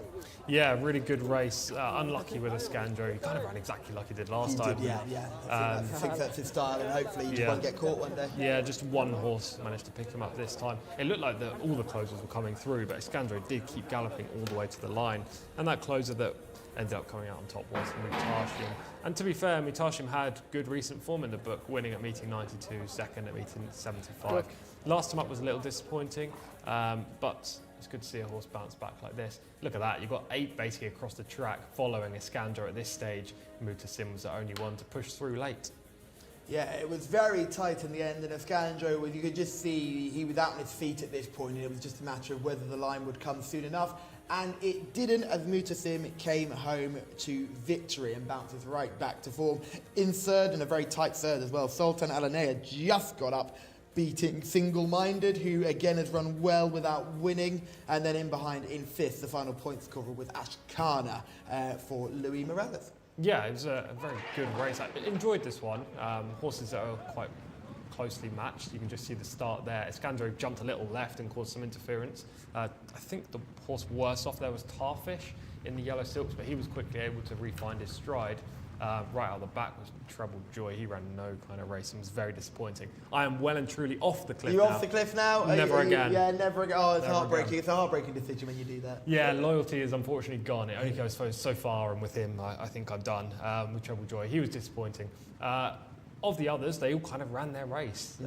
Right out in front, Escandro, as I say, made a beeline from basically the get-go, and Adel Al-Faradi picking up valuable points in the It's a big point scoring race for Adel. That's a big point scoring race, especially if Al-Farouz was yet to score any points so far. So his 15 sort of takes him in line with the likes of Alex Moreno and Rayan Al-Taresh, who had winners in the first couple of races but haven't managed to play since. Yeah, hopefully we can get the graphic up in due course. I know the team are just doing it in a second. As we try and get that graphic on the screen. You can just see Mutasim in the blue slips at the bottom making that big run. There we go. There's the scores. Adel Al-Faradi is in first. Abdullah Al-Lawfi is in second. And then you've got a three-way tie for third. Not just Alex Moreno. We've also got Abdullah Al-Farouz and Rayan Al-Taresh all there with 15 points. So joint third at the moment. But as we said before, winning isn't all that matters because your top two are yet to win a race. Yeah, exactly. And there are, I think, if my maths are correct, and I know Enzo in the commentary box will definitely be correct here, I think there are still 6 jockeys that can still win with one race to go. Exciting stuff. That's what you want to see. It all comes down to the final race, and it will all come down to how you place in these contests. And like we said right at the beginning of the show, Camillo Ospina being on board a horse and it being a short price favourite in this competition, the horses are a random draw. So unfortunately, if you just get drawn on some poor horses, you're unable to get involved. You can just see him in the black blink, and then behind you just going to be going the wrong way in this contest and just doesn't quite get home. Runs a good enough race aboard. Oh gosh, who's he riding in this one? It's Treble Joy. He was on the right at the back, so I've got him confused with someone else there. Treble Joy, he had no chance on that one. No, to be fair to you, there are a lot of horses in this race with yellow and black silk, so it's pretty tough from this angle. But yeah, Treble Joy was nowhere near from the outset. Camillo's not had a good week. He had a white stable horse yesterday that was very disappointing when should have been a good thing. Yet to ride a winner today. So I'm not saying he had a terrible week, but just in his high standards. He's still bouncing off the success of last week. Exactly. Where he was superb last week. So he's at that position now where the white stable horses are going to start winding down, and there won't be so many talented runners out there for him, and he will be picking up spare rides for different stables. He's so prolific though, and he's such a pro, and he's been doing this for so long that when he doesn't have winners daily, he's probably a little disappointed. Yeah, I think he would be too. But Escanjo tried his hardest out in front. Del Al-Faradi will be disappointed not to win, but he'll be happy with the points that he's got for a second place effort. Yeah, for sure. Puts him top of the leaderboard. One race to go, and who's he got in our next race? It comes up in our next contest. Right. We already know what we're talking about, don't we? He doesn't have a... Oh no, he rides horse number 7, Mohib Al Daraya. Not one of the obvious ones, I would say. So yeah, it's going to be tough for him there, which opens it up to other riders. Rayan Al-Taresh is on board Yatrude, who probably would be your international favourite. That's a major player there. Rayan Al-Taresh could top and tail the card. He could do, yeah. A couple of the other jockeys that have a chance. Seemingly, riders that aren't within a chance of winning the actual title, albeit Alex Moreno's on our frame, who must have a solid... decent chance after a couple of decent runs. You are looking at it and you're going down thinking, ooh, Tariq Al-Mansour's probably not got much of a chance there either. It's a weird race, and we'll get onto it in a minute after we go through finish the review, and Enzo takes us through the runners by runner. But of these other 3 local jockey challenge races, there's been £2 or £3 separating all of the 14 horses on ability. 85 to 83 in this race. Earlier on we had between 90 and 87. In the next race, it's a 0 to 75 handicap. Top weight's obviously rated 75. Horse number 14 is rated 64, so there's a big golfing class. And I know it's a handicap, so the horses that are lower rated get weight allowances. It doesn't always work out that those horses are still same. I don't know about you, but my method in handicaps is still to go for the best horse in the race. I find if you start tying yourself in knots about who's carrying the most weight and how much weight they've got to give away, you can often find yourself doing math sums in your head, which is something I never like doing anyway. But you could always find yourself going away from the classiest angle in the race. And I know weight stops trains, but sometimes class can pay. I have a controversial opinion on this. Well, I'll give you 2 opinions. Firstly, not the controversial one, I agree with you. I think, especially in races that are with younger horses that aren't unexposed, so they've had plenty of chances, I think definitely those towards the top are better suited. So a horse rated 75 who's had 5 starts compared to a horse rated 64 with 5 starts getting weight, I'd rather the better rated horse. Controversial opinion, I don't think weight on the back is all what everyone thinks it is. If a horse is carrying 4 pounds more, these are heavy animals. They wouldn't know 4 pounds different if it ran them over. If I put 4 pounds on, I wouldn't know. I don't think it actually matters that much. In close finishes, sure. If it's a nose in it, then fine, you can say 4 pounds extra may be the difference. But otherwise, I don't think it plays that much. That's a very interesting point, but we must move on to our next contest of the day. This is the final of the Local Jockeys Challenge, and there are still 6 riders in with a chance of winning. Anthony Ennis, take us through the runners and riders. Yes, all to play for here. Number 6, Maestro Pro is out, and the reserve comes in, Maxaby. So Wigberto Ramos will ride that horse. He was down to ride Maestro Pro. That's the one change here. So we still have the 14. Number 1 is Macho Boy, who I think is second favourite on the international market. Louis Morales on board. He's on 6 points currently, a little bit out of proceedings. Number 2 is Al Frame. Alex Moreno certainly has a chance. He's one of those on 15. That's number 2, Al Frame. He rides. 3 is Yatrude for Rayan Altoer. She's also on the 15 points after his winner earlier. Number 4 is Barker Al Jahara, Mohammed Al Hubail on board. 5 is Muhabukam for Abdullah Alorfi. He's on 17. He's got a great chance, isn't he? Currently in second place in the challenge. Scratch the 6. So 7 is Mohib Aldaraya, Adel Al Faradi. He leads the way on 20 after 2 second-place efforts so far. 8 is Tealdar for Camillo Ospina. He's languishing a little bit, down on 2 points is Camillo. 9 is Salute Macho for Tariq Al Mansour. He's also down on a couple of points. 10 is Bihafsa Al Rahman for Asil Al Sahani. 11 is Shathar for Mohammed Aldaham, who had a 4th earlier on. And number 12 is Lazurdi, Abdullah Al Fayrouz, who got that winner in the previous race, is on board. Number 12, Lazurdi. 13 is Mifarasa for Nayef Adanazi. 14, Rahamat for Khalid Al Mamoni, who's still in there pitching, isn't he, on 14. And 15, Maxaby gets in now, comes out of stall 5. Now Wigberto Ramos rides, take out the other 2 reserves, 16, 17. So 14 runners, very much all to play for. But Adele leads currently on 20 points as we have the 4th round of the local jockeys challenge. Back to you, Callum and Tom. Honestly, Anthony Ennis, you deserve a maths degree at the end of this, because you are absolutely rattling through these and who's in with a chance and who's not in with a chance. Meanwhile, I'm sitting here going, I couldn't tell you who was flying along or who wasn't. I could probably just about give you the winners of the last 3 international local jockeys challenge races. This race, though, for me, Tom, is all about Yatrude and Rayan Altarej with a chance to secure this championship. I agree. I wonder what the prices would have been at the start of the day. I know there's a lot of betting talk, but I wonder what the price at the start of the day would have been on which jockey would come out on top, because I would assume Adel Alfredi would be favourite. And right now he holds a commanding position. But as you say, from where we stand after 3 races, Rayan Altarej is 5 points back, but he's definitely got the most likely winner in here with Yatrude. I think I'm going to be with you in this selection. He's only had the 2 outings here. 3rd and then 2nd, both of which were very good runs. And he was actually a bit unlucky to be collared last time by Kelastafe, who's a pretty useful horse as well. Stepping up in distance, I think we'll maybe see him in better light as well. Go slower early and then save some energy for that late kick.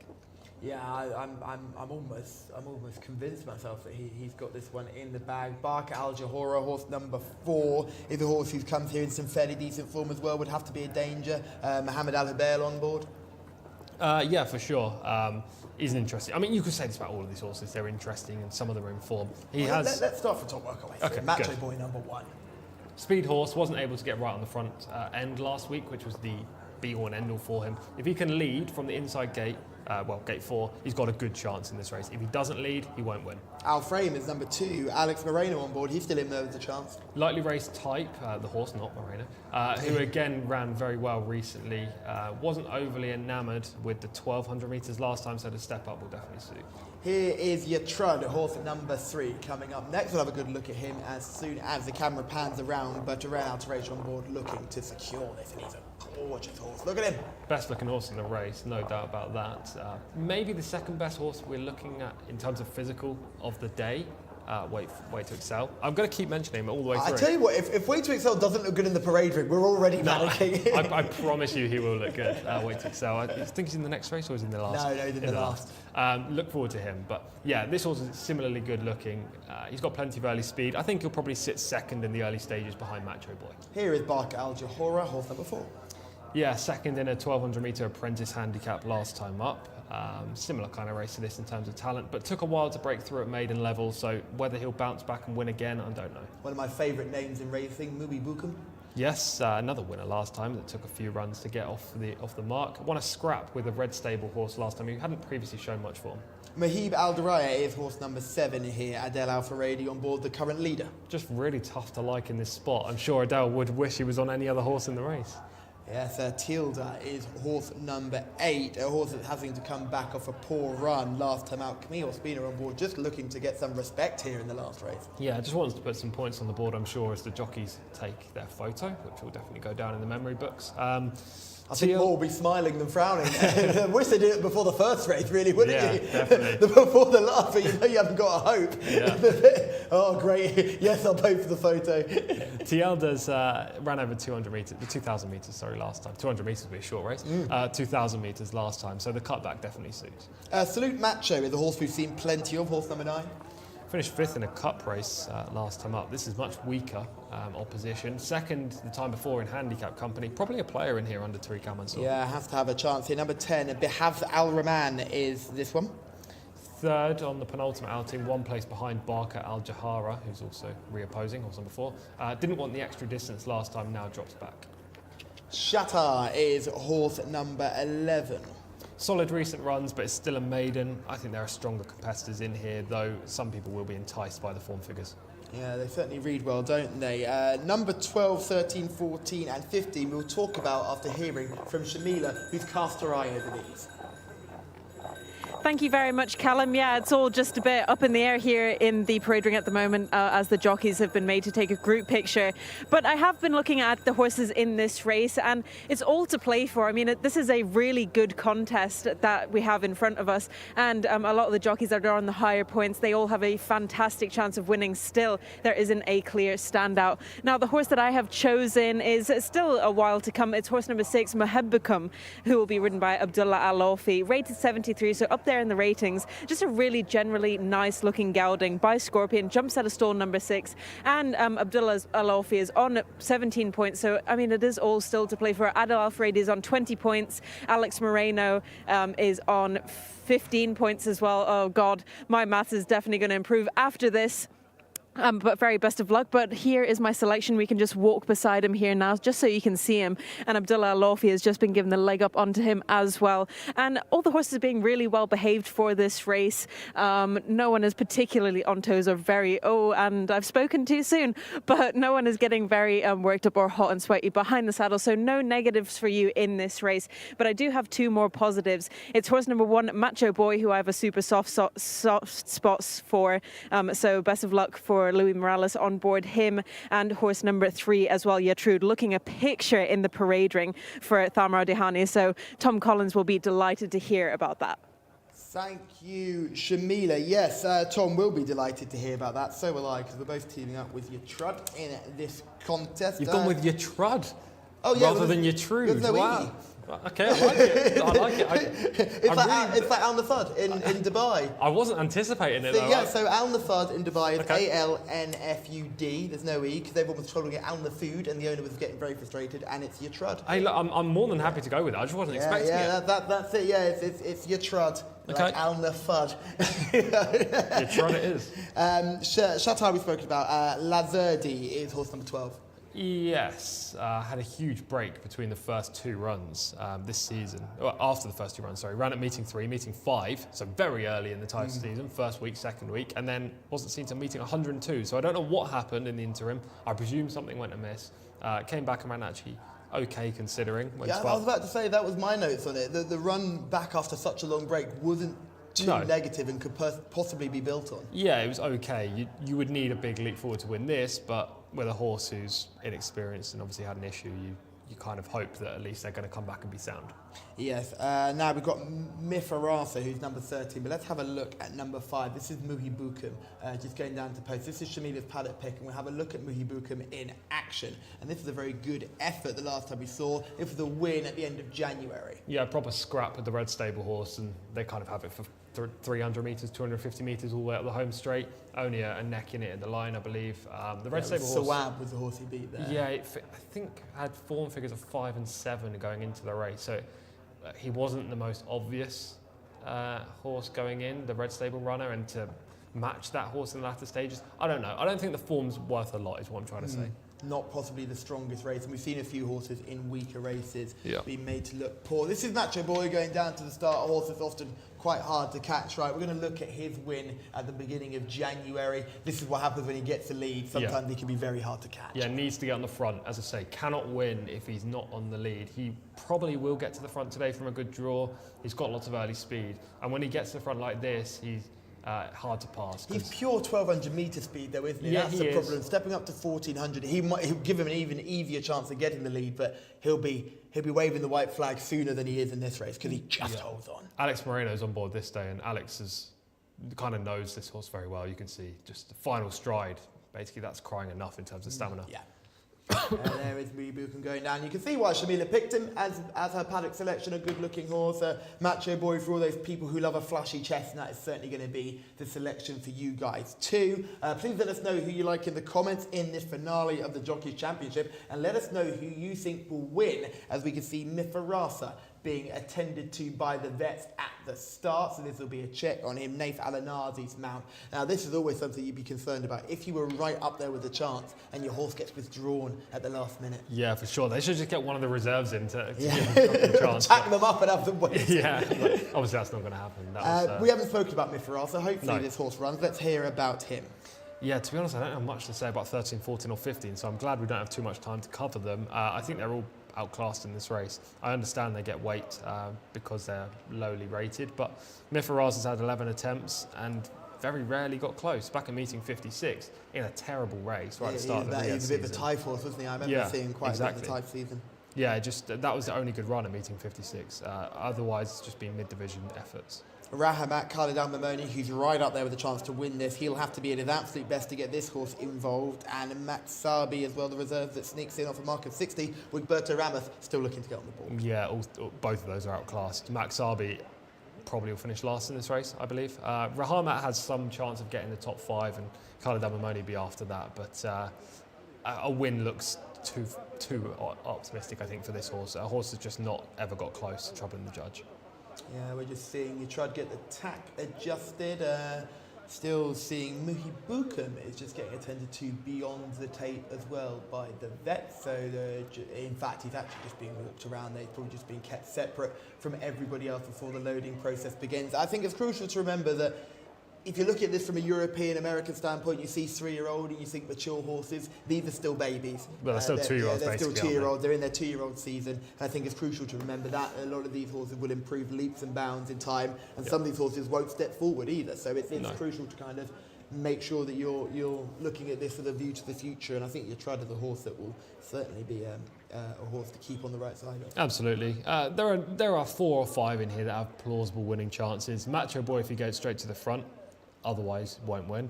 Jcsa, obvious chance on form, connections, everything, probably the most likely winner. Al Frame gets Alex Moreno. He needs to bounce back to his type form, but again, could win this race. Horse number 9, Salute Macho, definitely has good form, dropping down in class. And horse number 8, Tielda as well. And Barcal Johora has to be considered too. Yeah, I understand it. I do understand it, but I think this horse is a 1,200 metre horse and also drawn wide with other speeds in the race. Yeah, I just so don't see it Macho panning out. Boy coming out of 4, Jcsa coming out of 3. Are we going to see a bit of a pace burn up early? Definitely Macho Boy. I think Jcsa has the early speed to go forward. If I'm Riyadh out to wage, knowing that if I win or even finish second, I'd probably win the Jockeys Championship, I wouldn't get in a pace duel. No. I would sit just off Macho Boy, but look, this horse has speed. So both of those will go forward. For a horse who's then drawn in 13 like Barker Al Jahara, you're probably adapting your tactics and sitting in a stalking role instead. Great to see Naif Alanazi back aboard Mifarasa, who looks to be taking his chance in this race. Let's talk about points. The basic thing is you've got to finish in the top 2. Yeah. If you want to win this championship, it's going to be very surprising if the winner doesn't finish in the top 2. Would I be right in saying that? I would say so, yeah. I mean, if Adel Al-Faradi finishes 3rd, then there is a chance that he will still win. But yes, top 2 finisher in this race. There's a lot on the line. I quite like that. So Adel Al-Faradi, he's on 20 points now. If he was to finish 3rd, 4th or 5th, he'd earn 27 points for 3rd, 24 points for 4th, and 22 points for 5th. So technically, he could still win with the 5th, couldn't he? If everything went wrong. Technically, yes, for technically, sure. he could win if he didn't place. Well, yeah. He's in front at the moment. The thing is, I think you can't leave it into the hands of anything else. No. You kind of need to finish in position. We said right at the top of the show, 25 points would be it. So if he finished third, 27, he'd have a very good chance. The only way he'd be overhauled is if Riyadh Al-Tawaish or one of the other jockeys within 5 points of him finishes first or second. So we're mainly looking at the jockeys who have got the win. So the three winning jockeys are all the ones to keep an eye out, which is Riyadh Al-Tawaish, and who are our two others? They've completely slipped my mind. Well, that's a great question, and one I should be able to Abdullah Al-Farouz is one of them. Here we go. Alex Moreno. Alex Moreno and Abdullah Al-Farouz there, must be. Abdullah Al-Lafi's on 17 as well. He hasn't actually had a winner, but he's had a second and a third. So he has a chance as well on Muhi Bukum if he can come in the top three. Exciting stuff there at the top of the local, I keep calling it the international, I've got the head, the local jockey challenge. I hark back to last week. Marilyn Eon came into this race in the lead. She didn't place, but she relied on everyone else not placing either. This is going to be very different because everybody else is on strong chances. So let's do selections finally. Your trud will be the selection of myself and Tom, and Shamila likes Muhi Bukum in the YouTube comments. I don't think we've got any selections through here, which means you're all with us. David says horse number 2, Al Frame, but otherwise no one else provided a selection. Al Frame, David's selection, horse number 2. So Anthony Ennis, for the final time in the Jockeys Challenge, can you give us a winner? I quite like the look of Macho Boy in this race, number 1 here. Got a good drawing for Louis Morales. I think he's probably too far back, isn't he, on 6 points? Well, you never know. To win it, 15 would get him up to 21, and if something happened and Adele wasn't in the first 5. But look, Macho Boy is the horse I like. Just focusing on this race as a race in its own right. He's my selection here for this race over 1400. Just trying to get these runners to go in. There's number 9, Salute Macho, Tariq Al Mansour, who is out of it. He can't win it, I think. Now he's only got 2 points, isn't he, Tariq? Runners are going in. Yatrad is in for Riyadh Al-Tawaish, who on round 1. Here's the horse I like. I thought he looked an absolute picture on the way down as well, Macho Boy. He'd get my best turned out award if there was one. About to go in is Al Frame as well. It's Alex Moreno. That's another fancy in the international markets. 1 and 2 with the top 2 last time I checked that particular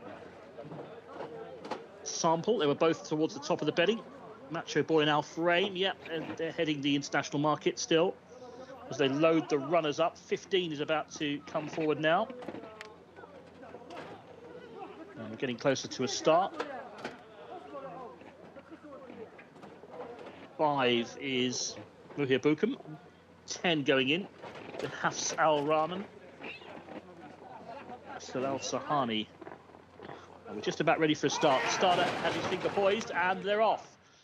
He's let them go for race 10. This is the 4th round of the local Jockeys Challenge, a handicap over 1,400 metres. Macho Boy got out really well in the beige and black colours. One that trails them early on is the grey Lazurdi as they settle down early doors. One of the first to show that is Macho Boy. Goes on through the yellow and black colours. Behafs Al Rahman is racing in 2nd place. Wider out in the green and white is Mahib Al Daraya. Just off the pace in the black and yellow is Al Frame, who's handy too for Alex Moreno. Very wide on the course is Barker Al Jahara, white sleeves and cap. And even wider, right out on the top shelf there is the grey horse on the outside as they make the turn towards this side of the course. Salute Macho is the horse who's very wide as they come around the bend. The leader going well, Macho Boy, leads by 3 parts to in 2nd place Behafs Al Rahman, who's giving chase. White and green of Yatrad is trying to get closer in about 5th place. The black and yellow on the outside for Al Frame is poised to throw out the challenge, but Macho Boy leading as they turn for home. Macho Boy for Louis Morales leads a length clear. Ridden along on the inside is Behafs Al Rahman. Down the outer trying to pick up some ground now is Barker Al Jahara, and here on the outside the wide racing Salute Macho and Tariq Al Mansour, and also Tealdar. Camillo Ospina wants a piece of the action as well. Few chances down the outside. Salute Macho, the grey, is running on best. Tealdar giving chase. They go past Macho Boy late on. Tealdar in the middle. This side Salute Macho. Not much in it. Salute Macho from Tealdar. Salute Macho beat Tealdar. Macho Boy for 3rd, and they were clear of the others. Salute Macho, Tariq Al Mansour has won it. Number 9. Well done to the rider. Good ride that. Good finish, wasn't it? 2nd for Camillo Ospina on board Tealdar. Not his days at today. He's got 2nd place here, though. 3rd for Macho Boy for Louis Morales. That's the 1, 2, 3. So the winner, number 9, Salute Macho. We are going to need the abacus out, aren't we, to work out who's won this Jockeys Challenge. Tealdar was 2nd, beaten ahead in the end into 2nd place.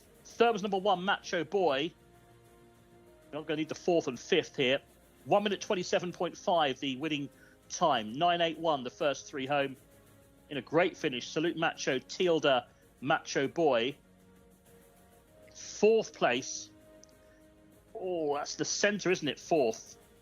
That was Maxabi, who I think's got 4th.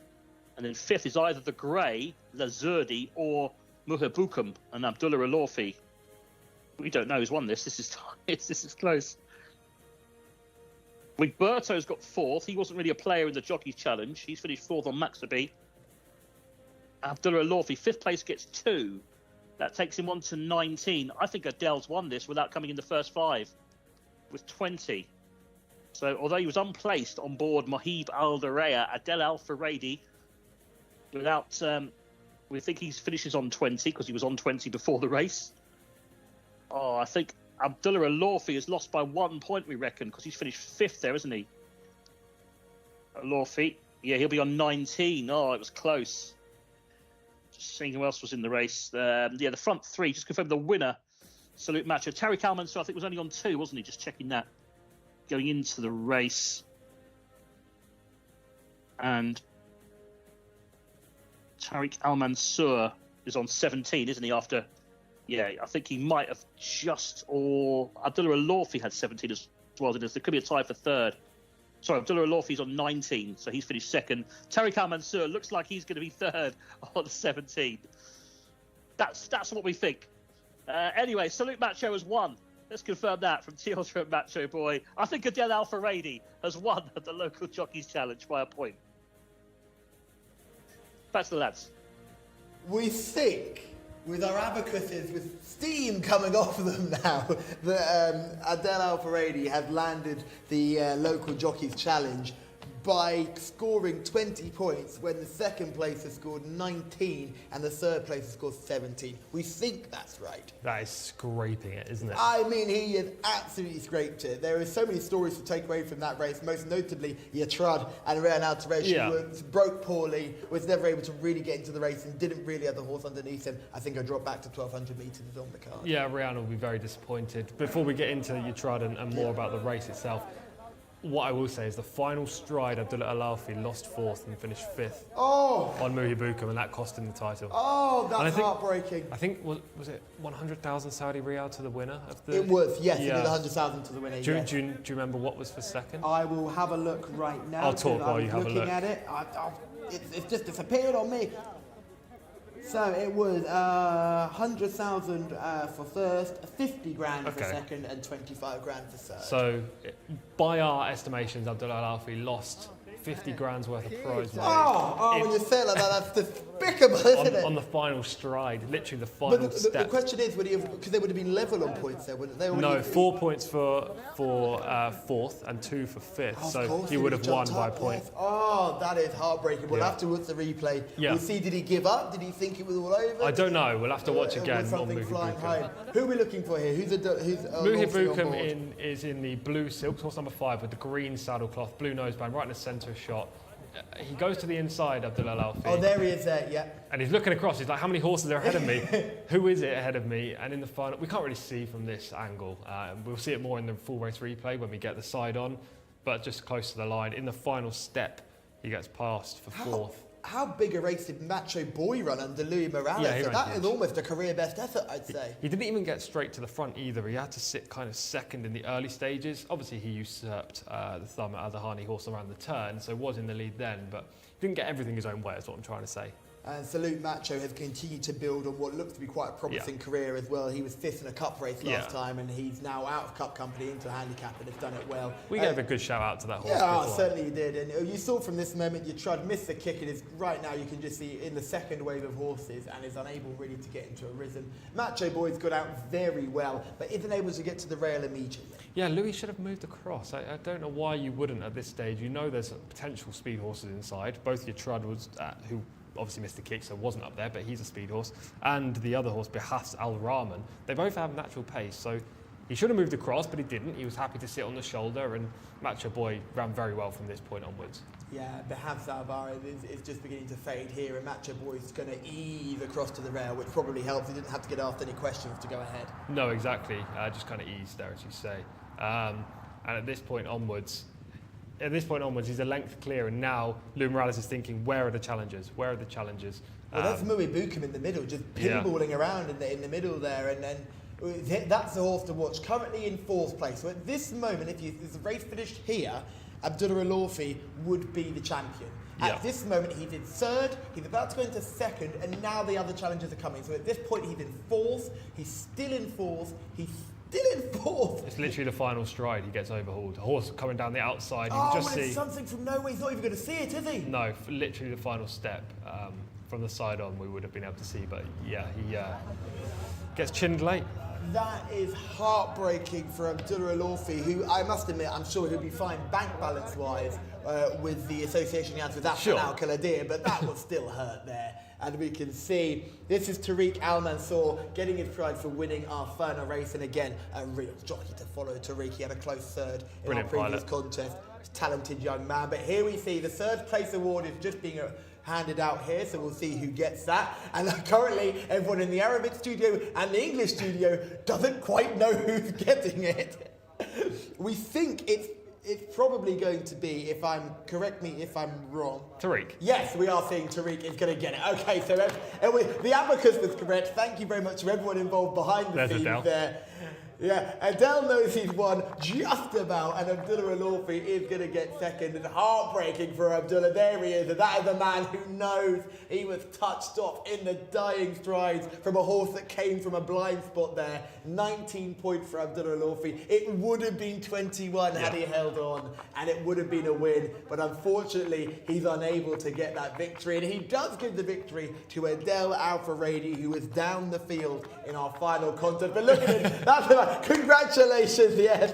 He didn't mean that. I'm sure he's over the moon to see Abdullah claim the 2nd place prize. And 100,000 Saudi Riyal goes to Adel Al-Faradi, who was champion jockey here last year. Yeah. He's not champion jockey this year, but he will be the local jockey challenge winner. Yeah, he deserves it. He's a very good rider. He is, in my opinion, the best rider here. And his judge of pace is superb, isn't he? Yeah. Oh, what a shot. Look at this. This is absolutely brilliant. That is the present and the future on the stage right now, because Tariq Al-Mansour, in a couple of years, if not next year, will be holding up that top. I think you're absolutely right.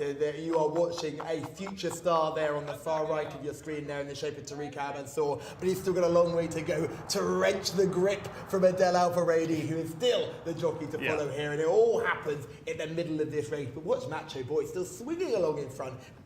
Yeah, exactly. Salute Macho right on the outside right now. Macho Boy in the lead. Those two are going to be part of the photo finish with Tielda, who's right in the centre with the red on the silks.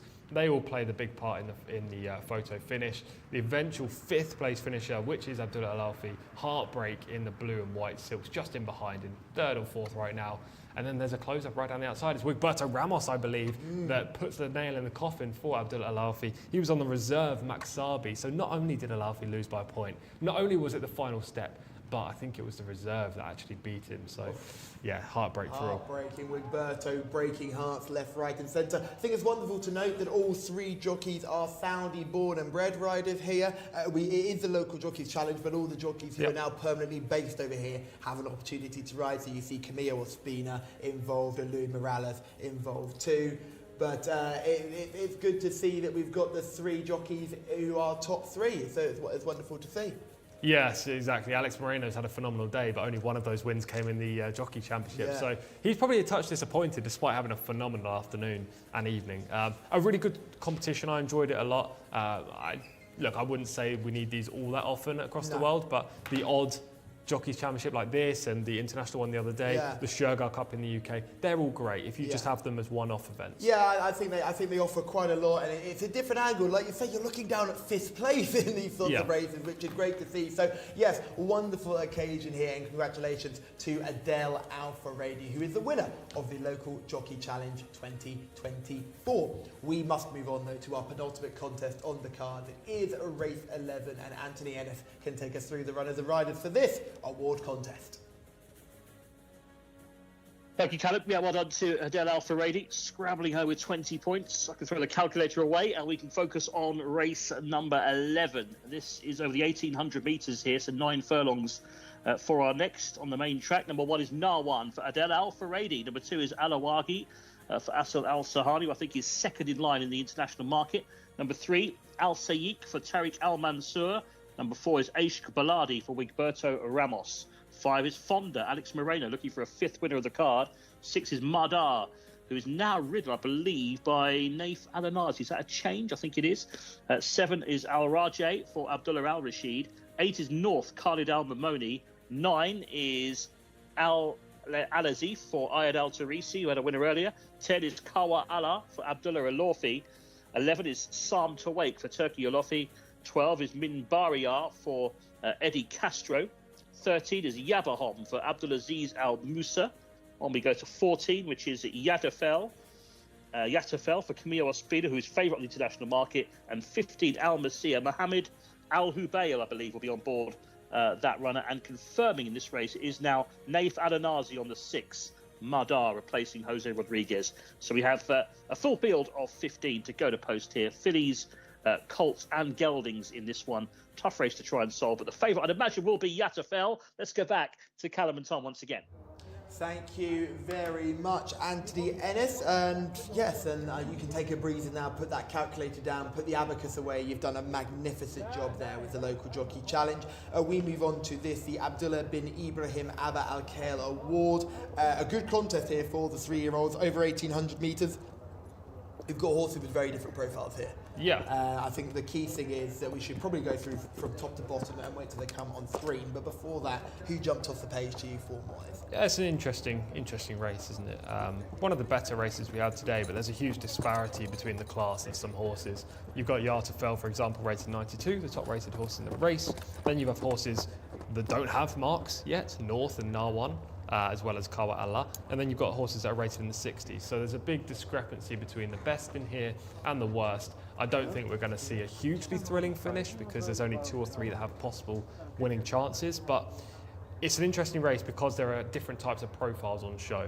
You have Narwan, who we'll talk more about the form in a second, as you say, but you have Narwan who's just had the 1 start and is unbeaten, and then you have the likes of Yartafel, who's much more experienced. Yeah, and Alawaji is another one who is, he's got plenty of experience, but seemed to find a whole new lease of life when stepped up to 2,000 metres for the first time. So that was very good to see, and hopefully he'll run a big race for Connections. Second start, or after having a few starts, this will be his 9th start of his career. One of the other horses that we're just seeing in short hand, that's Fonda, who's coming past us. He's a horse that needs an utter pace collapse to feature here. Yeah, absolutely. Coming from off the speed is Fonda's MO, basically, but Alex Moreno, I mean, what can he do wrong today? He's been thriving, so who knows? He's super consistent. I just think he's more of a 2-year-old than a 3-year-old, and I know that we've just said this is like kind of basically the back end of the 2-year-old season, but what I'm trying to say is I think he's an early type, and his progression is probably halted. Yeah, he's very precocious and might find it a little bit tougher. Just having a look at some of these, just looks-wise, the big horse there is the Chestnut that I think was Sam Tawake. Horse number 11, who really caught the eye in the parade, been big, strong type, 3rd last time out back in meeting 64. Any chance on that one on paper to improve again? He seems to be trending the right way. Yeah, he's definitely trending the right way. Steadily improving is what I've got written down, but he does need a huge leap forward. There is a horse in here that I have a soft spot for. I've only got a soft spot for 3 or 4 horses in Saudi. They're all running today. No, I need to clarify. When I say soft spot, I mean a horse that's not talented, but I just somehow like, for no apparent reason. And it's Aishq Baladi, horse number 4. Oh, Aishq Baladi, yes. I mean, I don't think he'll win this race by any means, but I want to talk about him now, before we get into the proper contenders. When I was here at meeting 69, he bolted to the start, and then during the race, he was basically doing a mucho kerosene. He was going left to right and all over the place. Finished 18th, and it was terrible. But I was here again at meeting 100, and he really stepped forward, and he looks like a long-term project that has very quickly learnt what his job is. So he's a horse that I just have a soft spot for. I think he's quite an interesting character. I thought he would be a horse that when we see in one of the longest, something like the Okaz Cup next season at Taif, he would be the type of horse that I'd imagine in those 2,000, 2,400 metre races. He's going to relish a trip, a nice steady gallop where he can then use, he's got a magnificent stride on him. He has. He's a nice looking horse as well. He's a real eye catcher in the parade ring, but as I say, he's probably outclassed in here, and he's definitely not going to be my selection in the race. I'm going to have a look at the trophy that will be on offer to Winning Connections here. It's a beautiful piece of silverware, and will take pride and place on somebody's mantelpiece. But it's time to hand over to Shamila, who is in the parade ring, and she's hopefully found herself an eye catcher. Well, I hope I found an eye catcher anyway. I didn't have to look too far because horse number 14, Jcsa, has been on my mind all day, and here he is coming up behind me. He'll be partnered with Camilo Ospina this time. Was 6th last time out, 2nd the time before that. And myself and my co-worker Haifa actually went down to the stabling area, and this is the first horse we saw, and we gave him a little nose rub for good luck. So hopefully Jcsa can get the job done in this penultimate contest. I think that Camilo Ospina can definitely get the job done. He's almost a class above all the other horses in this race. However, horse number 10, Kawa Ala, I absolutely adore this horse for the Red Stables. I was very impressed with him on debut at meeting 73, but less impressed when he came 15th at meeting 86. However, I think that he has had a long break, and that will do him the world of good. He looks very good here in the parade ring, so fingers crossed for Kawa Ala, but I will be sticking with horse number 14, Jcsa. Thank you, Shamila. Yeah, Kawa Ala, I wasn't too impressed with the form of the race that he won, and then I thought the performance in meeting 86 sort of backed that up, but I can certainly understand why he's a good looker in the parade ring. Let's start from the top, work our way down, because we've missed a couple of these. So Narwan, the horse that we mentioned right at the top. Nice winner on the debut where he showed good all-round speed, but the form was definitely let down by Farah Al-Anaya yesterday. Unbeaten so far, cannot be discounted, and Adel Al-Faredi is going to be buzzing after winning that big check. Ale Waji is horse number 2. This is going to be my selection. I think it's a 2-horse race. We'll come to the other one later. Talented runner. I like the step back in trip, albeit I probably think he's better suited by further. Everything just happened too quick over 1,400 metres last time. Put a line through that. Al Faik is horse number 3. Completely overmatched on form. Esh Bladi, the horse that you've got a soft spot for, winner last time. Yeah, I already talked a lot about him. I think he's mentally and physically maturing now, but he hasn't got the level to win this just yet. Fonda might not be going in the right direction. No, an early season 2-year-old rather than a late season 2-year-old 4/3-year-old. Marder is horse number 6. Didn't beat a single rival last time up. A big step down on the previous efforts, and is now hard to trust. Al Rajeh is horse number 7, 2nd last time. That came in a maiden, now faces much better quality. Horse number 8 is North, for all the Kanye West fans out there. Yeah, I'm sure there'll be plenty tuning into this. Good, I'm glad, because I am one of them. Then watch your mouth. Another horse who's probably going to struggle unless we see drastic improvement. Alevif is horse number 9. Type form is okay, but yet to show anything here. Kawa Ala, the horse Shamina said was positive in the parade ring. Yeah, nice effort on the debut. Just barely raised the gallop last time. Good physical specimen. I'm just disappointed with how he performed recently. Farm to Wake is horse number 11, that big chestnut we saw earlier. Steadily improving, another that needs a huge leap forward on form. I thought Mimbaria had a chance here, horse number 12. Yeah, I've my notes say inconsistent but capable of running okay if she's on a good day. So who knows what to expect, but if she's there and ready to perform today, she'll go close. She was in the Phillies Mile last time on Friday. Yeah. That's a tough race. It is. She comes back here and they finished strung out like washing line in that one. Yabahom is horse number 13. Some promise when 5th on debut from gate 13. Same draw again here. Yartafel is horse number 14, will be popular. Yeah, the horse to beat, and I think the international favourite as well, and rightly so. Long season for this horse is the only negative I've got. Classy individual with top rating and leading connections. The White Stable haven't had a very good week. It's not been many races, but not a great week. Camilo, again, not a great week. So we'll see if they're going to have their winner here. It's quite likely, but I'll just side with Alawaji instead. I think he's going to relish this trip. Yeah. He's never gone over this one before. He's got that long stride, and I think all happens a bit too quick for him over a mile. And he's often up there, and he's just running. He's just running on more like fear rather than cruising. And I think he'll relish this step up in trip in a slower early gallop. Al Messia is horse number 15 and the one that rounds off the field. Just not good enough to win this race. Thank you very much, Tom. So they're making their way out to the start here for our penultimate contest. We go over the 1,800 metres, and Tom, you and I were saying before we went on air, we were battling a bit of the tiredness. Late night partying in the city, obviously. I wish. What else are we going to be doing? But well, I can tell you actually, form study and shawarma. That's what we were doing. Form study and shawarma, all at the same time. It's a really messy situation. But this day's absolutely flown by, and I think we've got another couple of good contests to round off the evening. Yeah, well, I'm excited now. I thought to myself when we get past the Jockeys Championship, not that I wasn't looking forward to it, I definitely was, but when we get past it, we've got 2 decent races to go, including obviously my favourite horse. So I'm really looking forward to this latter part of the card. This race is a 2-horse race, and I believe one of us is going to put up the winner in here. You're going to be with Yatafel, I'm with Aloagi. So Let's look at Yatafel yeah, in action here. This is what he did. He leads in front and he's got that big stride, but he got caught on this occasion. He just got a little bit leg worry, but they went so hard early that it's no surprise he got caught. It was actually a good battle. I don't think he was leg weary. You don't think so? No, because watch the difference between him and the third. Like that gap really grows in the latter stage of the race. Actually, that's a good point. Yeah, is he pulling away from them actually? Yeah, he's going further and further clear of the third and fourth. He's just bumped into a better stayer. And that winner ran last week in one of the good races on the International Jockeys Championship card, I believe. In the 3-year-old race on that Yeah, card. I think so. So the form's relatively strong.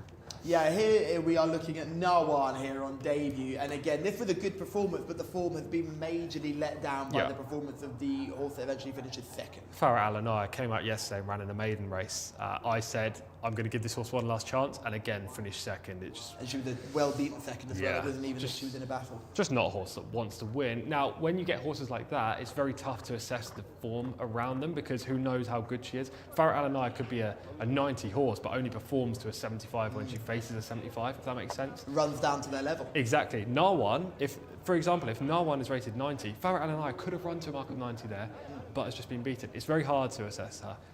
Therefore, Narwan has to be treated with respect in this race. Only the one start and is still unbeaten.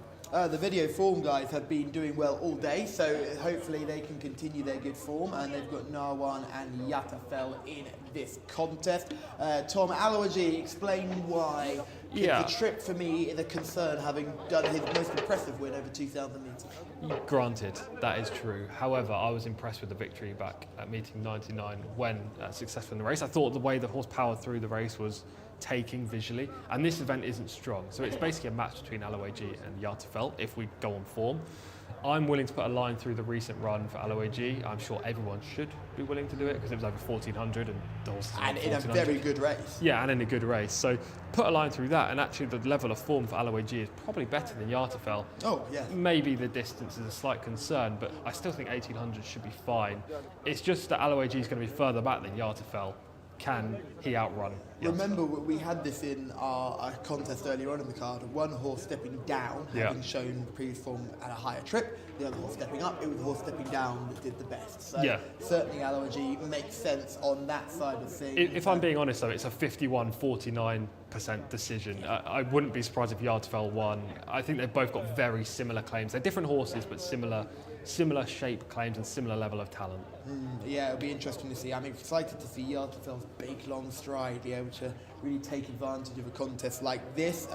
They've tried. He's a typical horse that keeps doing well over a mile, so they keep trying at different levels of races over a mile. And I think if actually the trip's been the problem all the time, and stepping up to 1,800 will help. They'll go quick early. They tend to over 1,800, and then they'll get into a rhythm. And it's when they get into that rhythm that I think he could actually stamp his authority on that race. Yeah, again, I'm going to play devil's advocate just because we give a whole round analysis on the show. So of course we do. The negative for Yatafel, a potential negative, and just a thought I had when I was looking at the race, is are the White Stable running him again the 9th time this season? Remember, this is his first season racing because he was a 2-year-old, now a 3-year-old. 9th time this year. Are they just trying to earn as much money as possible with this horse because they think he's a one-season wonder, like a horse that's not going to improve as he gets older? And if that's the case, is this a little bit last-minute decision and we're going to run here because it's a decent prize and it looks a weaker race and who knows if this horse is going to be anywhere near as good next year?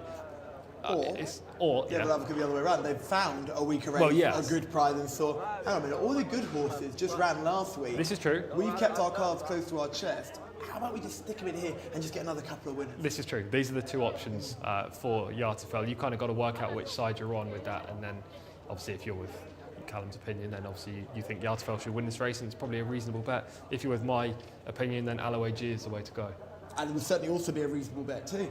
Yeah, but I think they're similar prices. I don't know what the international market's currently saying, but I think, if my memory serves me correct, there were 13-8 Yatafel, 2-1 Aloagi this morning. So it's similar I can tell you one thing, Barker Al Johor is around 11 to 1 on the international markets, and that's going to be the selection of. Oh, hang on, was that our previous contest? That was our previous. I'm looking back. I'm looking back, not looking forward. George has gone back to the well after the Barker Al Johor didn't do you much for you, 11 to 1 there. But Aloaji will be your selection in this race, horse number 2, teaming up with Tom. Yeah. Very smart decision there, George. Very smart decision indeed. Circling down at the start here, Mimbaria, I feel, is worth a proper shout. Ran in the Phillies Mile last time. This is a big drop in class, bumping into some of the boys this time, which will be a little bit more challenging for her, but she gets the weight allowance, and I wouldn't be surprised to see her run a big race today, despite the quick turnaround. For sure, she's capable. She's definitely capable. She gets Eddie Castro, who just hasn't had a very good season, if we're being honest. He's had the odd winner or two, but for Eddie's standards, he's been a little bit below par. You were really excited to see him when he came to Type. He was probably the international jockey you were most looking forward to getting a teeth stuck in. I didn't know too much about Camilo. I mean, I knew Camilo had previously won the title on numerous occasions, so I knew that, but I'd never really watched him. Alex, I didn't know too much about. Louis, I knew was relatively strong, but as an American racing fan, Eddie Castro is virtually a Hall of Famer, so you're kind of expecting him to be relatively dominant over here. Do you remember when he had a winner on one of those big Saturday evening meetings, and he said he wasn't getting the opportunities and he had to make the most of every opportunity? He was very humble about it, and he was very open about the fact that,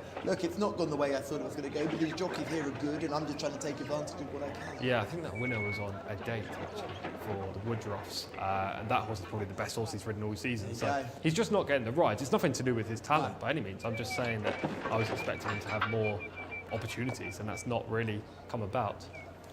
Right, let's do some selections and wrap it up for our penultimate contest. Myself and Shamila teaming up with Yartafel. Tom is going for Aloaji, horse number 2, and George is also teaming up with Tom with horse number 2. And David is going with myself and Shamila with Yartafel. Anthony Ennis, who do you like in this, our penultimate contest of the evening?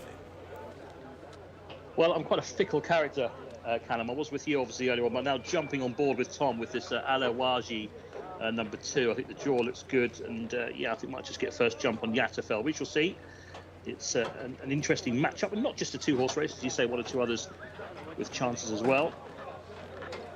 We are now beginning to load the runners up here. We are on the dirt. We're going 1,800 metres this time, waiting for North to come in here. North wearing the headgear goes forward. Carly Dal Mamoni. Good day so far. That is in the blue colours there, just sliding in. Fonda, Alex Moreno, of course, 4 winners already for him on the board. Sam Tawake is about to join in. 11 is Sam Tawake. Sam Tawake goes in. Close to a start now, aren't we? Just a couple left, I think. Aish Kabuladi with Berta Ramos. And 14 completes the line. Yartafel with set. Here we go, race 11 on penultimate.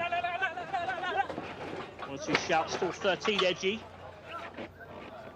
Yabahom, restless. So there was Al Nasir in 15. They're off. The starter hits the button, they're racing. A little bit slow to go was Yabahom, the horse who was playing up in the gates. This is our 11th race, over 1,800 metres here. And the first to show up towards the inside is Nawan with the noseband. Up there too is Al Sayyiq, who's racing prominently. That's the grey in the blue and white colours, with advancing towards the outside North in the white sleeves. Racing just behind the speed then, we have Sam Tawake, who's in about 4th place. Out in the 5 path, that is Minbaria in the kind of burgundy and light cream halved colours as they race towards the end of the first 400 metres or so. And up front, the lead, just about with Nawan on the inside. So Nawan has the call. So in 2nd place, North, who's handy. Racing out wider, trying to get closer, is Yartafel now in the green cap, who's on the move as they race them towards the halfway point. Looking for Aloaji at this stage. Horse number 2, back on the inside, just nudged along as well, and a bit behind the main rival. But you'd have to say at this stage, Yartafel was going better at that particular pair as they race towards the home turn, but is now getting a bit closer. Aloaji on the inside, the blue and white check colours to try and get closer to Yartafel, who's just about taking it up on the outside now for a speeder. So Yartafel, the green cap, has a narrow lead, but here comes Aloaji angling out to the 4 path to try and get sight of this leader, but Yartafel is just coasting around the bend and is going really strongly. So it's Yartafel, Camille Ospina, who's put 5 lengths on the pack. Alawaji leads the chase in second. Back in third is Sam Tawake as they head inside the final 250 metres, and the leader is still going strongly. The leader is Yatafel. Alawaji set himself a task to try and catch him. Running on behind these is Al Rajay, number 7, staying on, might get a place, but this is all about Camillo Ospina, the White Stable, and Yatafel, who's going to run them ragged. Number 14, Yatafel is the winner. Fonda is staying on, one up the fence to get second. Third, Alawaji. That's the 1, 2, 3, and they're clear of the others. Al Rajay, and behind those with the grey Al Sayyiq, who stayed on very late in the piece. Good shout from Callum. Yatafel, number 14, the winner. Camillo Ospina gets on the score sheet in a winning time of 1 minute 53.95 seconds. 14, Yatafel. Second was number 5, Fonda. Alex Moreno, second place this time after his 4 winners. I'm sure he won't begrudge Camillo a winner. Back in third was number 2, who ran a strange sort of race, Alawaji. Got outpaced and made a massive mid-race move, but angled off the rails, covered a lot of extra ground, finished third. And fourth will be 7, Al Rajay up the inside. 6 1/4 lengths the winning margin. It was pretty clear-cut. 14.52, Yatafel, Fonda, Alawaji the result.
Camilo, congrats with the Yatafel. Thank you very much, Ali. Thank you. Always and thankful with the Prince Mita bin Abdullah, the manager Talal bin Sharain, Akme, Abdullah Bah, and all the White Stable. He's good horse, you know. You know him very well. Yes, I won 3 wins for him. 3 wins with him, and I know him. And thanks God today he good race for him. And First time and 9 furlong. yes, first time, but he do very good, you know. Because he has one pace, but a strong pace until He come wire, outside. Yes, and then I catching the well, but he's going very good. Congrats, Camilo. Thank you very much. Our penultimate contest goes the way of horse number 14, Yatafel, and Camillo Ospina for the White Stables and for Prince Mitab. The highest rated horse in the race gets the job done for the White Stables team and wins the Abdullah bin Ibrahim Abba Al Khail Award worth 130,000 Saudi Riyals. This race was over 1,800 meters. Yatafel in his last 4 starts has run over 1,600 meters, and in meeting 60 ended up in the winner's winner's enclosure. But he's been close to the winner's enclosure at meeting 92, coming second over 1600, but was sixth last time out. But has proven himself over this distance. Really well done to Camilo Ospina and everybody involved at the King Abdullah bin Abdulaziz and Sons stables. Jumped out of stall number 14 and was led to the winning line perfectly by Camilo Ospina in this race. Congratulations, Camilo. Long time. Tell me about this race a little bit with Yatafel. His last 4 starts have been over 1600 meters, but he looked really well today. He's good horse, you know, he do very good, and I won maybe 3 times or 4 times with him. And today is good race for him, 9 furlong. I believe in this horse because he has one pace, but strong pace, you know. And when he's coming in the last 400 meters, he responds very good. What were your tactics jumping out of stall 14? Was it just to get him into the front, or? No, I just leave, and when he's going comfortable, he's very good for him, and he wants to go in front, but I try to save him a little bit because he's 9 furlong, but thanks God he put in very good position, and when I ask him, he responds very good. Do you think this distance is perfect for him rather than 1600? I know they were trying him for 1600 for a long time. I think he give him more distance. He has quality for more distance, and thank God he won, because, you know, I don't know what I do without this color, you know. And thanks God, you know, always thank you to the Prince Mita bin Abdullah, and thankful with him, and the Talal bin Sharain, the manager, and the whole white stable, you know. And of course, last weekend, we can't forget you came second in the International Jockeys Championship. Yeah, no, this is great experience for me, you know. I never forget those days. I run the Jockey Challenge, I run the Saudi Cup. I never forget this day. Well, congratulations, Camilo. Thank you very much. Yeah, second in the International Jockeys Championship, although it will do nothing for the fact that he couldn't break into the top 3 at the local Jockey Challenge, but he's back off the canvas. It's been 2 whole race days since he's had a winner, and you can clearly see how much this one meant to him. And this is a horse who, I mentioned before the off, it's his first crack at this trip, and it's just a gear down for him. Yeah, for sure. He'll be really happy at this distance. Yeah, and to be fair, as I say, it was a duel between 2 horses on form, and Alawaji just didn't really perform to his best. So this was a race he should have won, Camilo and Yatafel, and he's done it very nicely. I mean, he's won by a comfortable margin, despite probably not getting the best trip. He was like 4 or 5 wide in the race because, as we see now, so many horses wanted to go forward. The pace up the middle was key, wasn't it? They didn't fade away up the middle, and there was pace all along, and that led to the horses being about 6, 7, 8 wide going into that bend. Yeah, it didn't matter too much to Camilo in the end, but at the same time, he would have been hopeful to actually get across, maybe sit in the 3 path rather than the 5 or 6 path.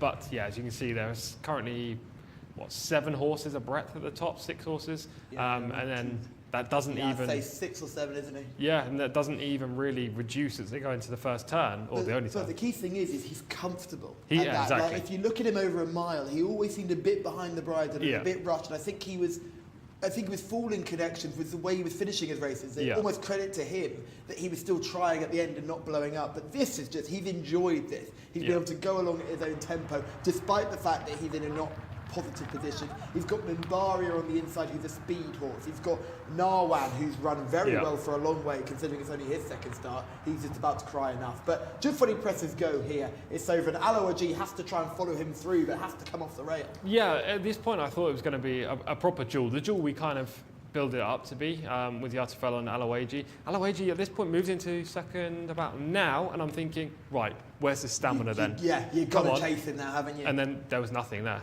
It was game over. He was done. Would you say he's a horse that used his speed to win over 2,000 metres? Because his turn of foot that he showed in that 2,000 metre victory was shockingly impressive. I think he is a type that cannot sustain maximum speed for a long period of time. So, for example, in this race, he had to use his maximum speed to get into the position to even get close to Yatafel, to get into second. And at that point, he was empty. Over the 2,000 when he won, he could go slower for a lot longer time in the early part of the race, and then he could use that burst to get to the front. The burst today only got him into contention, and then it was flat. So he's almost a horse that just because he showed his lack of stamina over this trip, back over 2,000 metres, over a further trip, his lack of stamina will probably help him. Yes, which is crazy to say, but it's true. Yeah. And this is what happens. When you get a galloper, a proper galloper like Camilo's ride Yatafel here, you could send him over 2,000, he'd ride exactly the same kind of race, but 200 metres further, he'll be absolutely fine. Alawaji needs a slower race because, albeit he's got stamina, it's the speed that wins him the events. His turn of foot. It comes in bursts, exactly. And it blew the field apart in his victory. Yeah, whereas here, with this winner, he's just relentless. He's a relentless galloper, goes to the front and just dominates. And he's done it very well. Wonderful scene for winning connections here of our victor in this contest, Yatafel. The White Stable being very successful here, and a good win for the White Stable, who have been quiet over the last few days. Yeah, they're gearing down operations towards the end of the season. I don't know how many runners they're going to have over the next couple of weeks, but I don't think it'll be too many. They've had a phenomenal year, and it's great to see them lift countless trophies. Yes, it's wonderful to see that young man lift yet another trophy. He's been a constant fixture over our time here in Saudi Arabia, and he's clearly enjoying the racing. It's wonderful to see yet another generation getting involved. Anthony Ennis can take us through the runners and riders for our lucky last. Yes, I will do that for you, Callum. This is the 12th and final of the JCSA Challenge Cup on the way. With non-runners here 3 and 7. Let's go through them. Number 1 is Gone Going for Mohammed Al-Ajmi. 2 is Premium Ticket, a regular on the service. Third Altamat. 3 is going to be Ragadan for Adel Al-Faradi. 4 is Radad for Ahmed Al-Azari. 5, Mr. Trinket, Tariq Al-Mansur. 6, Wait to Excel, Mohammed Al-Daham. Scratch the 7. That's also out, as too is the 3. 8 is Human Maker, Ricardo Ferreira looking for a double. 9, Path of Thunder, Alex Moreno looking for a 5-timer. 10 is Time Nudged for Abdullah Al-Hussein. 11, Golden Line, Wigberto Ramos. 12 is Tudor, Asil Al-Sahari. 13 is Azelio for Rayan Al-Tuesh looking for a double. 14 is Al-Wali for Muhammad Al-Shamari. 15, Tathbeat for Camilo Ospina looking to win the last 2 races. 16 is Lawajan, Muhammad Al-Nassar. 17, Land of Eagles for Ali Al-Mamoni. 18, Anna Al-Maqsood for Eddie Castro. 19, Starcat for Luis Morales. And 20, Al-Khatib, Victor Gutierrez. 21 is a runner. Great Cat Mao is ridden by Sultan Al-Mamoni, comes out of stall 3. 22 is a runner as well. Bodyline comes out of stall 7 for Osama Al-Sharani. The other reserves not required, so scratch 23, 24, 25. Take out 3 Ragadan, and 7 as well is also out. The reserves that run 21, Great Cat Mao comes out of gate 3. 22, Bodyline comes out of gate 7.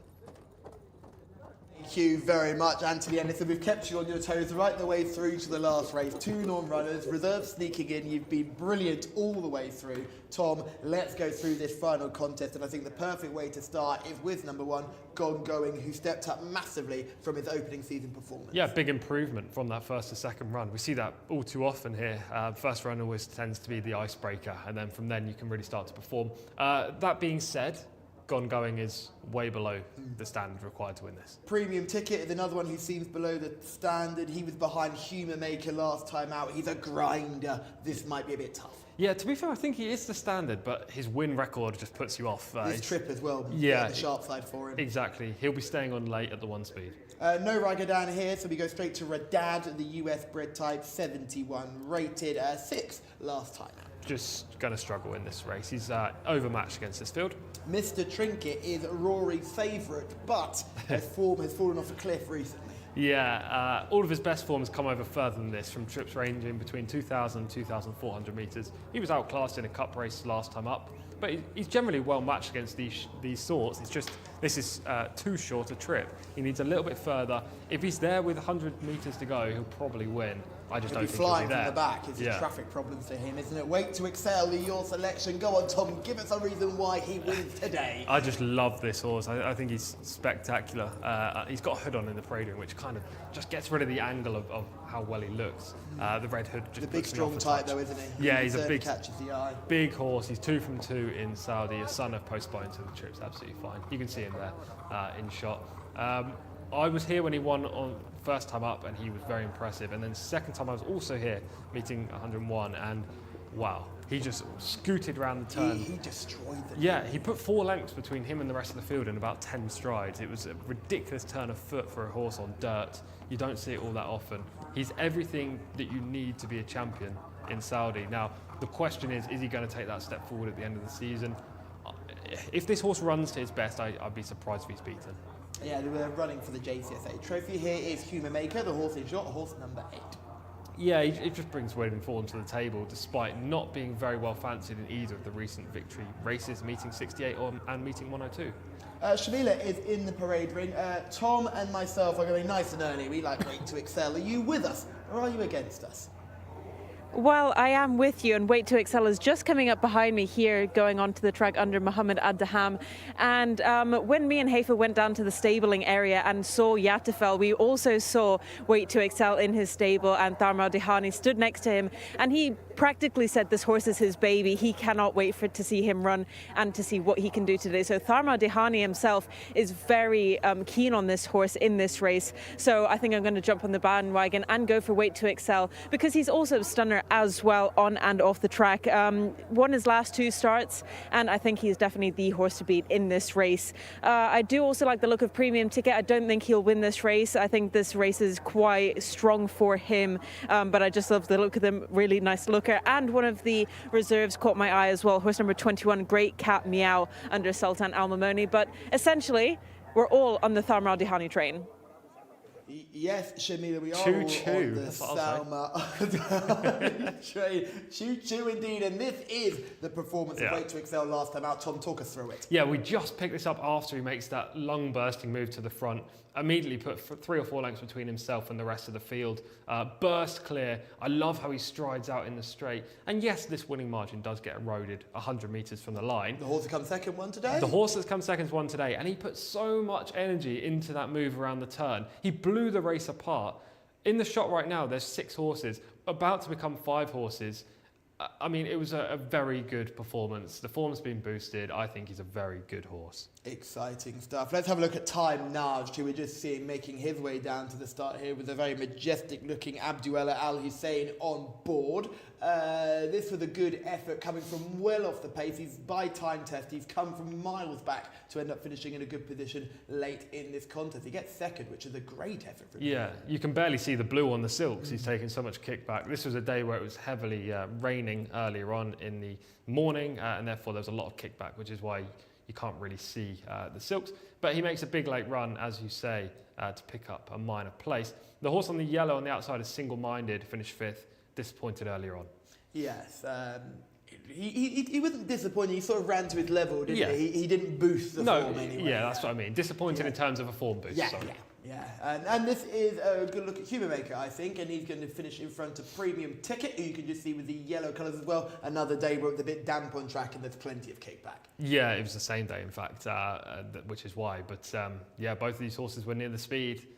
Human Maker, I didn't like going into the race. He's on the wrong lead. He's doing a lot wrong at the end, but he's put all these horses in behind to bed at this point. He's a weird type, isn't he? He's a bit of an ugly sort, and he's big, gainly. Yeah. And I'd say, he reminds me of the horses that we saw in Taif in those big cup races that were thrilling to watch, but they were often found out here in Riyadh. And Premium Ticket and Human Maker might find this all a bit too sharp for them. I think Premium Ticket will be in the first 5. I have to say, he's a very consistent horse. Do I think he'll win? Absolutely not. But I think he'll be there. Human Maker is very hard to assess because both of those victories came on different kind of tracks. Neither time he was really fancy to win. So hard to know what we're going to get from Human Maker. I actually prefer Premium Ticket of the 2, but both are going to have to go in excel of what they've previously done. And what, to beat Wait to Excel? Yeah. Oh, he does it all. He's too good. We've got to rattle through a few more of these. Pass of Thunder, number 9. Yeah, a horse that we've seen many occasions this season and in the past. He's been a touch disappointing recently. Hard to know what to expect today. His peak was in Taif, I think, in that final race of the season where he flew from home and won. Golden Line, number 11. Slim possibility of winning. Should be near the speed from the outset, but doesn't look likely in this event. Tudor, number 12. Shouldn't be able to win on the UK or Saudi form. Zelio, number 13. Had a break since the last race. Needs a lot more today. Al Wali is horse number 14. Early Riyadh form was strong, but it's tailed off since. Tasbeet, the word is on the street. Oh, I can't believe you've done that. Yeah, it's just purely for my producer. It's an absolute banger of a song by Oasis. Anyway, about the horse, interesting horse if he's at his best, but had plenty of chances this campaign. He lacks that spark. Loajan is horse number 16. Just bounced back after the reappearance win last time. It was just, I don't know what to expect from him. 4-3 starts, had a long time off at the start of the year. Something went amiss. Somehow he returned when fresh and was successful. This is too tough for him. Land of Eagles 17, always there or thereabouts, but never often challenging the winners. Won't be winning today. Anna Al Maqsood, number 18. Place candidate if he negotiates the way across from the outside stall. Starcat showed really good form midway through the season. It's all gone wrong. Definitely a horse we should talk about because he is actually the highest rated horse in the race with a mark of 103. But he is 0 from 6 this term, not improving at the same rate as others, and his best efforts have come over further. Al Khatib is horse number 20. Another with main form over longer trips. We get 2 reserves getting in here, and they both hold chances. Great Cat Mao will jump out of stall number 3, and Bodyline will jump out of stall number 7. Great Cat Mao and Bodyline are both completely outclassed on figures. They're rated 68 and 67. Bodyline used to be with Samart Prescott, will stay well. Great Cat Mao's only had 2 outings. Yeah. By American Pharaoh, though. By American Pharaoh, and we did see an American Pharaoh. Pedigree. We saw an American Pharaoh who had no form to her name. Win yesterday. Absolutely dot up yesterday. So I have to bring your attention to the YouTube chat as a Mr. Mark Francis, a member of our team. Oh my goodness me! It's Mr. Mark Francis got involved before the lucky laugh. It's Wait to Excel time, everyone. Thanks, Mark. Thanks, Mark. Thanks for that. Hopefully, Wait to Excel gets the job done. We're all on the Wait to Excel bandwagon. Hopefully, Enzo is as well, because this horse is the only horse today, in my opinion, on the whole card, that can actually perform in graded level races. You are very excited to see where he goes in the future, aren't you? And I think that's a wonderful thought for a sort of a Friday meeting. Yeah. The fact that we're seeing horses that will be on display on Saturdays in the future. And it's crucial, and that's why I think this channel is so wonderful, is that we've got a chance to get through all of these performances, thank you Mark, all of these very good efforts here, and hopefully we'll see them in the future on big Saturdays later on. Absolutely. I think this is probably going to be his last race of the season, almost certain.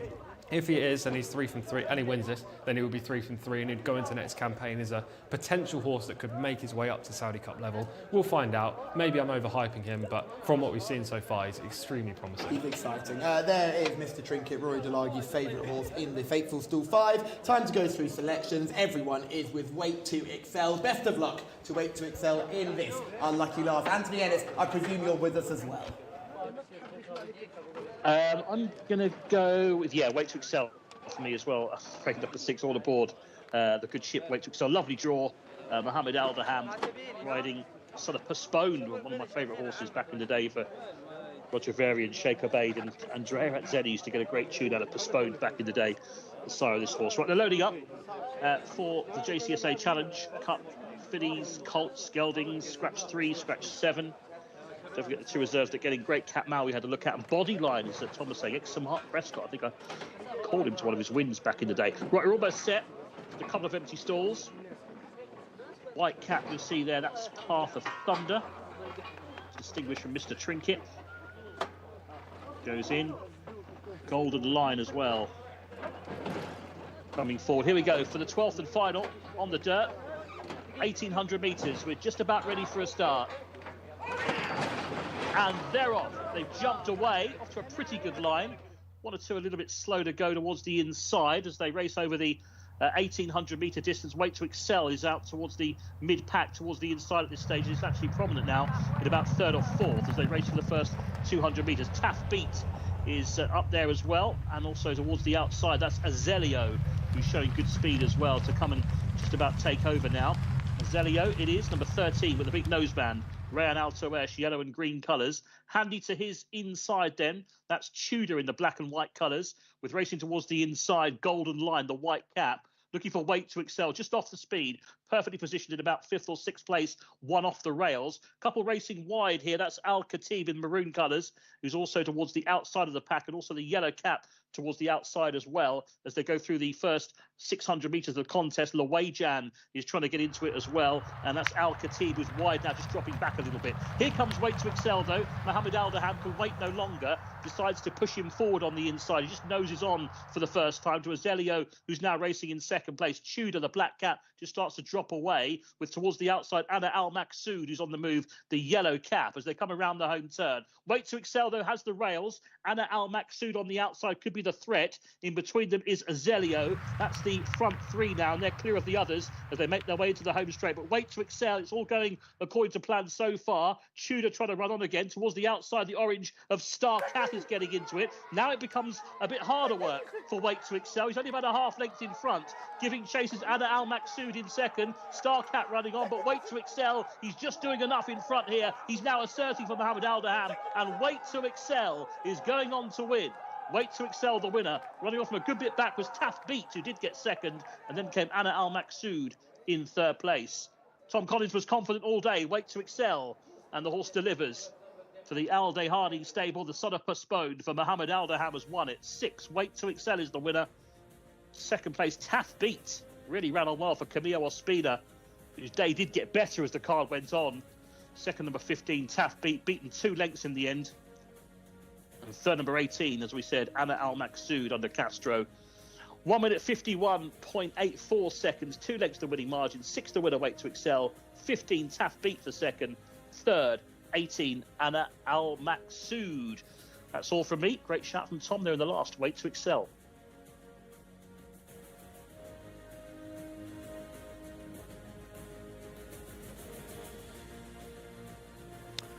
Well, choo, choo, choo. I hope you were all on the train as Weight to Excel wins the lucky last on Friday night in Riyadh. Oh, phenomenal. This is what I've been waiting for all day. 5 hours for this, I have to say. And all of yesterday, I was thinking about Weight to Excel. Okay, maybe he wasn't as impressive as I potentially build him up to be. If he's going to become a Saudi Cup horse next year, he needs another step forward. But he's got the job done very well. And what he's proven today is the ability to fight. In his previous 2 performances here where he's won, he's been near the pace, kicked off the turn, and has had no challengers. Here, he had to fend off 2 on his outside and the closers, and he did so very impressively. Yeah, Taft Beat came with what looked to be a really good challenge, but he looked him in the eye and found more. And that, for me, was the exciting thing about Weight to Excel, is this time he was asked to battle. And he didn't wilt, he found more, and he won well. He put length between himself and his rivals. Yeah, exactly that. And he's a son of Postponed, so he's definitely going to get further. He's going to be a 2,000-metre horse in time for sure. Weight to Excel, I didn't really love how he was in the early part of the race. He was in behind horses. As we were making our way down from the studio, I looked up at the big screen. He was immediately on the rail at the front. So I thought, wow, he must have used up plenty of petrol to get there. From that point onwards, I was always confident until we saw the big pan out with 200 metres to go, and there were 2 horses on the outside. But this horse has a lot of class. He's got battling mentality, the stamina to stay 2,000 metres, and I think he's got a huge future. Credit has to go to Mohammed, who got this horse pinned to the rail and saved every yard. Yeah, exactly. He rode a great race. The time of the race was actually relatively strong, considering what we've seen recently, 151 and change. I really think he's a 105, 110 horse right now. He could easily develop into one of the best horses here. He just needs one big step forward at the start of next season. I don't know whether we'll see him in Taif, but that's not the be-all and end-all. They're going to be working their way to Saudi Cup Day. He could be the type of horse that, like Commissioner King, ends up running in the Taif Derby or a race like that as an early starting point in Taif before really aiming for a Riyadh season. Yeah, maybe. It'll be interesting to see what Tharma Al Dahani decides to do with him. Hopefully Shamila, when she next gets to speak to Tharma, obviously not now, but maybe tomorrow or next week, can ask about Weight to Excel and the plans for next season, because I think he's definitely their best, Al Dahani's best horse. He hasn't had the best of days. You know, Sarema was pretty disappointing earlier. He had a couple of others. Trud was also a little disappointing. Sarema as well. Yeah, but Weight to Excel was definitely his big charge today, and he's really done himself justice. Yeah, he certainly looked like a horse to follow in the future, and it was great to see everyone on the YouTube chat, Mark Francis, getting involved with the comments late on, and he was very confident with him too, and he's been rewarded, and we've all been rewarded by sticking together on the lucky last. Yeah, I think he's the best horse we'll see all week. I'm going to go out there and say it now. What about you, Shamila? I know you're a fan as well. Yeah, I do love Wait to Excel, and to be honest, you can see how much Thamar Dehani really loves this horse. And when we were down at the stabling area, he was kind of cuddling him, and he was like, "This horse is going to win today." So yeah, that gave me a lot of confidence as well. Thamar's not a guy lacking confidence, but in this horse, I think it's right. This horse has a huge future, and Thamar's still looking for that outstanding horse in his stable. I think he's got it now. Yeah, I think that's what he was missing, essentially, that like superstar horse. But I think that he expects a lot from this horse, so will be definitely one to watch next season. Absolutely. And let's remember, he was a very affordable purchase out of the UK. He's taken to life in Saudi Arabia like a duck to water, and he's almost this sort of the dream route of a horse purchased out of the horses in training sales. He's taken his time with him. He clearly knows he's got ability, but now he's actually hit the ground and he continues to keep running. Well, he's 3 from 3 this season. I mean, I could be wrong here, but I don't remember another horse that's unbeaten this campaign, a Saudi horse that's unbeaten. Maybe I'm wrong, but it's been basically a faultless campaign for him, hasn't it? Yeah, almost power and numbers like, except he then ran in the Saudi Cup and was beaten in the Saudi Cup. But besides that, in sort of local contest, I'd say power and numbers is the other unbeaten horse. Rebellious Stage would fit similar. In fact, he got beaten on debut, didn't he? So yeah. The Rebellious Stage would be the other one. Yeah, but even then, like this horse has been excellently campaigned. They waited till meeting 96 to actually run Wait to Excel. We just see the trophy presentation now. I'm sure they're all very delighted with that performance and to pick up what is a decent prize, a 75,000 Saudi Riyal for the winner. Jcsa Challenge. Obviously, they're going to have bigger and better targets ahead with this horse, but first season here in Saudi, what more could you want? But the great thing is that there's a clear route and a step-by-step plan for good horses here in Saudi Arabia, where you start off in maybe a handicap or an open race, you then find yourself in a Jcsa contest. If you can go from there, you then step into Cup Company, and if you can go from there, you go into Group Cup Company. So there clearly is a plan. Our penultimate contest is an award race. Now, our winner of that, who looks like a very smart runner too, is probably going to end up in Cup races over that 1,800-metre trip. So it's always nice to see that there is a plan for these good horses when they're running here in Saudi Arabia. Yeah, absolutely. I know Shamila knows the programme book better than I do, but Thamar Dehani knows better than both of us, and he's going to pinpoint the exact races for Wait to Excel, and next season's going to be a big one for him. Now, we've seen a good horse there in Wait to Excel. We saw a nice white stable runner in our penultimate contest, but they're not your top moment, are they? I'll tell you what, I wish that was my top moment, but it has to be a race earlier on, and it's going to be race 7, a horse called Das, a horse that you actually put up as your selection. One of 4 winners today for Alex Moreno. What a day for Alex. We'll touch on him in a bit with Shamila. But I was really impressed with how this horse went through the race. He's a horse that was running over a mile on debut, and he broke from stall 1 on that occasion and showed good early speed. I was confident that he'd be able to handle this 1,400-metre trip. What I was surprised by was the way he did it, the way he travelled into the race and found so much for pressure. Shamila, you were on Maliki, isn't it, the horse in the orange colours towards the rail, who had bags of speed. But by the bend, you already knew your fate was sealed.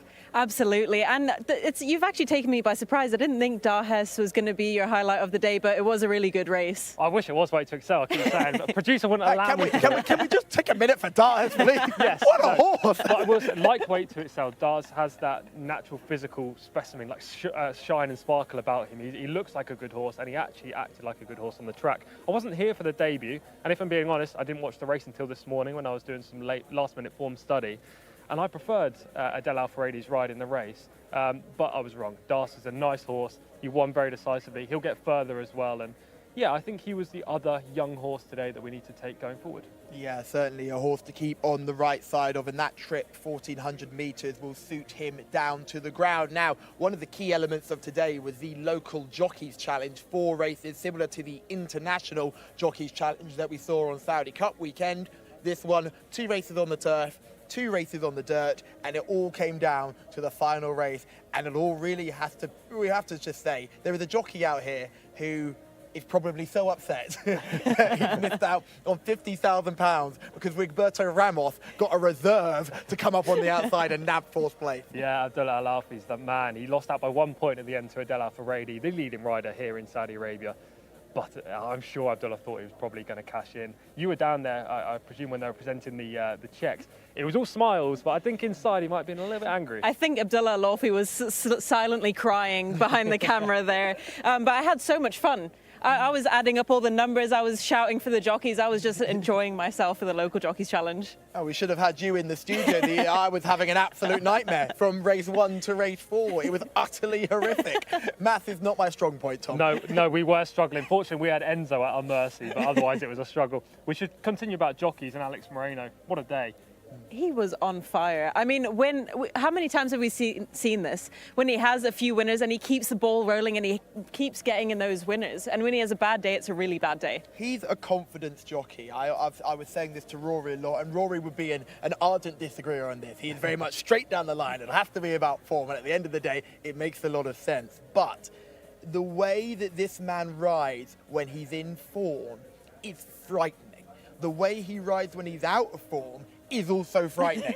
So you have to find the balance, and that's what I think he'll learn over time. He's still such a young man and still learning what he's doing and doing so well, and the success he's showing over the last couple of days has been magical. I think the reason for that, and I would be generally with Rory on this, but I think with Alex he's an anomaly because of his personality and character. When he has that winner, it gives him that real pride, and it allows him to think to himself, wow, I'm very good jockey here. So then he goes out on his next race thinking he's going to win. Not which horse am I on? I'm going to win on this horse. And we've seen today with 4 rides, spectacular each and every time. Shamila, he is a jockey that I'm sure you know an awful lot about. Can you see the difference in his sort of persona when he is on fire? Absolutely. I mean, even when he has one winner, I mean, you can see like, yeah, I've had a winner, but he starts to have a second winner, a third winner, and he gets bigger in his chest and everything. But like you said, like you said, he's still young. He's only 28. Same with Naif Al Anazi, and they're getting better every single season. Yeah, and actually with the 4 today, that's up to 79 total points in the jockey's title this season. I think that's a career best for Alex. He's only 11 or 12 behind Adele Alfaredi, and we've just been talking about how good Adele has been all year.